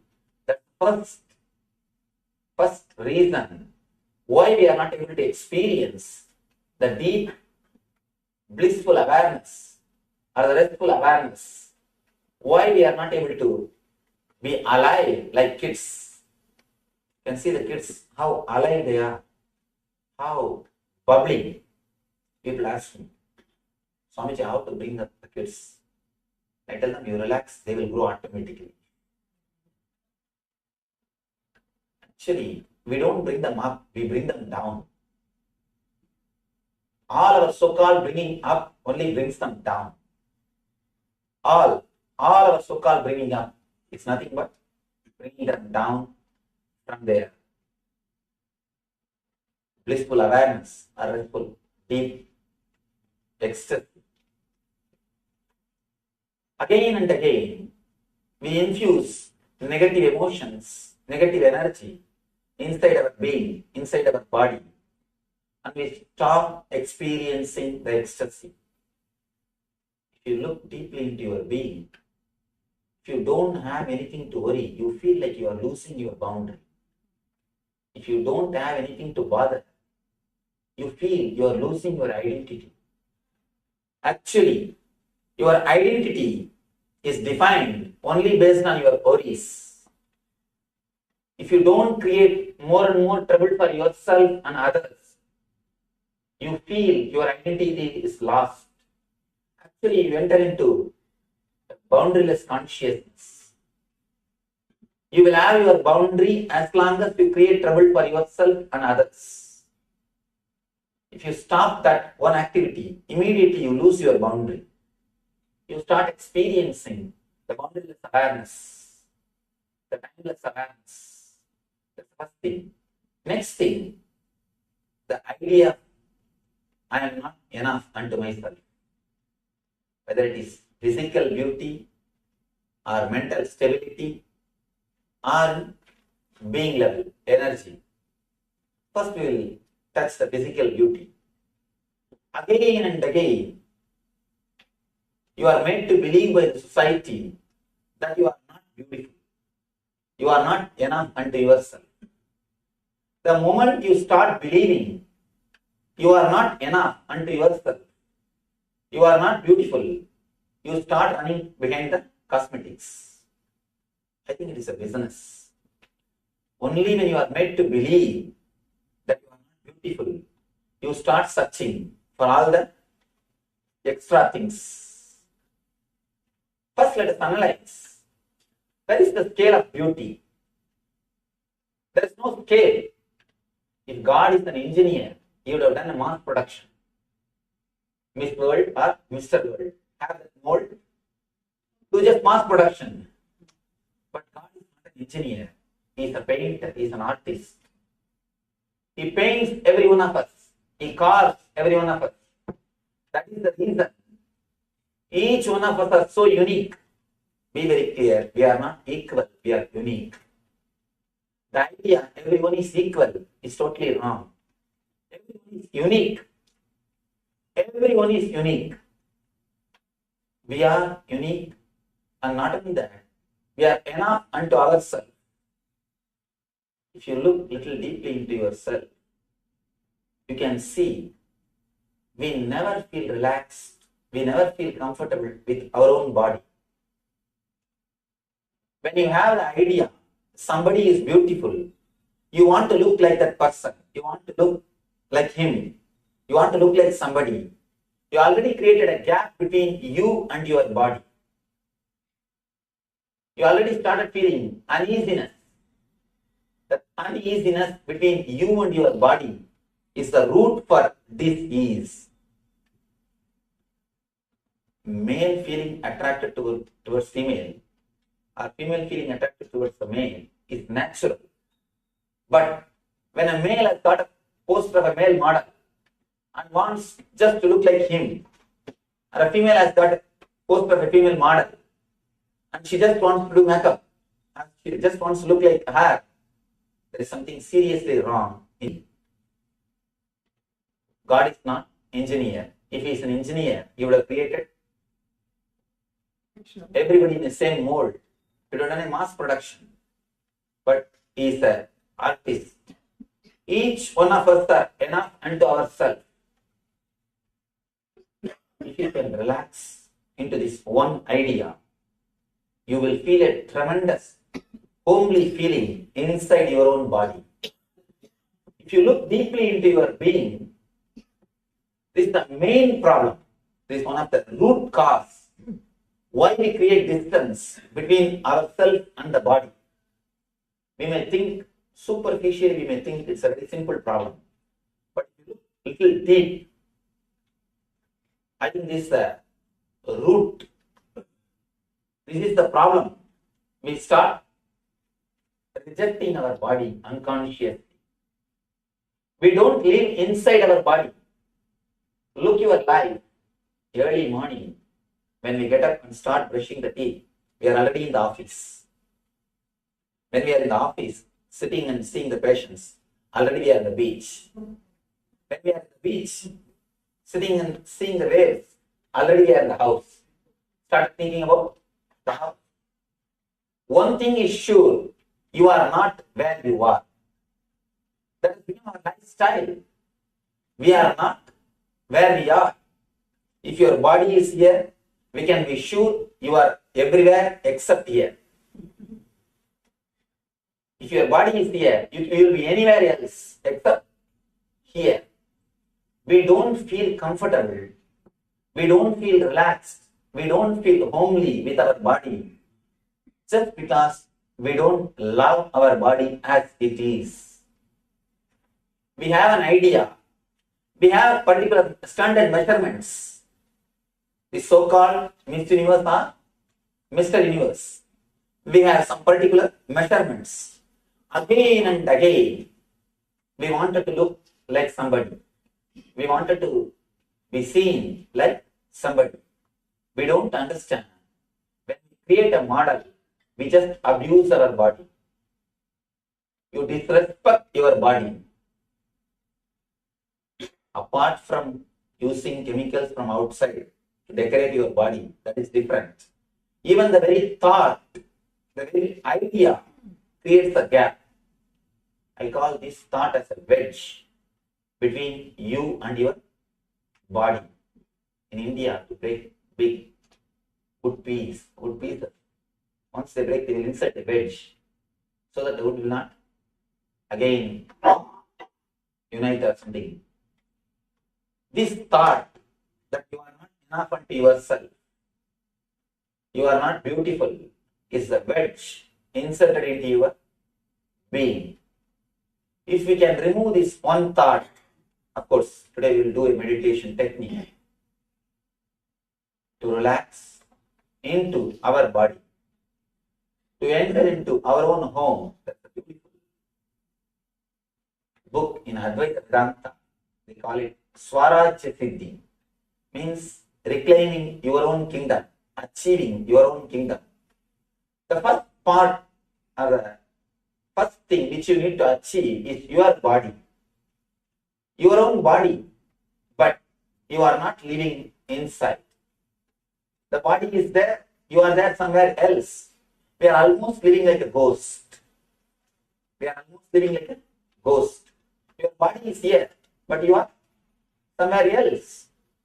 First thing we need to do, enter into your body.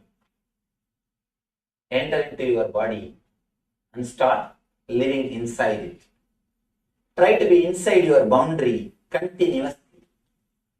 All our pain, all our disease is nothing but your body asking your attention. Your body asking your presence. Your body asking your energy. If we can give enough attention to our body, naturally there will be no problem. You know, if you don't give enough attention in the home, what all the problems will be created. The same way, the body is your home. Give enough attention. That is enough. All the problems will be solved. Only when we don't give enough attention to our body, when we don't give our presence to our body, we create all troubles. People ask me, Swamiji, to do meditation, master's presence is necessary. I tell them, no. At least to do the meditation techniques which I am spreading, my presence is not necessary. Your presence is enough. Let your body have your presence. That's the first thing which we need to understand. Through this meditation technique which we are going to do, first we will remove the toxins, unnecessary toxins which we have accumulated inside our system through a particular breathing cycle. The technique is originally from Vijnana Tantra, ancient scripture attributed to Shiva. First we will do a particular breathing exercise and remove the unnecessary toxins in our system. Then next we will awaken the energy which is inside our being. We call it Kundalini Shakti, a potential energy. Then it is actually 3 steps. The first step, we will be removing all the toxins from our body. The next step, we will be awakening the higher energy which is in our system, which is inside our body.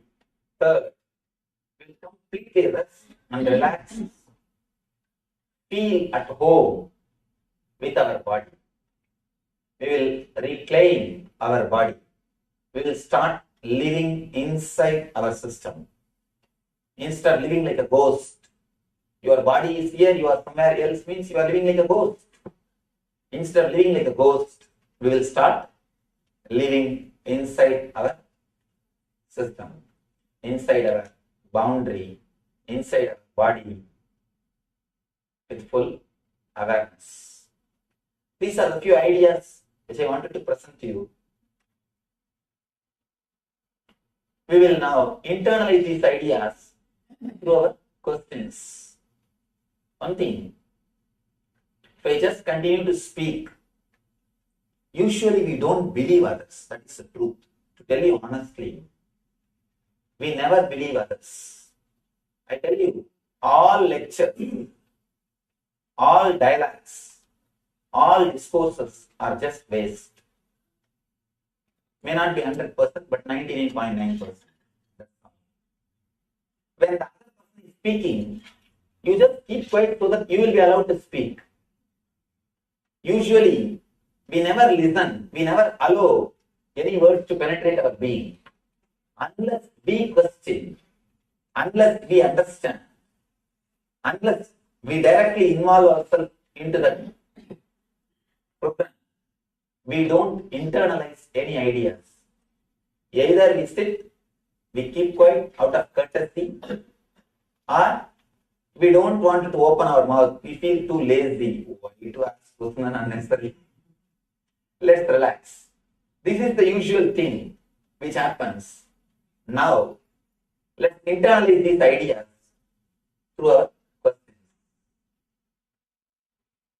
You are welcome to ask anything related to this statements or the concepts which I express. How do we pay attention to our body when we breathe? Today we are going to do a meditation technique. That's the first thing. Next thing, whenever you do anything related to your body, brushing the teeth, taking bath, eating, whenever you do anything directly related to your body, just be inside your boundary. You can see, only when you brush your teeth, you will have all ideas about your business. You will be thinking everything about your passions, about your business, about your life, everything. Whenever you do something directly to do with your body, be inside the boundary. Decide that. That's more than enough. Nothing else is necessary. That is more than enough. At least 2 to 3 hours you spend with your body every day. Brushing the teeth, cleaning yourself, taking bath, eating, dressing, all these things. In those moments, decide I'll be with my body. I'll be inside my body. Especially when you take bath, just relax with your body. We never look our body. You see your routine, you can see very clearly, you never look your body. You only wanted others to look your body. You never look your body. No, really. You never penetrate your body. You never deeply look your body. You never deeply relax into your body. You try, you think, you do all possible things to look beautiful according to the standard of the society. But you never relax into your body. I tell you, the moment you relax into your body, the moment you accept yourself, something called grace happens to you. It is not beauty, it is grace. Beauty comes by painting and doing all the makeup. Grace comes by accepting yourself. When you accept yourself, when you relax into yourself, something called grace happens to you. Apart from the meditation technique which we do today, you can take this one thing, this one statement, you can take as a message which you can carry in your life to your home. Decide, whenever I work with my body, I will be inside my boundary. Whenever you work with your body, just be inside the boundary. When I say just be inside the boundary, just feel what is happening inside your body. Stop thinking anything else except your body. Just see what is happening inside your body when you pour water, when you take shower. Just see what is happening inside your body, how your body is responding.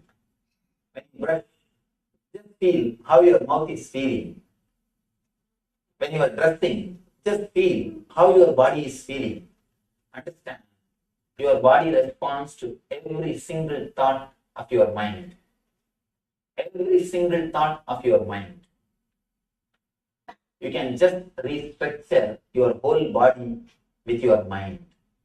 That's why in the East we have a beautiful philosophy called Samudrika Lakshana.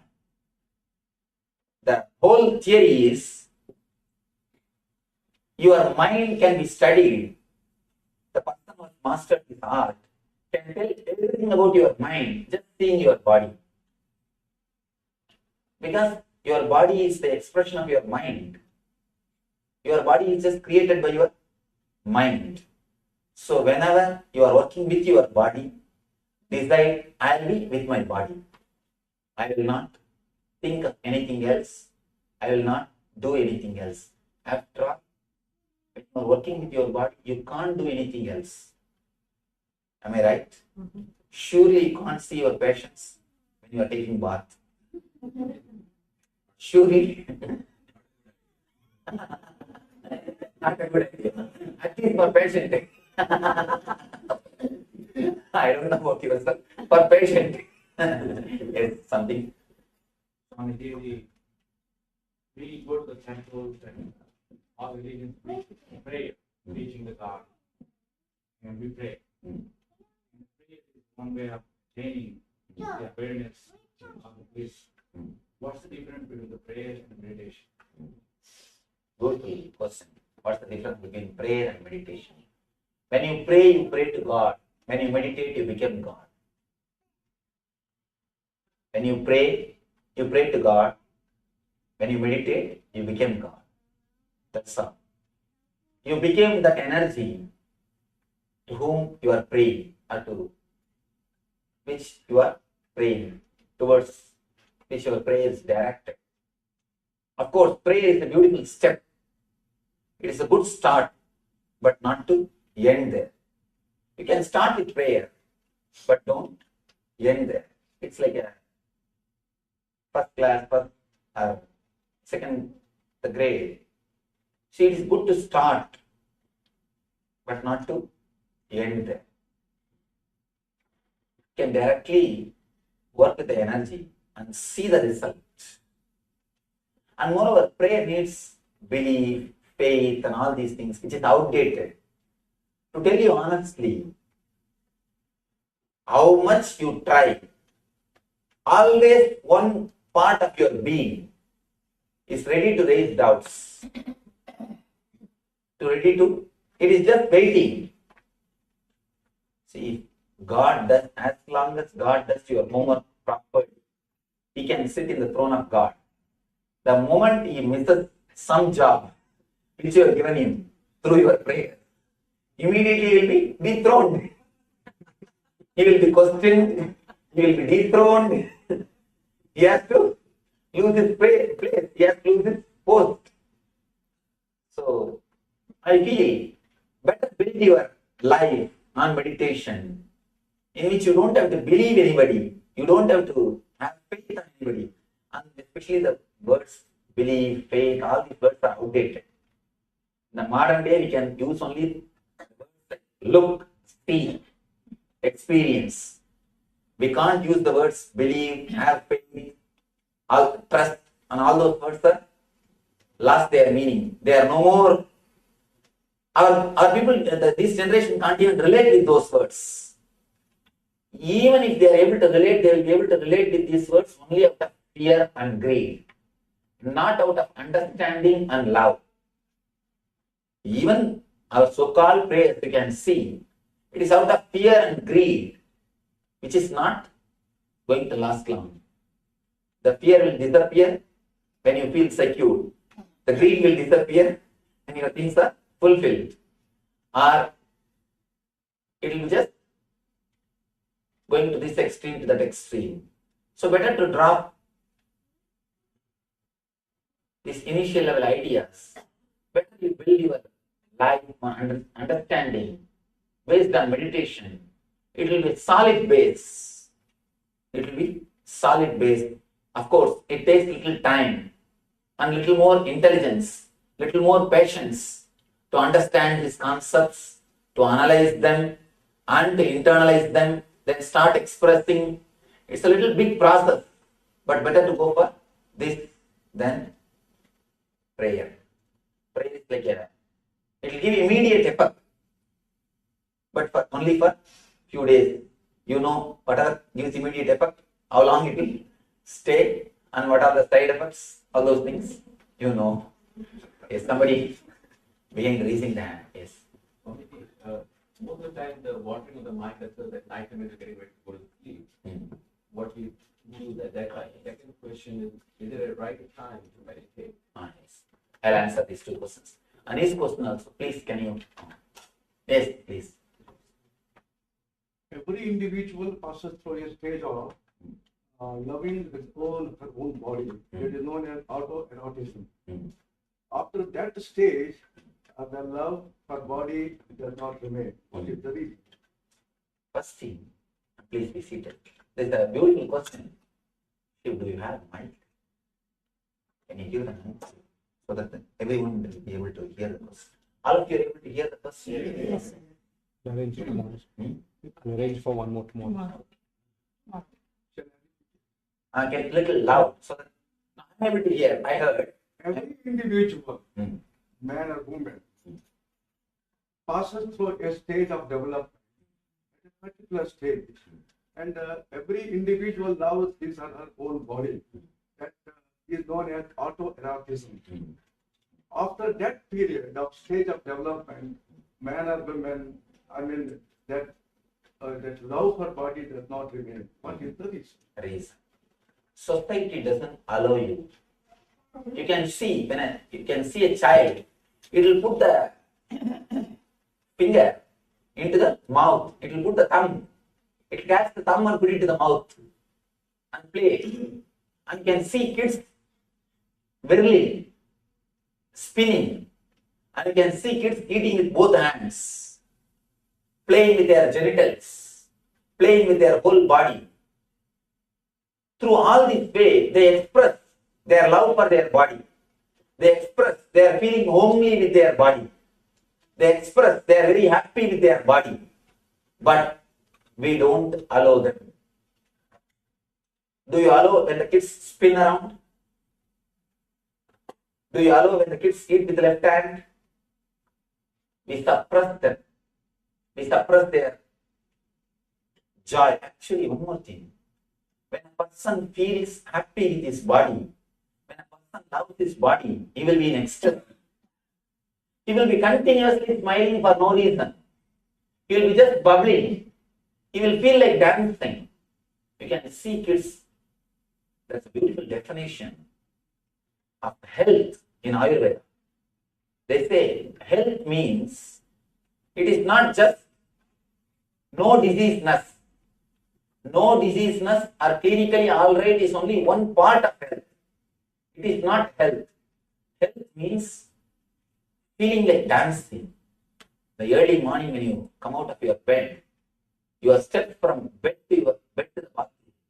If it is more like a dance than walking, then you are healthy. That's the definition they say for health in Ayurveda. You see kids just continuously alive. If they laugh, their whole body will laugh. Their whole body will smile. When we laugh, we see the next person. We see the next person and decide how much we can open our mouth. Really, we see the next person and decide. First, we take the permission, or we see what we can do. We wait and see. When kids laugh, you can see their whole body will laugh. Their whole body will participate in every activity. Their whole body will participate.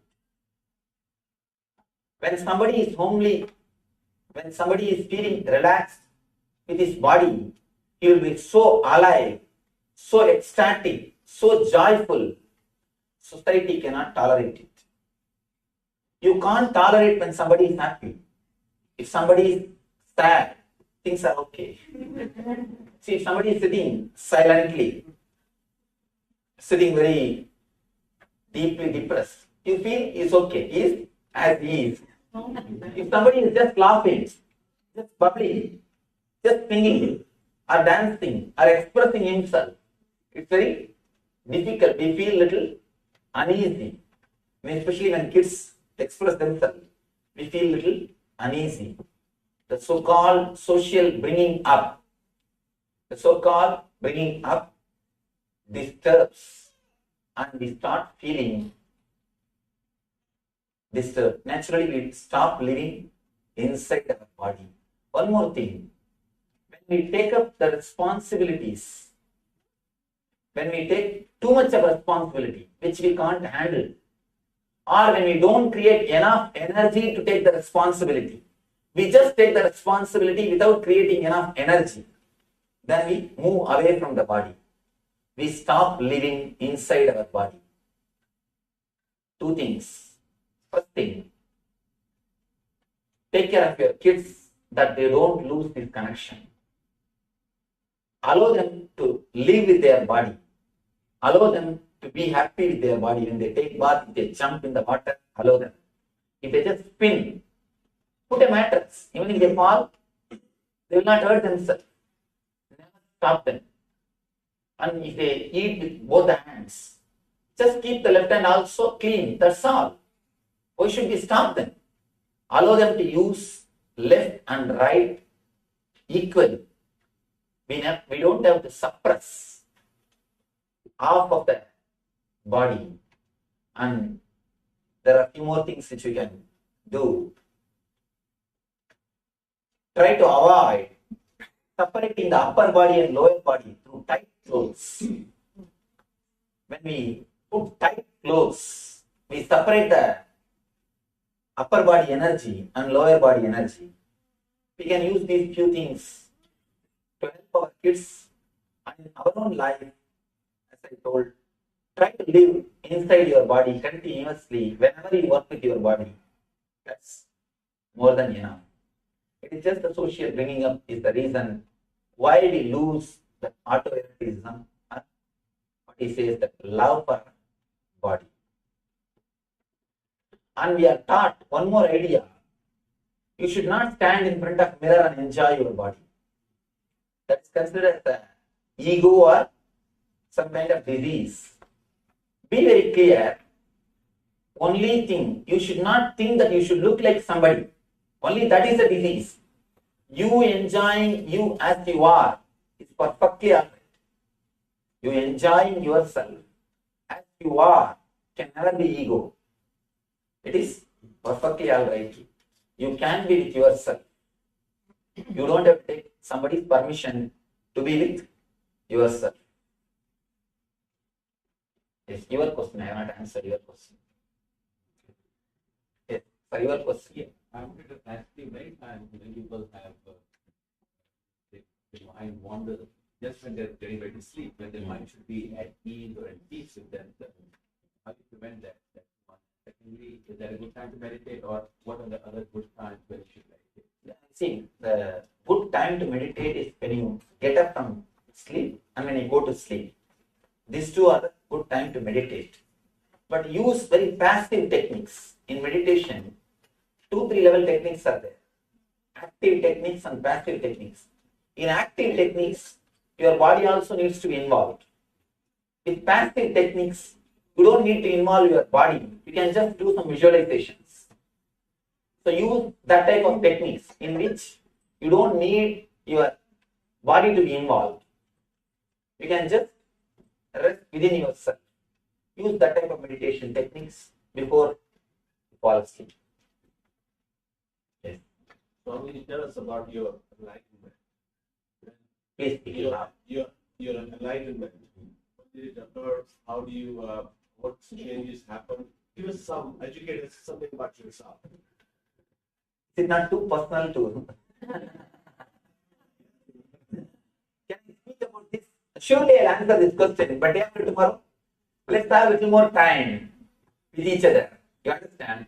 If somebody, you meet somebody, in the first meeting itself, he starts asking about your personal life. It's too intimate. You understand? Partners here. You must be reason. If the partner is here, you must be reason. Surely I'll answer this question day after tomorrow. So let's have a little more time.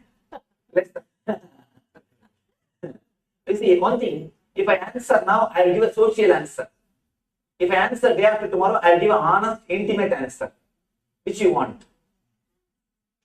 See, if I have to give an honest, intimate answer, we need little more intimacy. If I have to give a social answer, I can give, I was in Omkareshwar, I can say the place, I can say the time, I can say some few words, what has happened. Neither you will understand, nor I will feel satisfied. share. So if we can have little more time with each other, I think I'll be able to open up to that much.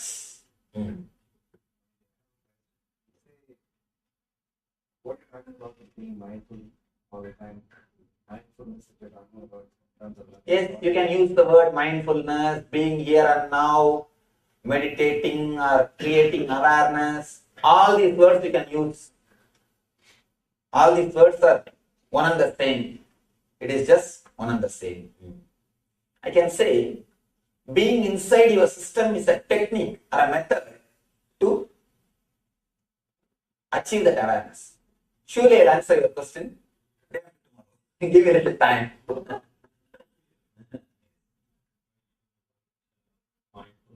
does japa help in Yes. One thing, there are two levels of japa. Repeating the word unconsciously.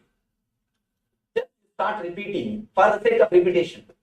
Some guru has inspired you, somebody has told you, so you started repeating. At some moment you had some ecstasy, so you started repeating. You are continuously repeating without awareness. This becomes unconscious process and it is very dangerous. Not only it doesn't help you, it is very dangerous. You have two parts of thinking. One is verbalization, another one is visualization. Both should be engaged in japa. Only then it will help you.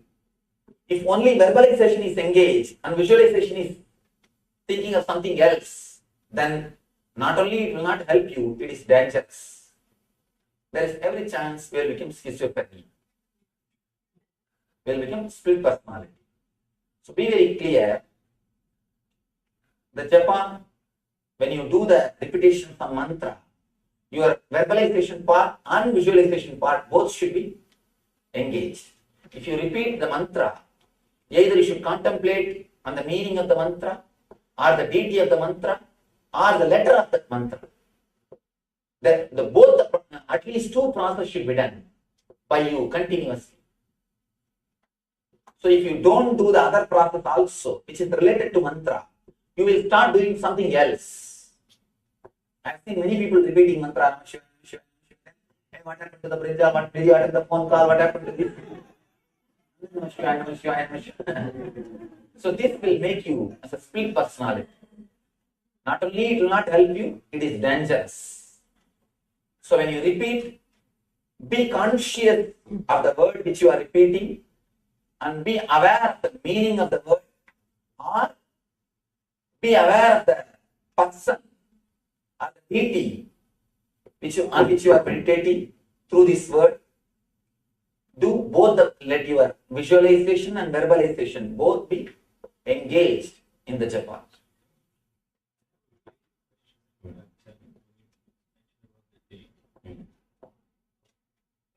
I've heard you say that be within yourself.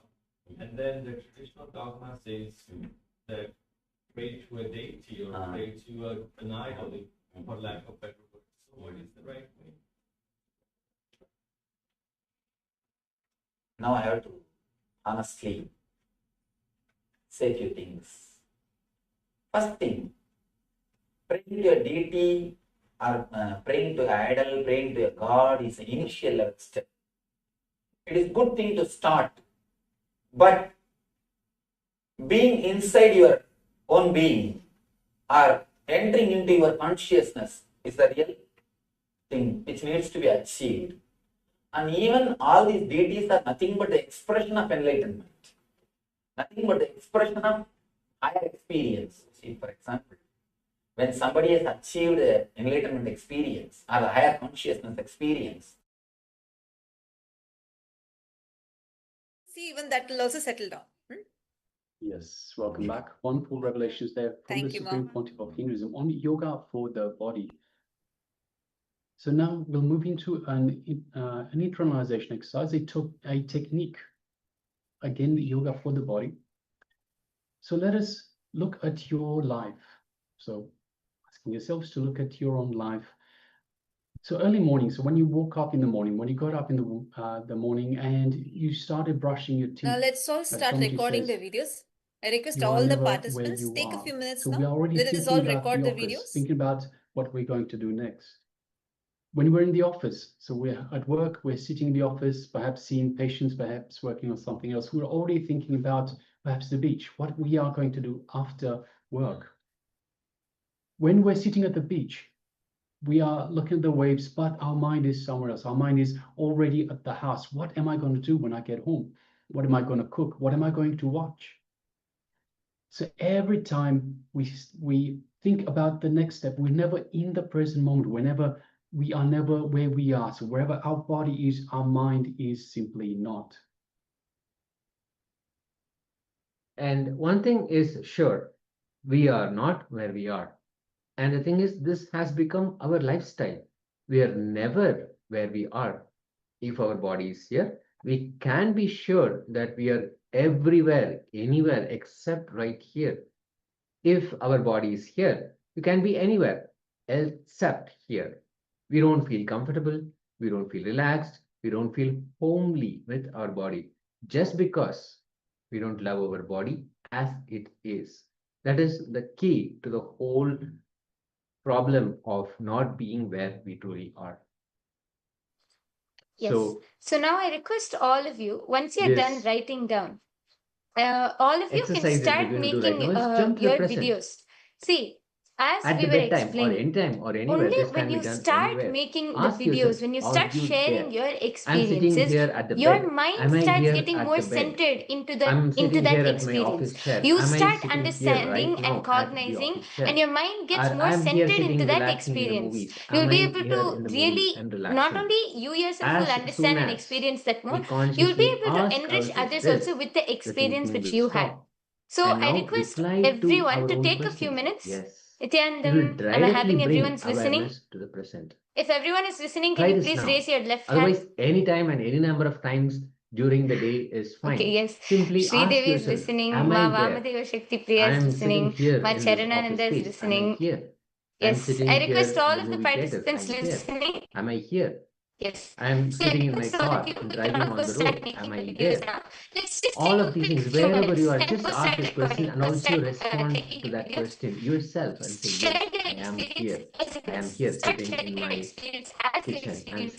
I'm And here sitting in whatever my you, office. I'm however sitting you in my saw, car. whatever you Answer experienced, that question. whether When you it do is that, you actually bring no awareness to the thoughts or present whether it moment. is a vision you It's had, a very go share subtle it but as very it is. profound and Yes. short So exercise let's all also. If you remember to do this, it'll be such a beautiful revelation for you, and it'll also become a key for bringing your awareness again and again. So let us quickly take a moment and do this exercise, and then also remember Yes. to do Sorry, is this my every moment, audio every chance clear you now? get. Is everyone able to hear me?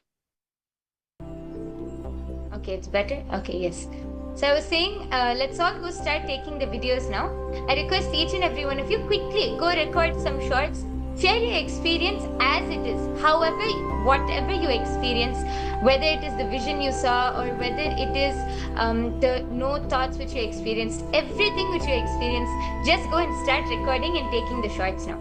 So we'll give everyone a few minutes. I request all of you to go and record the shorts and quickly come back. Yes, is everyone ready to do that now? Can I see a thumbs up? Yes, okay. Thank you. Yes, let's get started.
I have a question to ask you.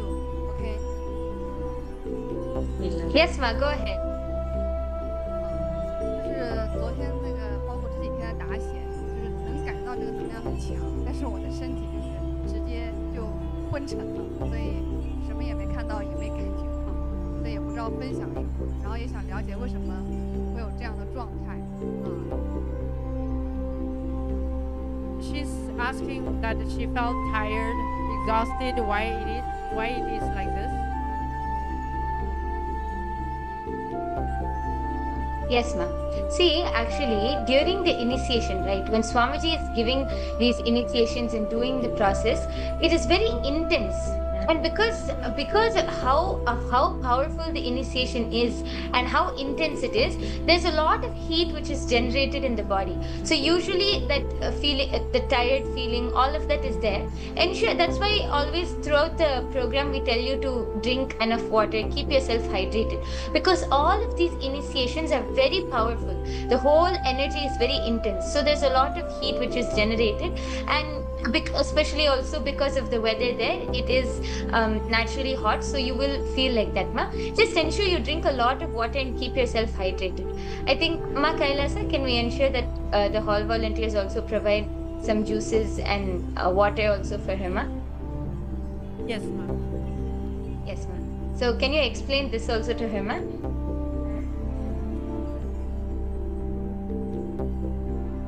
See, it's nothing to worry about. It's just the intense energy of the initiations.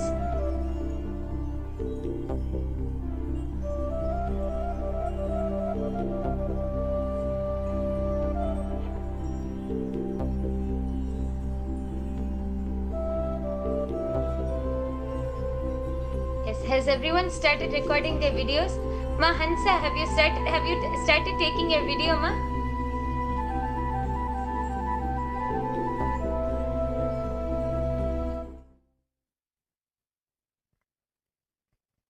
Nithyananda, I'm going to do the Yes. video Nithyananda. because Welcome I back. had Take a materialized relax now. gold specks, quite a few in the Yes, hand. beautiful I've got a exercise. picture, but For us Isaac to got the remember picture, again so and I'm just again taking and that, ask and ourselves, then I'm where going to am put I? that video up. Am I there? Okay. Wherever I am sitting, am I there? Oh, yes. Great, ma. It's a Wonderful. question Power and an answer that you manifestation. give Yes. for yourself Definitely. Go and at share this in the every video, step, and you also every add the place picture. that you Very are in, wonderful at every experience, moment. ma. Okay. Immediately brings Yes. What awareness about the back rest, ma? into you Elena? and Have to all the of you present started moment taking your where videos? you are and what you're doing. Such a profound but very simple exercise that the Supreme Yes. Pontiff of Okay. Great, Hinduism, ma. Swamiji, has given us. Now, with that, let us now enter into a power manifestation session. Let us get ready for manifesting the powers of Paramashiva, sitting in oneness with Paramashiva. Yes. Let us sit with our head, neck, and spine in a straight line. Let us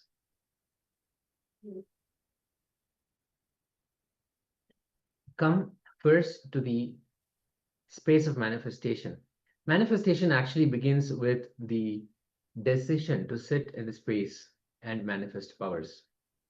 So our decision actually has enough power. It is potent enough to manifest powers. And it is in fact the only thing that can manifest powers. So first decide that, yes, I'm going to sit, I'm going to manifest, I'm going to be in the space of oneness with Paramashiva and manifest the powers of Paramashiva. In this session, we're going to manifest the power of altering the temperature.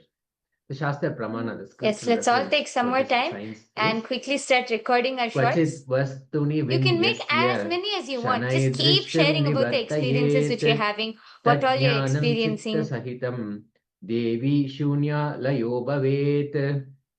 The translation says, having fixed one's eyes on a particular object, one should slowly withdraw from the sight of that object, as well as slowly eliminate the knowledge of that object, along with the thought and impressions of it. Then, O Devi, one abides in Shunya, the state where there is nothing other than this exists, which is a state of all inclusiveness or infinity, which means that you experience that space of oneness with the object itself. And then whatever as a command that you give to that object simply obeys. It's as if you're saying, lift your right hand, and then the right hand, it's your own right hand, so you automatically lift it. You want to have the right hand lifted, the right hand lifts. In the same way, you have an object or maybe a glass of water in front of you. That becomes an extension of you. You establish oneness with that object. When that happens, you can raise the temperature, alter the temperature, and do whatever you want as if you are moving your own hand. Now, in this first round, we'll be harnessing the power of altering the temperature of water. So what we will request for you to do is to pick up 2 glasses of water, maybe 2 containers of water, where you will be able to verify the temperature of the water.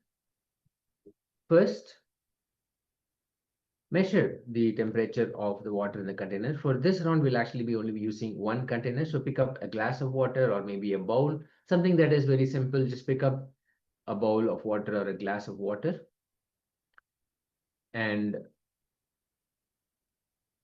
simply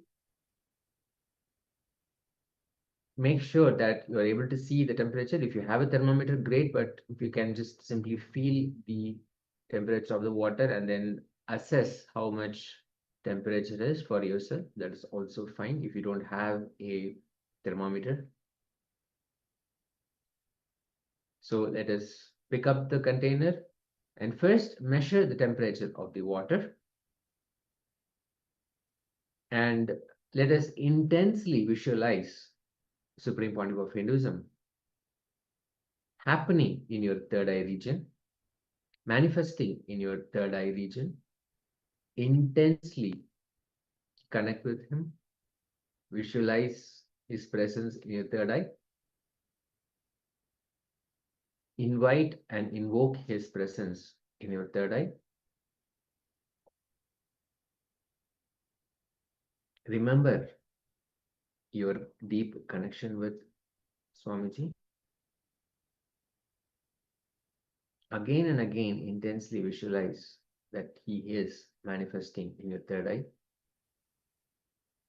He is happening in your third eye region.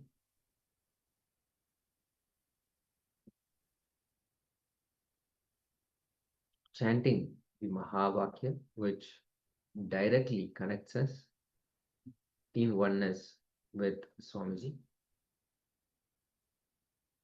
Give the command for the temperature of the water to either become cooler or hotter. Continue to chant the Mahavakya.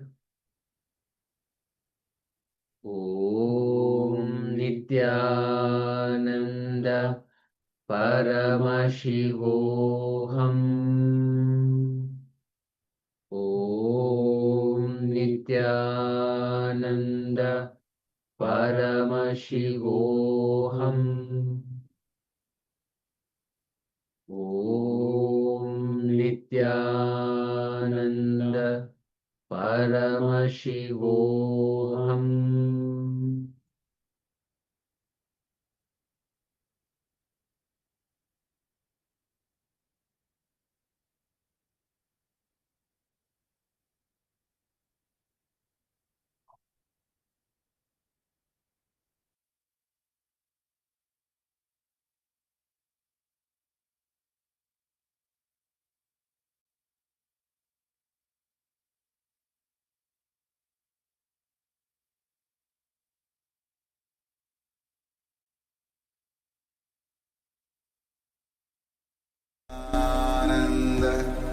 Nithyananda Paramashivoham.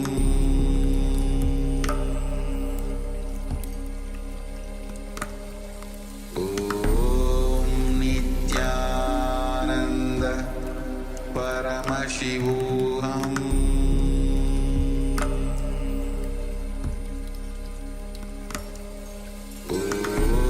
Om Nithyananda Paramashivoham.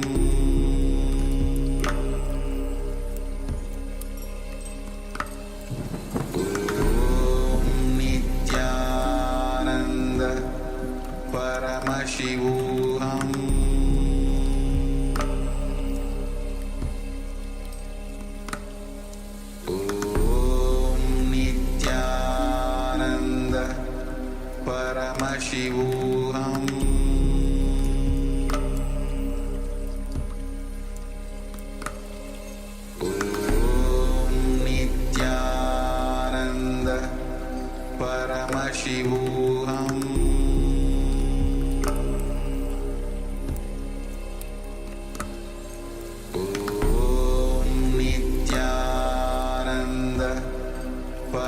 Paramashivoham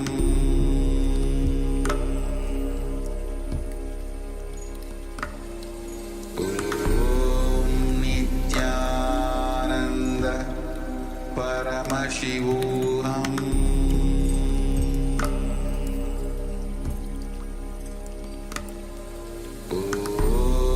Nithyananda Paramashivoham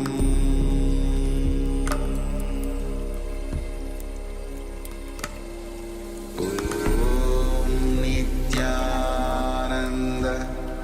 Paramashivoham Nithyanandam. Yes, go ahead. Nithyananda Paramashivoham Yes. Yeah, it's Okay, yes, Nithyananda Sridevi. Nithyananda, I sent a message to you on my mom's Slack. Nithyananda Paramashivoham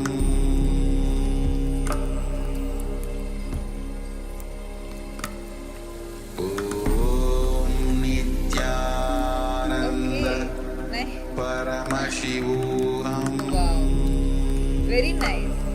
Very nice to see your blog post. Nithyananda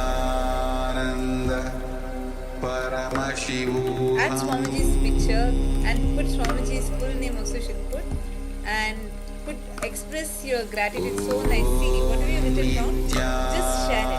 You should share. See, you're 16 years, right?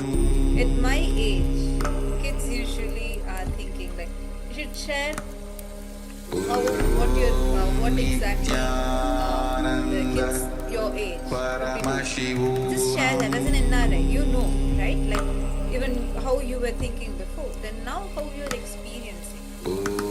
Share about traveling to different locations. Like you should say, I was aware, I was able to see, I was able to smell. It's something unimaginable. And the photos you created were also very, very good. You created for AI, no? Which AI did you use? Paramashivoham I don't know. I just searched up like an AI generator and I just put it in there. Nithyananda Paramashivoham I just searched it up in Write it in detail. Very, very nice. Write this, the same thing. Now speak this also. And put Swamiji's pictures, add Swamiji's photos, and put, like, add a little about the program in your blog.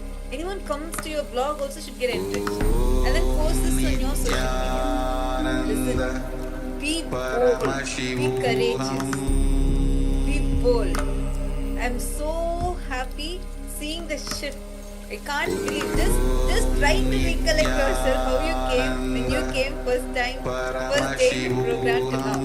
It is so amazingly transformed, and now make it into a video. Just whatever you have written, just verbalize that, speak that, and make it into a video. If you feel uncomfortable, sometimes like I find it sometimes hard to look at the camera, even though we are whole day in front of the camera. But sometimes when I'm sharing my experience, right, I find it better when I look at people. Like whenever I just speak, or I want to share my experience, I want to verbalize it.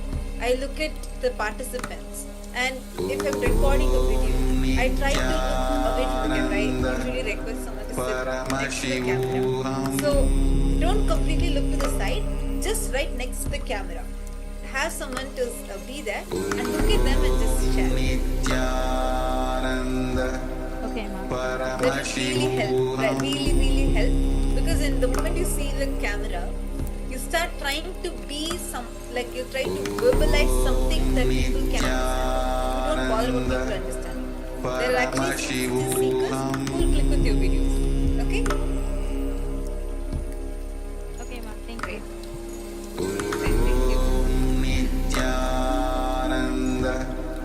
Paramashivoham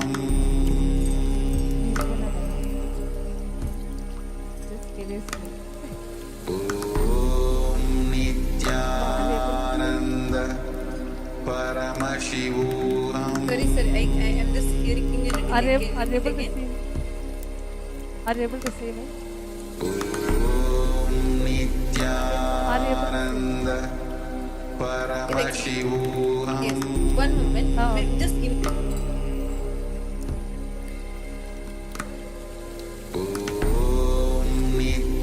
Nithyananda Paramashivoham.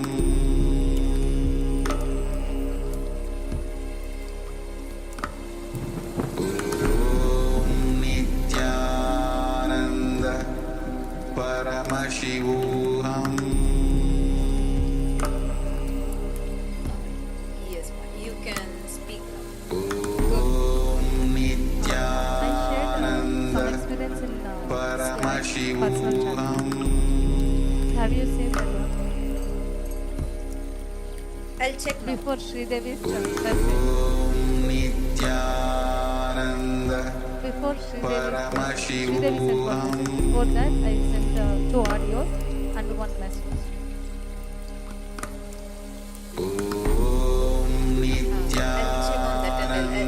I'll listen to your audio and then I'll get back to you. Okay. The audio result is that I wrote it down. Okay. Thank you. Nithyananda Paramashivoham.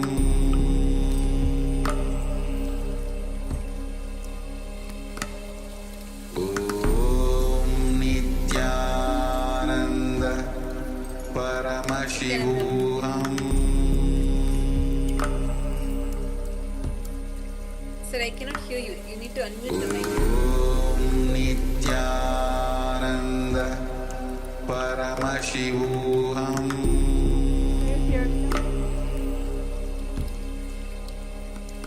Okay, so my name is Nithyananda Paramashivoham. I just couldn't stop crying. Is that something normal? Yes. This is the first time you're attending a program? Nithyananda. Yes, it is. Perfectly normal. It means so Let us many of slowly your pains are relax melting from the away. manifestation. So many of your pains are melting away. See, understand? So Slowly many relax. years, the If you are chanting the pain, the Mahavakya, hurt, the deep wounds that you've slowly been relax locking and from the keeping, chanting. holding on to.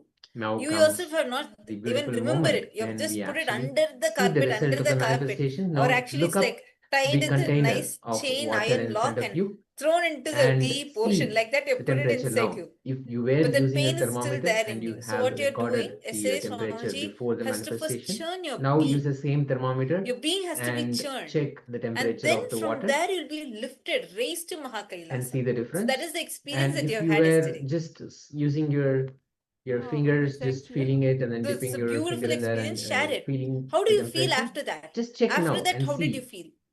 how Now there in the is morning, do you feel a that pain and all difference in dissolved temperature in away? the water.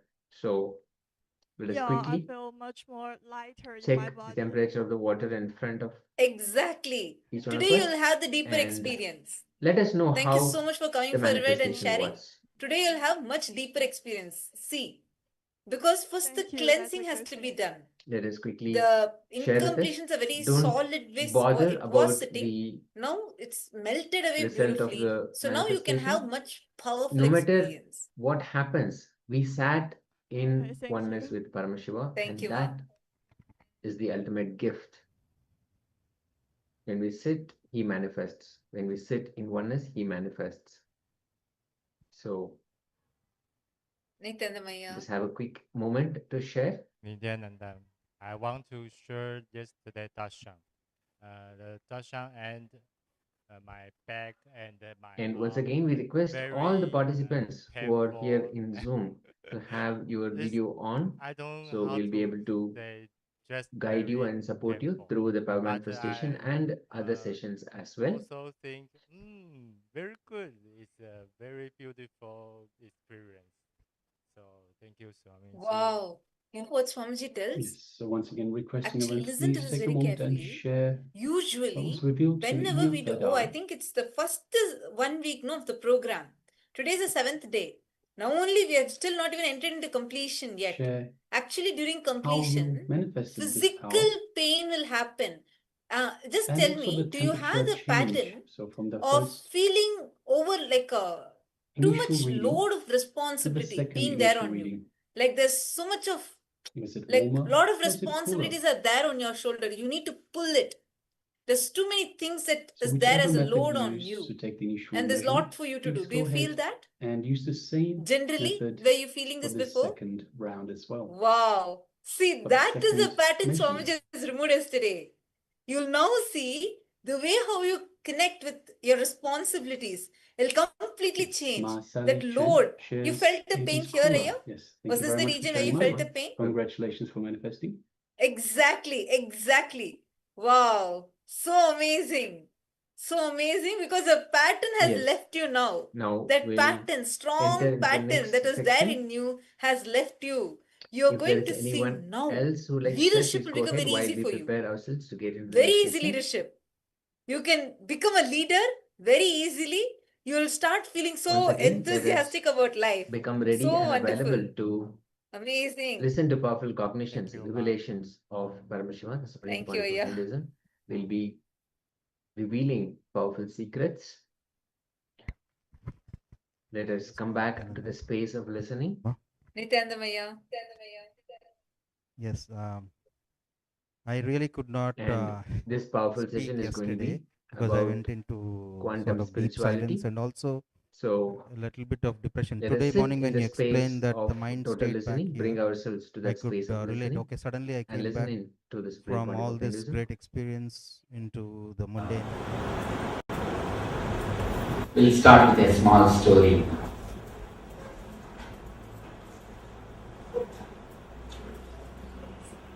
An American gentleman went to England, was traveling in a train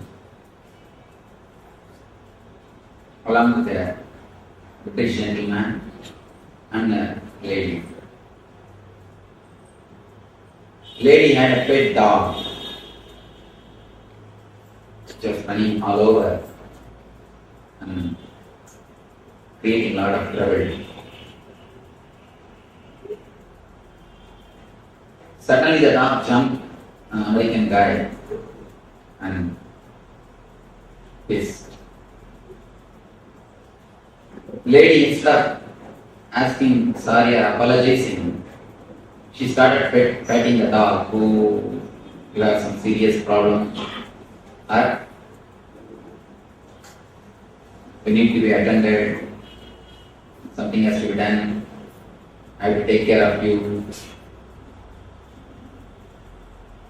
After 10 minutes, again the dog jumped on the American guy. And now you know what you would have done. Has done everything. Again this lady, instead of asking for apology, she started petting the dog. Oh, you have some serious stomach trouble. I should take you to the doctor. I should give you some care. The guy was keeping quiet. Again, after a few minutes, the dog jumped on this American guy and made the whole place dirty. Now it is too much. The American guy didn't speak a word. He simply picked the dog, threw out of the window. Didn't do anything. He didn't speak. Just he picked the dog and threw out of the window. Till this moment, British gentleman was keeping quiet. Now he started speaking. You American guys drive in a wrong way, measure with wrong scales. Now you threw the wrong pitch out of the window. We always throw the wrong pitch out of the window in our life. Of course, whenever you choose someone, your decision is wrong. You choose anything, the very idea of choosing is wrong. Anything you choose, you omit something or you eliminate something, you bracket out something. In the life, whatever you bracket out or eliminate, you are doing a wrong decision. We always throw the wrong pitch out of the window. One thing we need to remember is one of the wonderful quotation from a great master. There is nothing controversial in existence. If you feel something is contradicting the other things, if you feel there is a controversy, only one thing you need to understand, you have not got the link. You are missing some link which connects the things of the world. In the existence, there is nothing controversial. Everything complements the other things. In existence, whenever you choose something for something or something against something, you take a wrong decision. In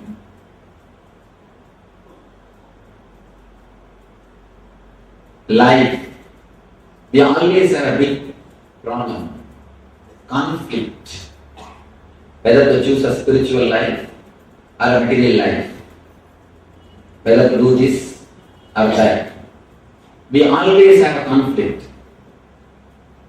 There is a small incident which has actually happened, and it continues to happen. I have seen many people doing the same thing. People come to me and ask me, Swamiji, should I stay in the ashram for a few days?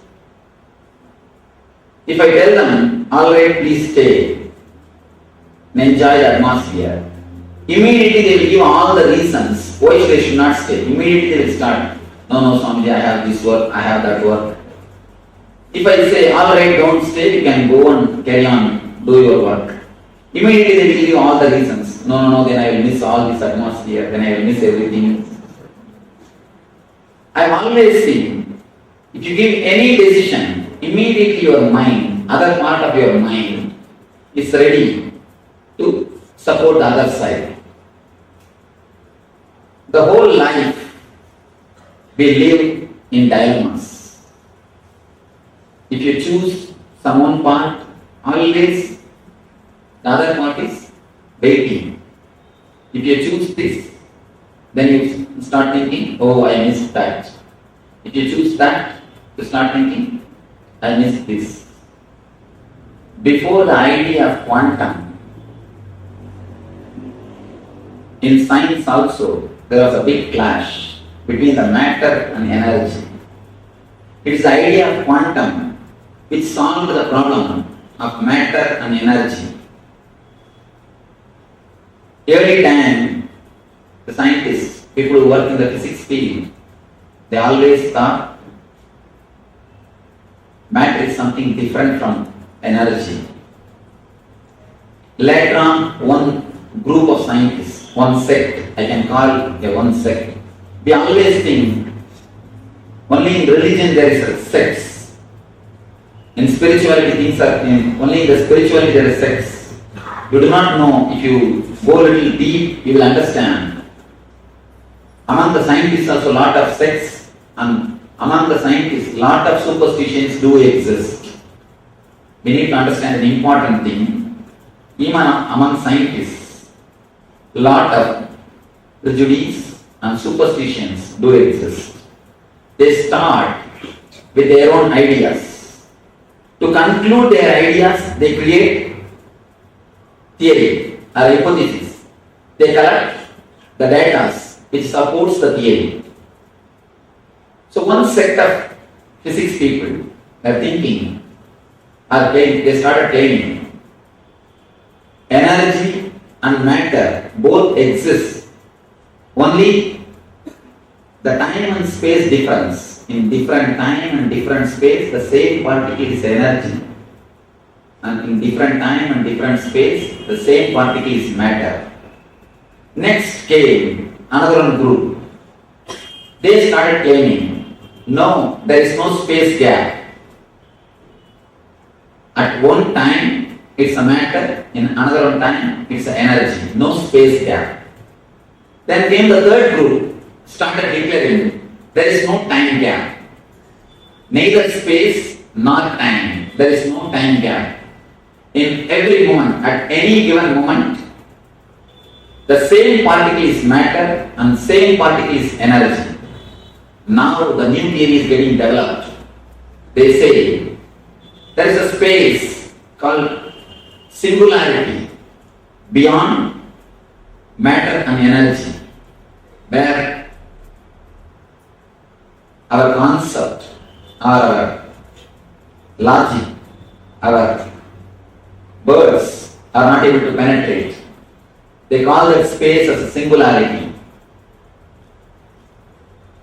After the word quantum came into existence, after the idea came into existence, the conflict between the energy and matter is solved.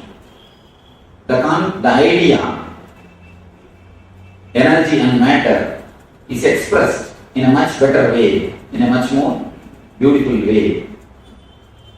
Same way, in the spirituality also, we can remove the conflicts, we can remove the contradictions, we can go beyond the conflicts and contradictions. As long as we have conflict and contradictions, be very clear, we have not entered into the zone of spirituality. We are only living in the zone of intellect. The moment you enter into the spiritual zone, all the conflicts, all the controversies, it simply disappears. As long as the conflict and controversy is there, you can be sure you are playing with words. Playing with words is a dangerous game. You can be playing with words, you can never understand the truth. When you play with words, only half truth is expressed. Half truth is much worse than a lie. Whenever we play with words, we create conflicts. When you really go into the experience or spirituality, conflicts simply disappear. As long as you play with words, there is every chance of misunderstanding. Small story. One lady was trying to fit herself in a new fur coat. She was standing in front of a mirror, seeing how it looks on her. Her daughter, small girl, she started telling, "Mom, don't you feel how much the poor animal has to suffer for the fur coat?" Immediately she shouted, "What? How dare you talk about your dad like this?"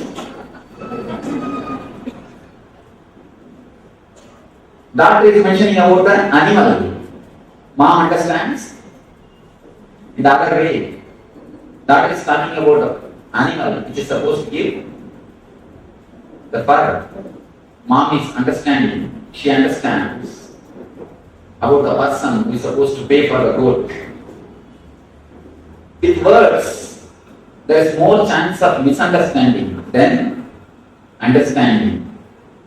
With words, you continuously create more and more and more conflicts. One person asked me, "Swamiji, should I take up the spiritual life or material life?" Actually, if you look a little deep, there is no two different life. There is no two different life.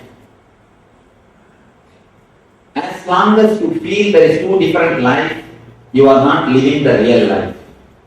You are only living with mere words. You are only playing with mere words. A small idea which we need to understand. After I express this idea, I wanted any questions from audience, because this is a wonderful idea to be understood. Just by a clear understanding, it can become experience. There are few ideas. Just by why a simple understanding, it can become experience. A normal so-called life, a normal living from incident to incident, from past to future. You can think this as a horizontal line, continuously thinking, planning, working. Continuously thinking, planning, working. The life moves. This you may take it as a horizontal line. Horizontal line. You think, you plan, you decide, and you do the things. You may call this as a materialistic life. There is another kind of life, spiritual life. Continuously living in the present moment, neither bothering about the past nor worrying about the future. Continuously living in the present moment. When you live in the present moment, you travel in a vertical line. If you live with the thoughts, you travel in a horizontal line from thought to thought, from thought to thought, from thought to thought. If you live in the present moment, you travel in a vertical line. You travel in a different space, vertical space. When you ask, should I live a worldly life or a spiritual life? You try to choose between the horizontal line and the vertical line. You ask, should I take this kind of life or should I take this kind of life? If you look a little deep, if you understand a little deep, if you penetrate your consciousness, if you have even one glimpse of the present moment, you will understand life is neither horizontal nor vertical. As long as you think you can travel either horizontal way or in a vertical way, you are with mind. Only when you understand, you can travel horizontally and vertically in the same time, in same space. Not only you can travel horizontally and vertically, you can explore in all 360 degrees. 360 degrees this way and 360 degrees this way. If you understand, you can explore in all the direction, in all the possibilities. You will not have a conflict between the horizontal line and vertical line. As long as you understand, as long as you accept, you can explore. You don't have to travel.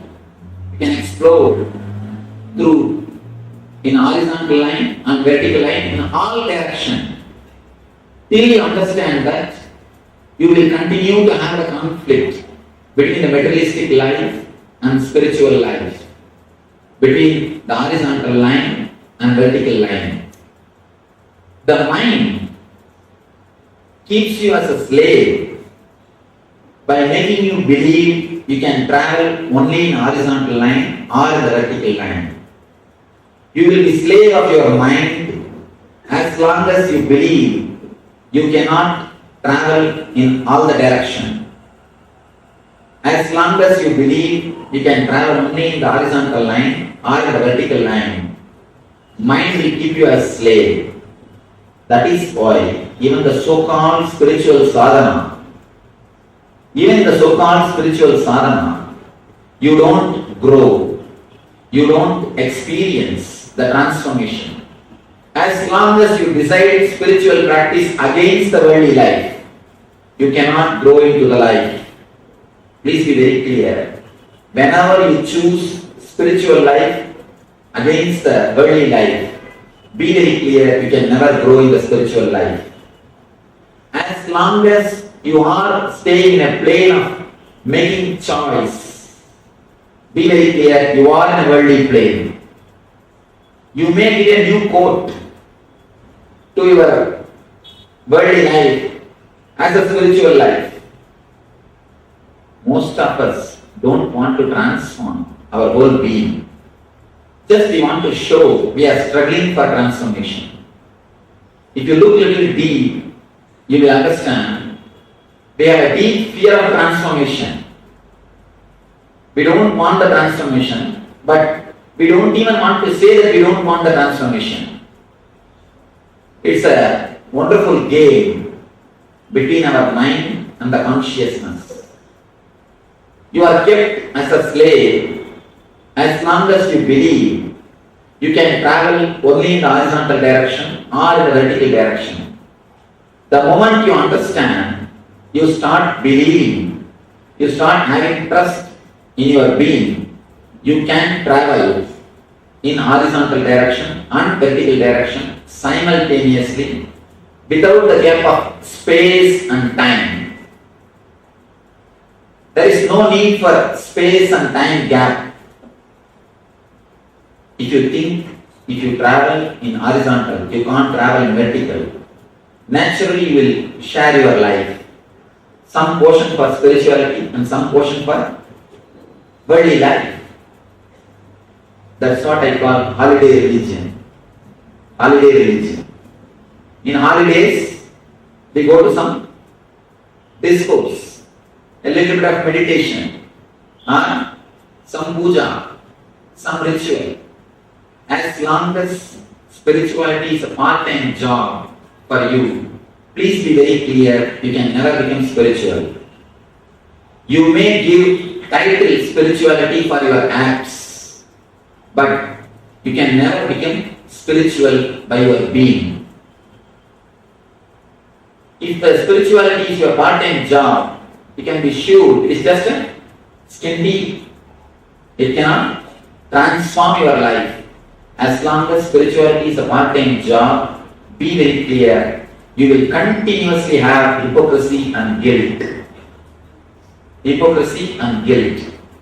Either you will know that it is not going to help and you will be doing, or you will think it is going to help and you will have the guilt you are not able to do. Either you will know the meditation is not going to help you, but you will try to do. Just to show for the people in a hypocritical way. Most of us don't believe in some rituals. We do it just for the sake of social prestige. So hypocrisy or guilt. Sometimes you start believing in some ritual, some meditation. Even a meditation is a ritual. As long as you believe you can travel only in horizontal line or vertical line. Meditation is also a ritual. As long as you believe it can be done only some portion at some part of your life. If you do it at some part of your life, if you do it in particular time, be very clear, your so-called meditation is also nothing but a ritual. Only when it becomes your life, only when it becomes your consciousness, you can be sure you are meditating. Till that moment, till that time, it's only a ritual. Either you will have a hypocrisy, or if you start believing the meditation or a ritual, you will have a deep guilt, you are not able to do it continuously. Be very clear, here I am making a bold statement which is a little controversial. No intelligent man can do any practice more than 21 days with inspiration.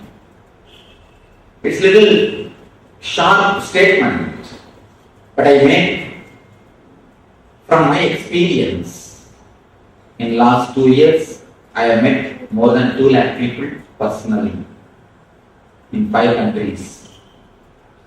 I have seen thousands of people entering into meditation. I can say I myself initiated at least 40,000 people into meditation. But when I initiate them into meditation, people ask me, we do a meditation camp called Ananda Spurana. People ask me, Swamiji, should I do all the 7 meditation techniques? I tell them, no, please don't. Do it only 1 or 2, that's enough. They say, no, Swamiji, it's so nice, I want to do all the 7. Can I do? I tell them, all right. Just after a month, if I meet them somewhere and ask them, have you started? Always the usual reply, no, someday I have to start. I am searching for a right time. I am searching for a good day. It's a usual thing. At least from my experience I can say, no intelligent man can do any practice more than 21 days with inspiration. If it becomes more than 21 days, it will become a dead ritual. I have seen the people doing puja. They will just wait when they can come out of the puja room after finishing the puja. They will finish with such a speed and hurried mood. They will never enter into the puja room again. See, the same way meditation. When you do it as a part-time job, as a part of your routine, always you have a hypocrisy or a guilt. I have seen the people. They have a tea, they come to me because they suffer with some guilt. And I tell them, don't bother, don't worry, relax and understand some good ideas. I give them some consolation or some idea. People don't feel that they have been attended. So they ask me, no, Swamiji, please give me some meditation. I tell them, there is no need for meditation for your mental setup. Please just understand these few ideas, that is more than enough. But they don't feel fulfilled.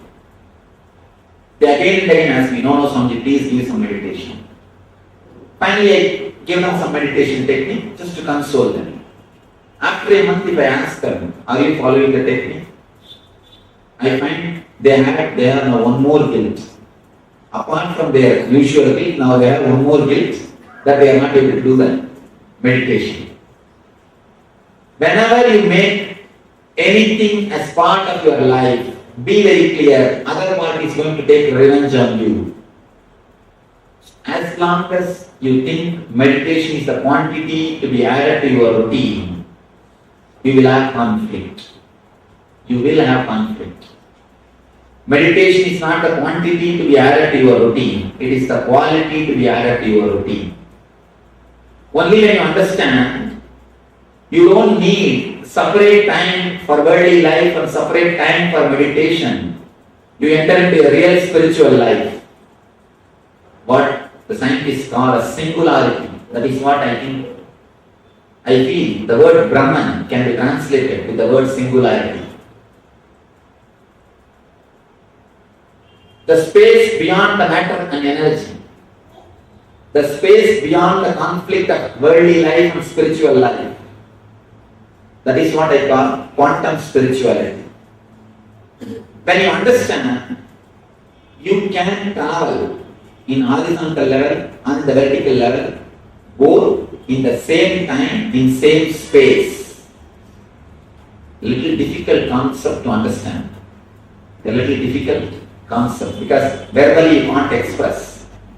When I say the word horizontal line and a vertical line, I myself make a difference between the space, different space, difference. I express difference in space.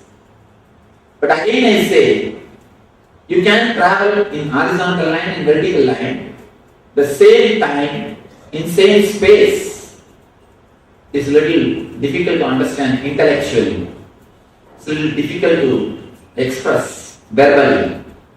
But experientially, if you go a little deep into your being, a little deeper than a word, a little deeper than your inner chattering, you can really understand the idea. You can travel in horizontal line and vertical line simultaneously. Let me make a small sketch for you to understand this idea, because I am bored of giving the public discourses.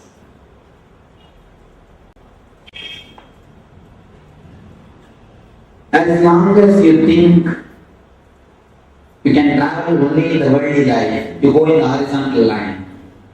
As long as you think you can travel only in the spiritual life, you travel in the vertical line. You escape to Himalayas, or you go to Vipassana, you do only the techniques. As long as you travel in the horizontal line, you just plan for your life, work, and go to the success or the result. Horizontal line and vertical line. Whether you travel in horizontal line or vertical line, you are under the control of mind. But only when you understand, you can travel in all these directions simultaneously.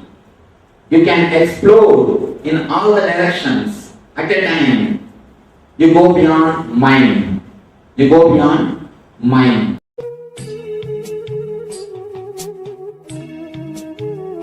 Sit straight. Close your eyes.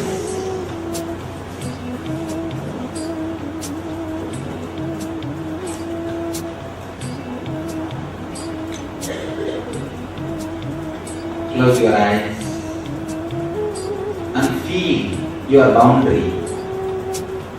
Feel where your body ends and the universe starts, where the existence starts.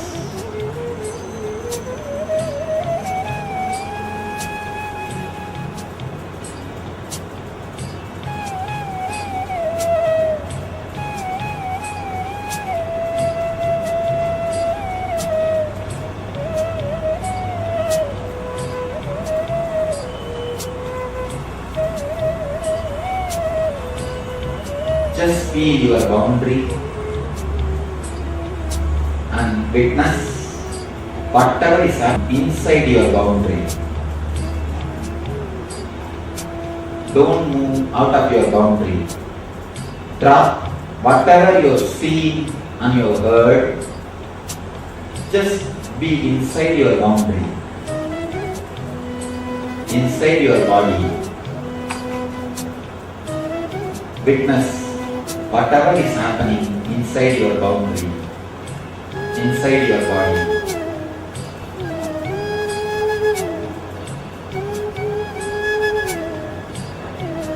Witness deeply, you are witnessing.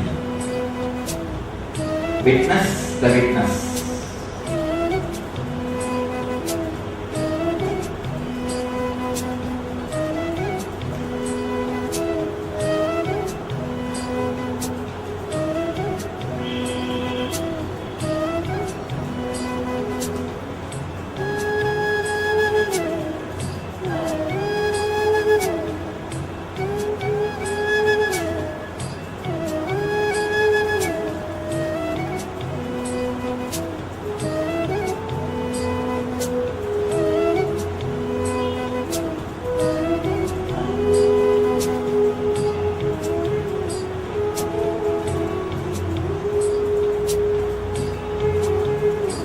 Witness where you are hearing the music inside your body.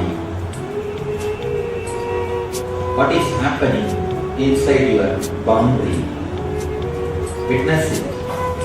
Witness the witness.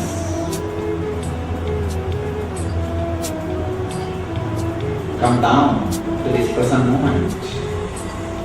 Be here and now.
Just be here and now. Witness, the witnessing consciousness. Go deep into the present moment. Penetrate the present moment.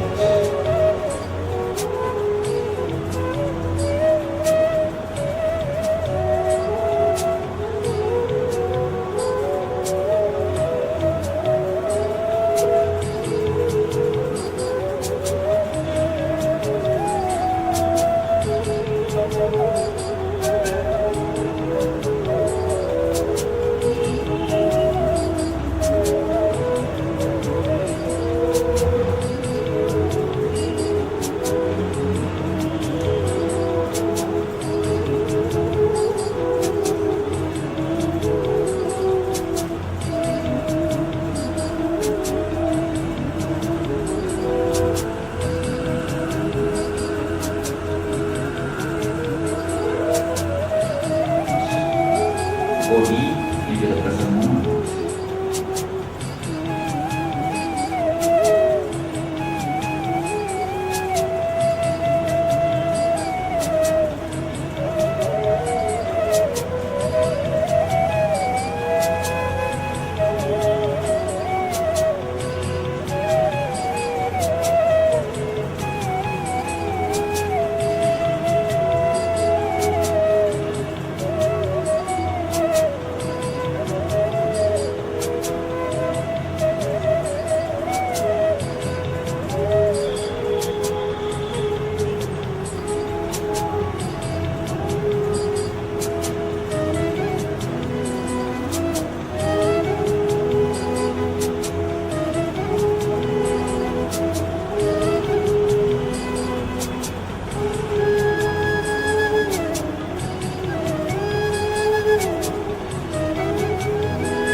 Inside your boundary. Just be inside your boundary without any words.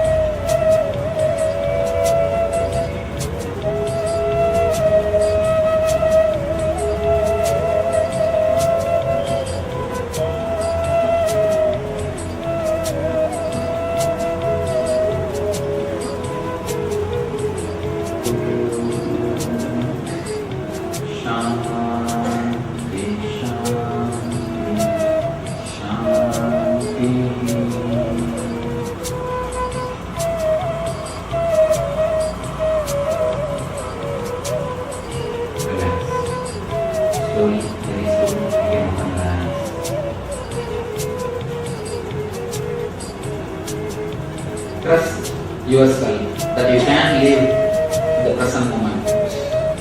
That is the greatest trust. That is the greatest transformation which you can create in your being. So,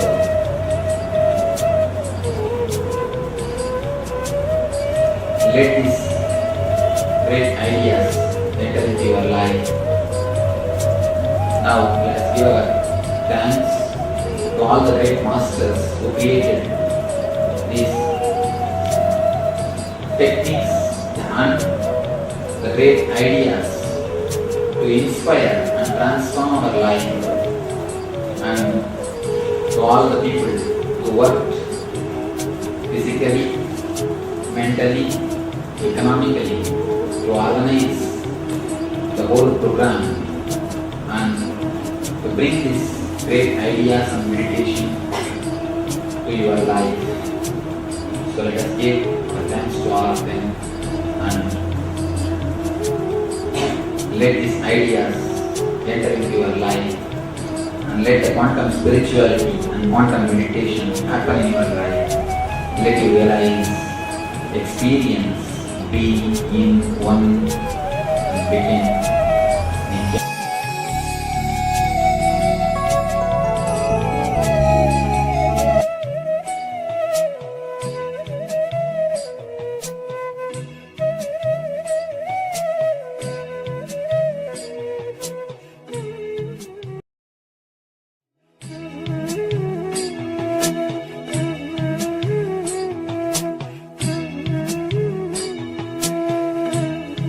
Around 5,000 years ago, at the end of Mahabharat War, the ancient enlightened Hindu civilization consisted of 10,000 Hindu traditions, or sampradayas, that existed in 56 Hindu nations, 200 Hindu kingdoms, 1,700 Hindu provinces that covered more than 6 million kilometers square of Asia.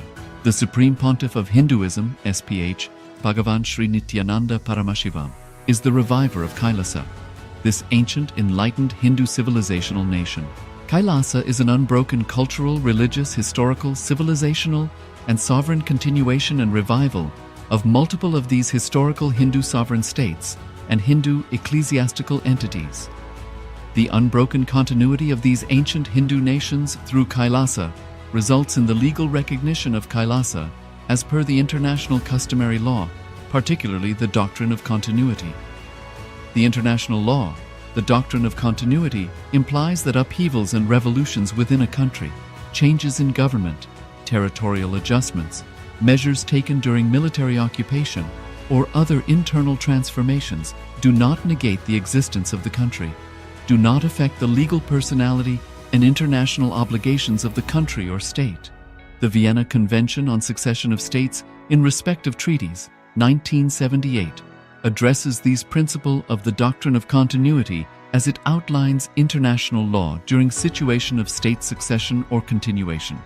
International law recognizes a state's legal personality by recognizing its identity. This perspective extends even during the period when the given state or country is annexed or occupied by a foreign power. Even in such cases, the legal personality of the state is considered to persist, enabling its subsequent re-establishment. Historical examples dating back to the 18th century include cases like Portugal and Genoa that were re-established after the Vienna Congress of 1815.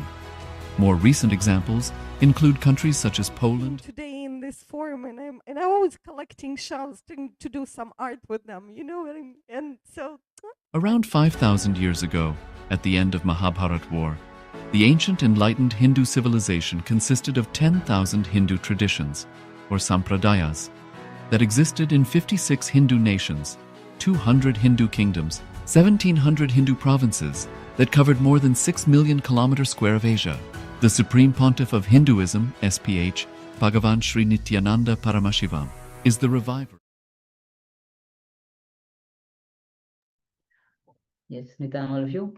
So after this beautiful meditation, we'll be now jumping on to the power manifestation. And today we are doing the power of changing the temperature. So previously, whether you had increased or decreased, so you'll be doing opposite in this round. If you have increased the temperature in the previous round, you'll be decreasing the temperature in this round. And if you have increased, you'll be decreasing in this round. Yes, so Ma Sali Chen, you manifested the power by making the water cooler. So in this one, let us try to increase the temperature. So make it hotter in this round. Okay, Ma? Yes, thank you, Ma. Thank you, Ma. Yes. Also requesting Ma Parabrahm Swarupini, Ma Supergyana, Ma Zhang, Ji Hao, Ma Gui, Zuizing, Nithyananda, everyone, switch on your cameras. Let's get ready to manifest this power. All right. So just have the container with you where you have the water with you. And if you have thermometer, that's the best way to measure, or if any measuring device where you can actually measure the temperature of the water. In case if you don't have, then you could use, even some people use a sip of water to drink before and after the manifestation, or by using the finger to dip and check the temperature before and after. So if you have the device, please go ahead. That's the best accurate measurement. And if you, in case if you don't have, you can use other alternatives using the finger dip or even the sipping the water before and after the manifestation. All right. So just sit with your head, neck, spine, and straight line, and just connect with Swamiji. Any doubt that comes in, just unclutch. Whether I will be able to manifest the power or I will not be able to manifest the power, what will happen if I don't manifest the power? Just unclutch. Or any other questions like I should manifest the power quickly, just unclutch, completely relax.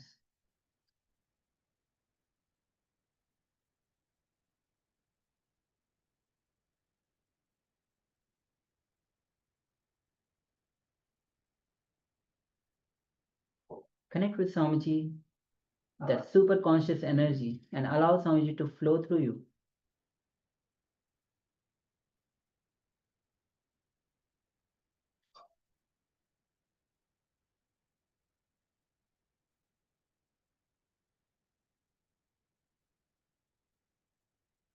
The intense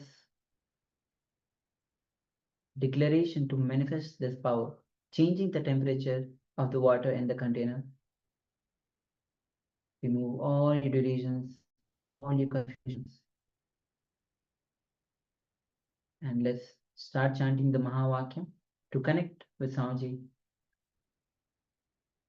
Om Nithyananda Paramashivoham. Om Nithyananda Paramashivoham. Om Nithyananda Paramashivoham. Keep chanting the Mahavakya. And with this, let's enter into this round of power manifestation.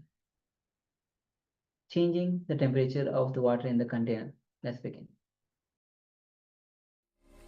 Om Nithyananda Paramashivoham.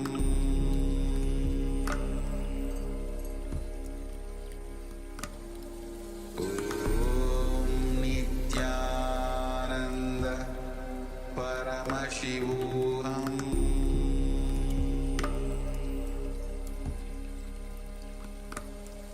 Om Nithyananda Paramashivoham.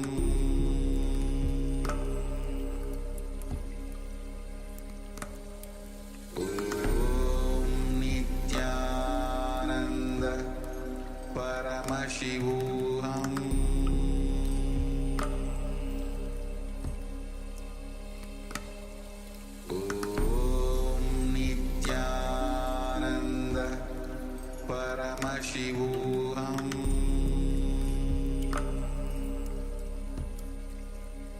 Paramashivoham.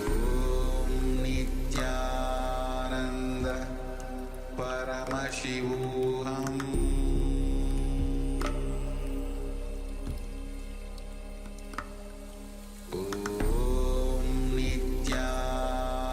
Nithyananda Paramashivoham. Om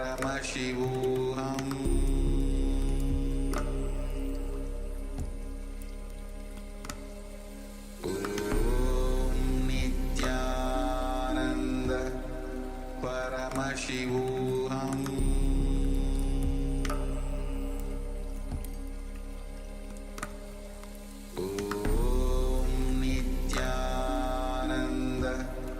Paramashivoham.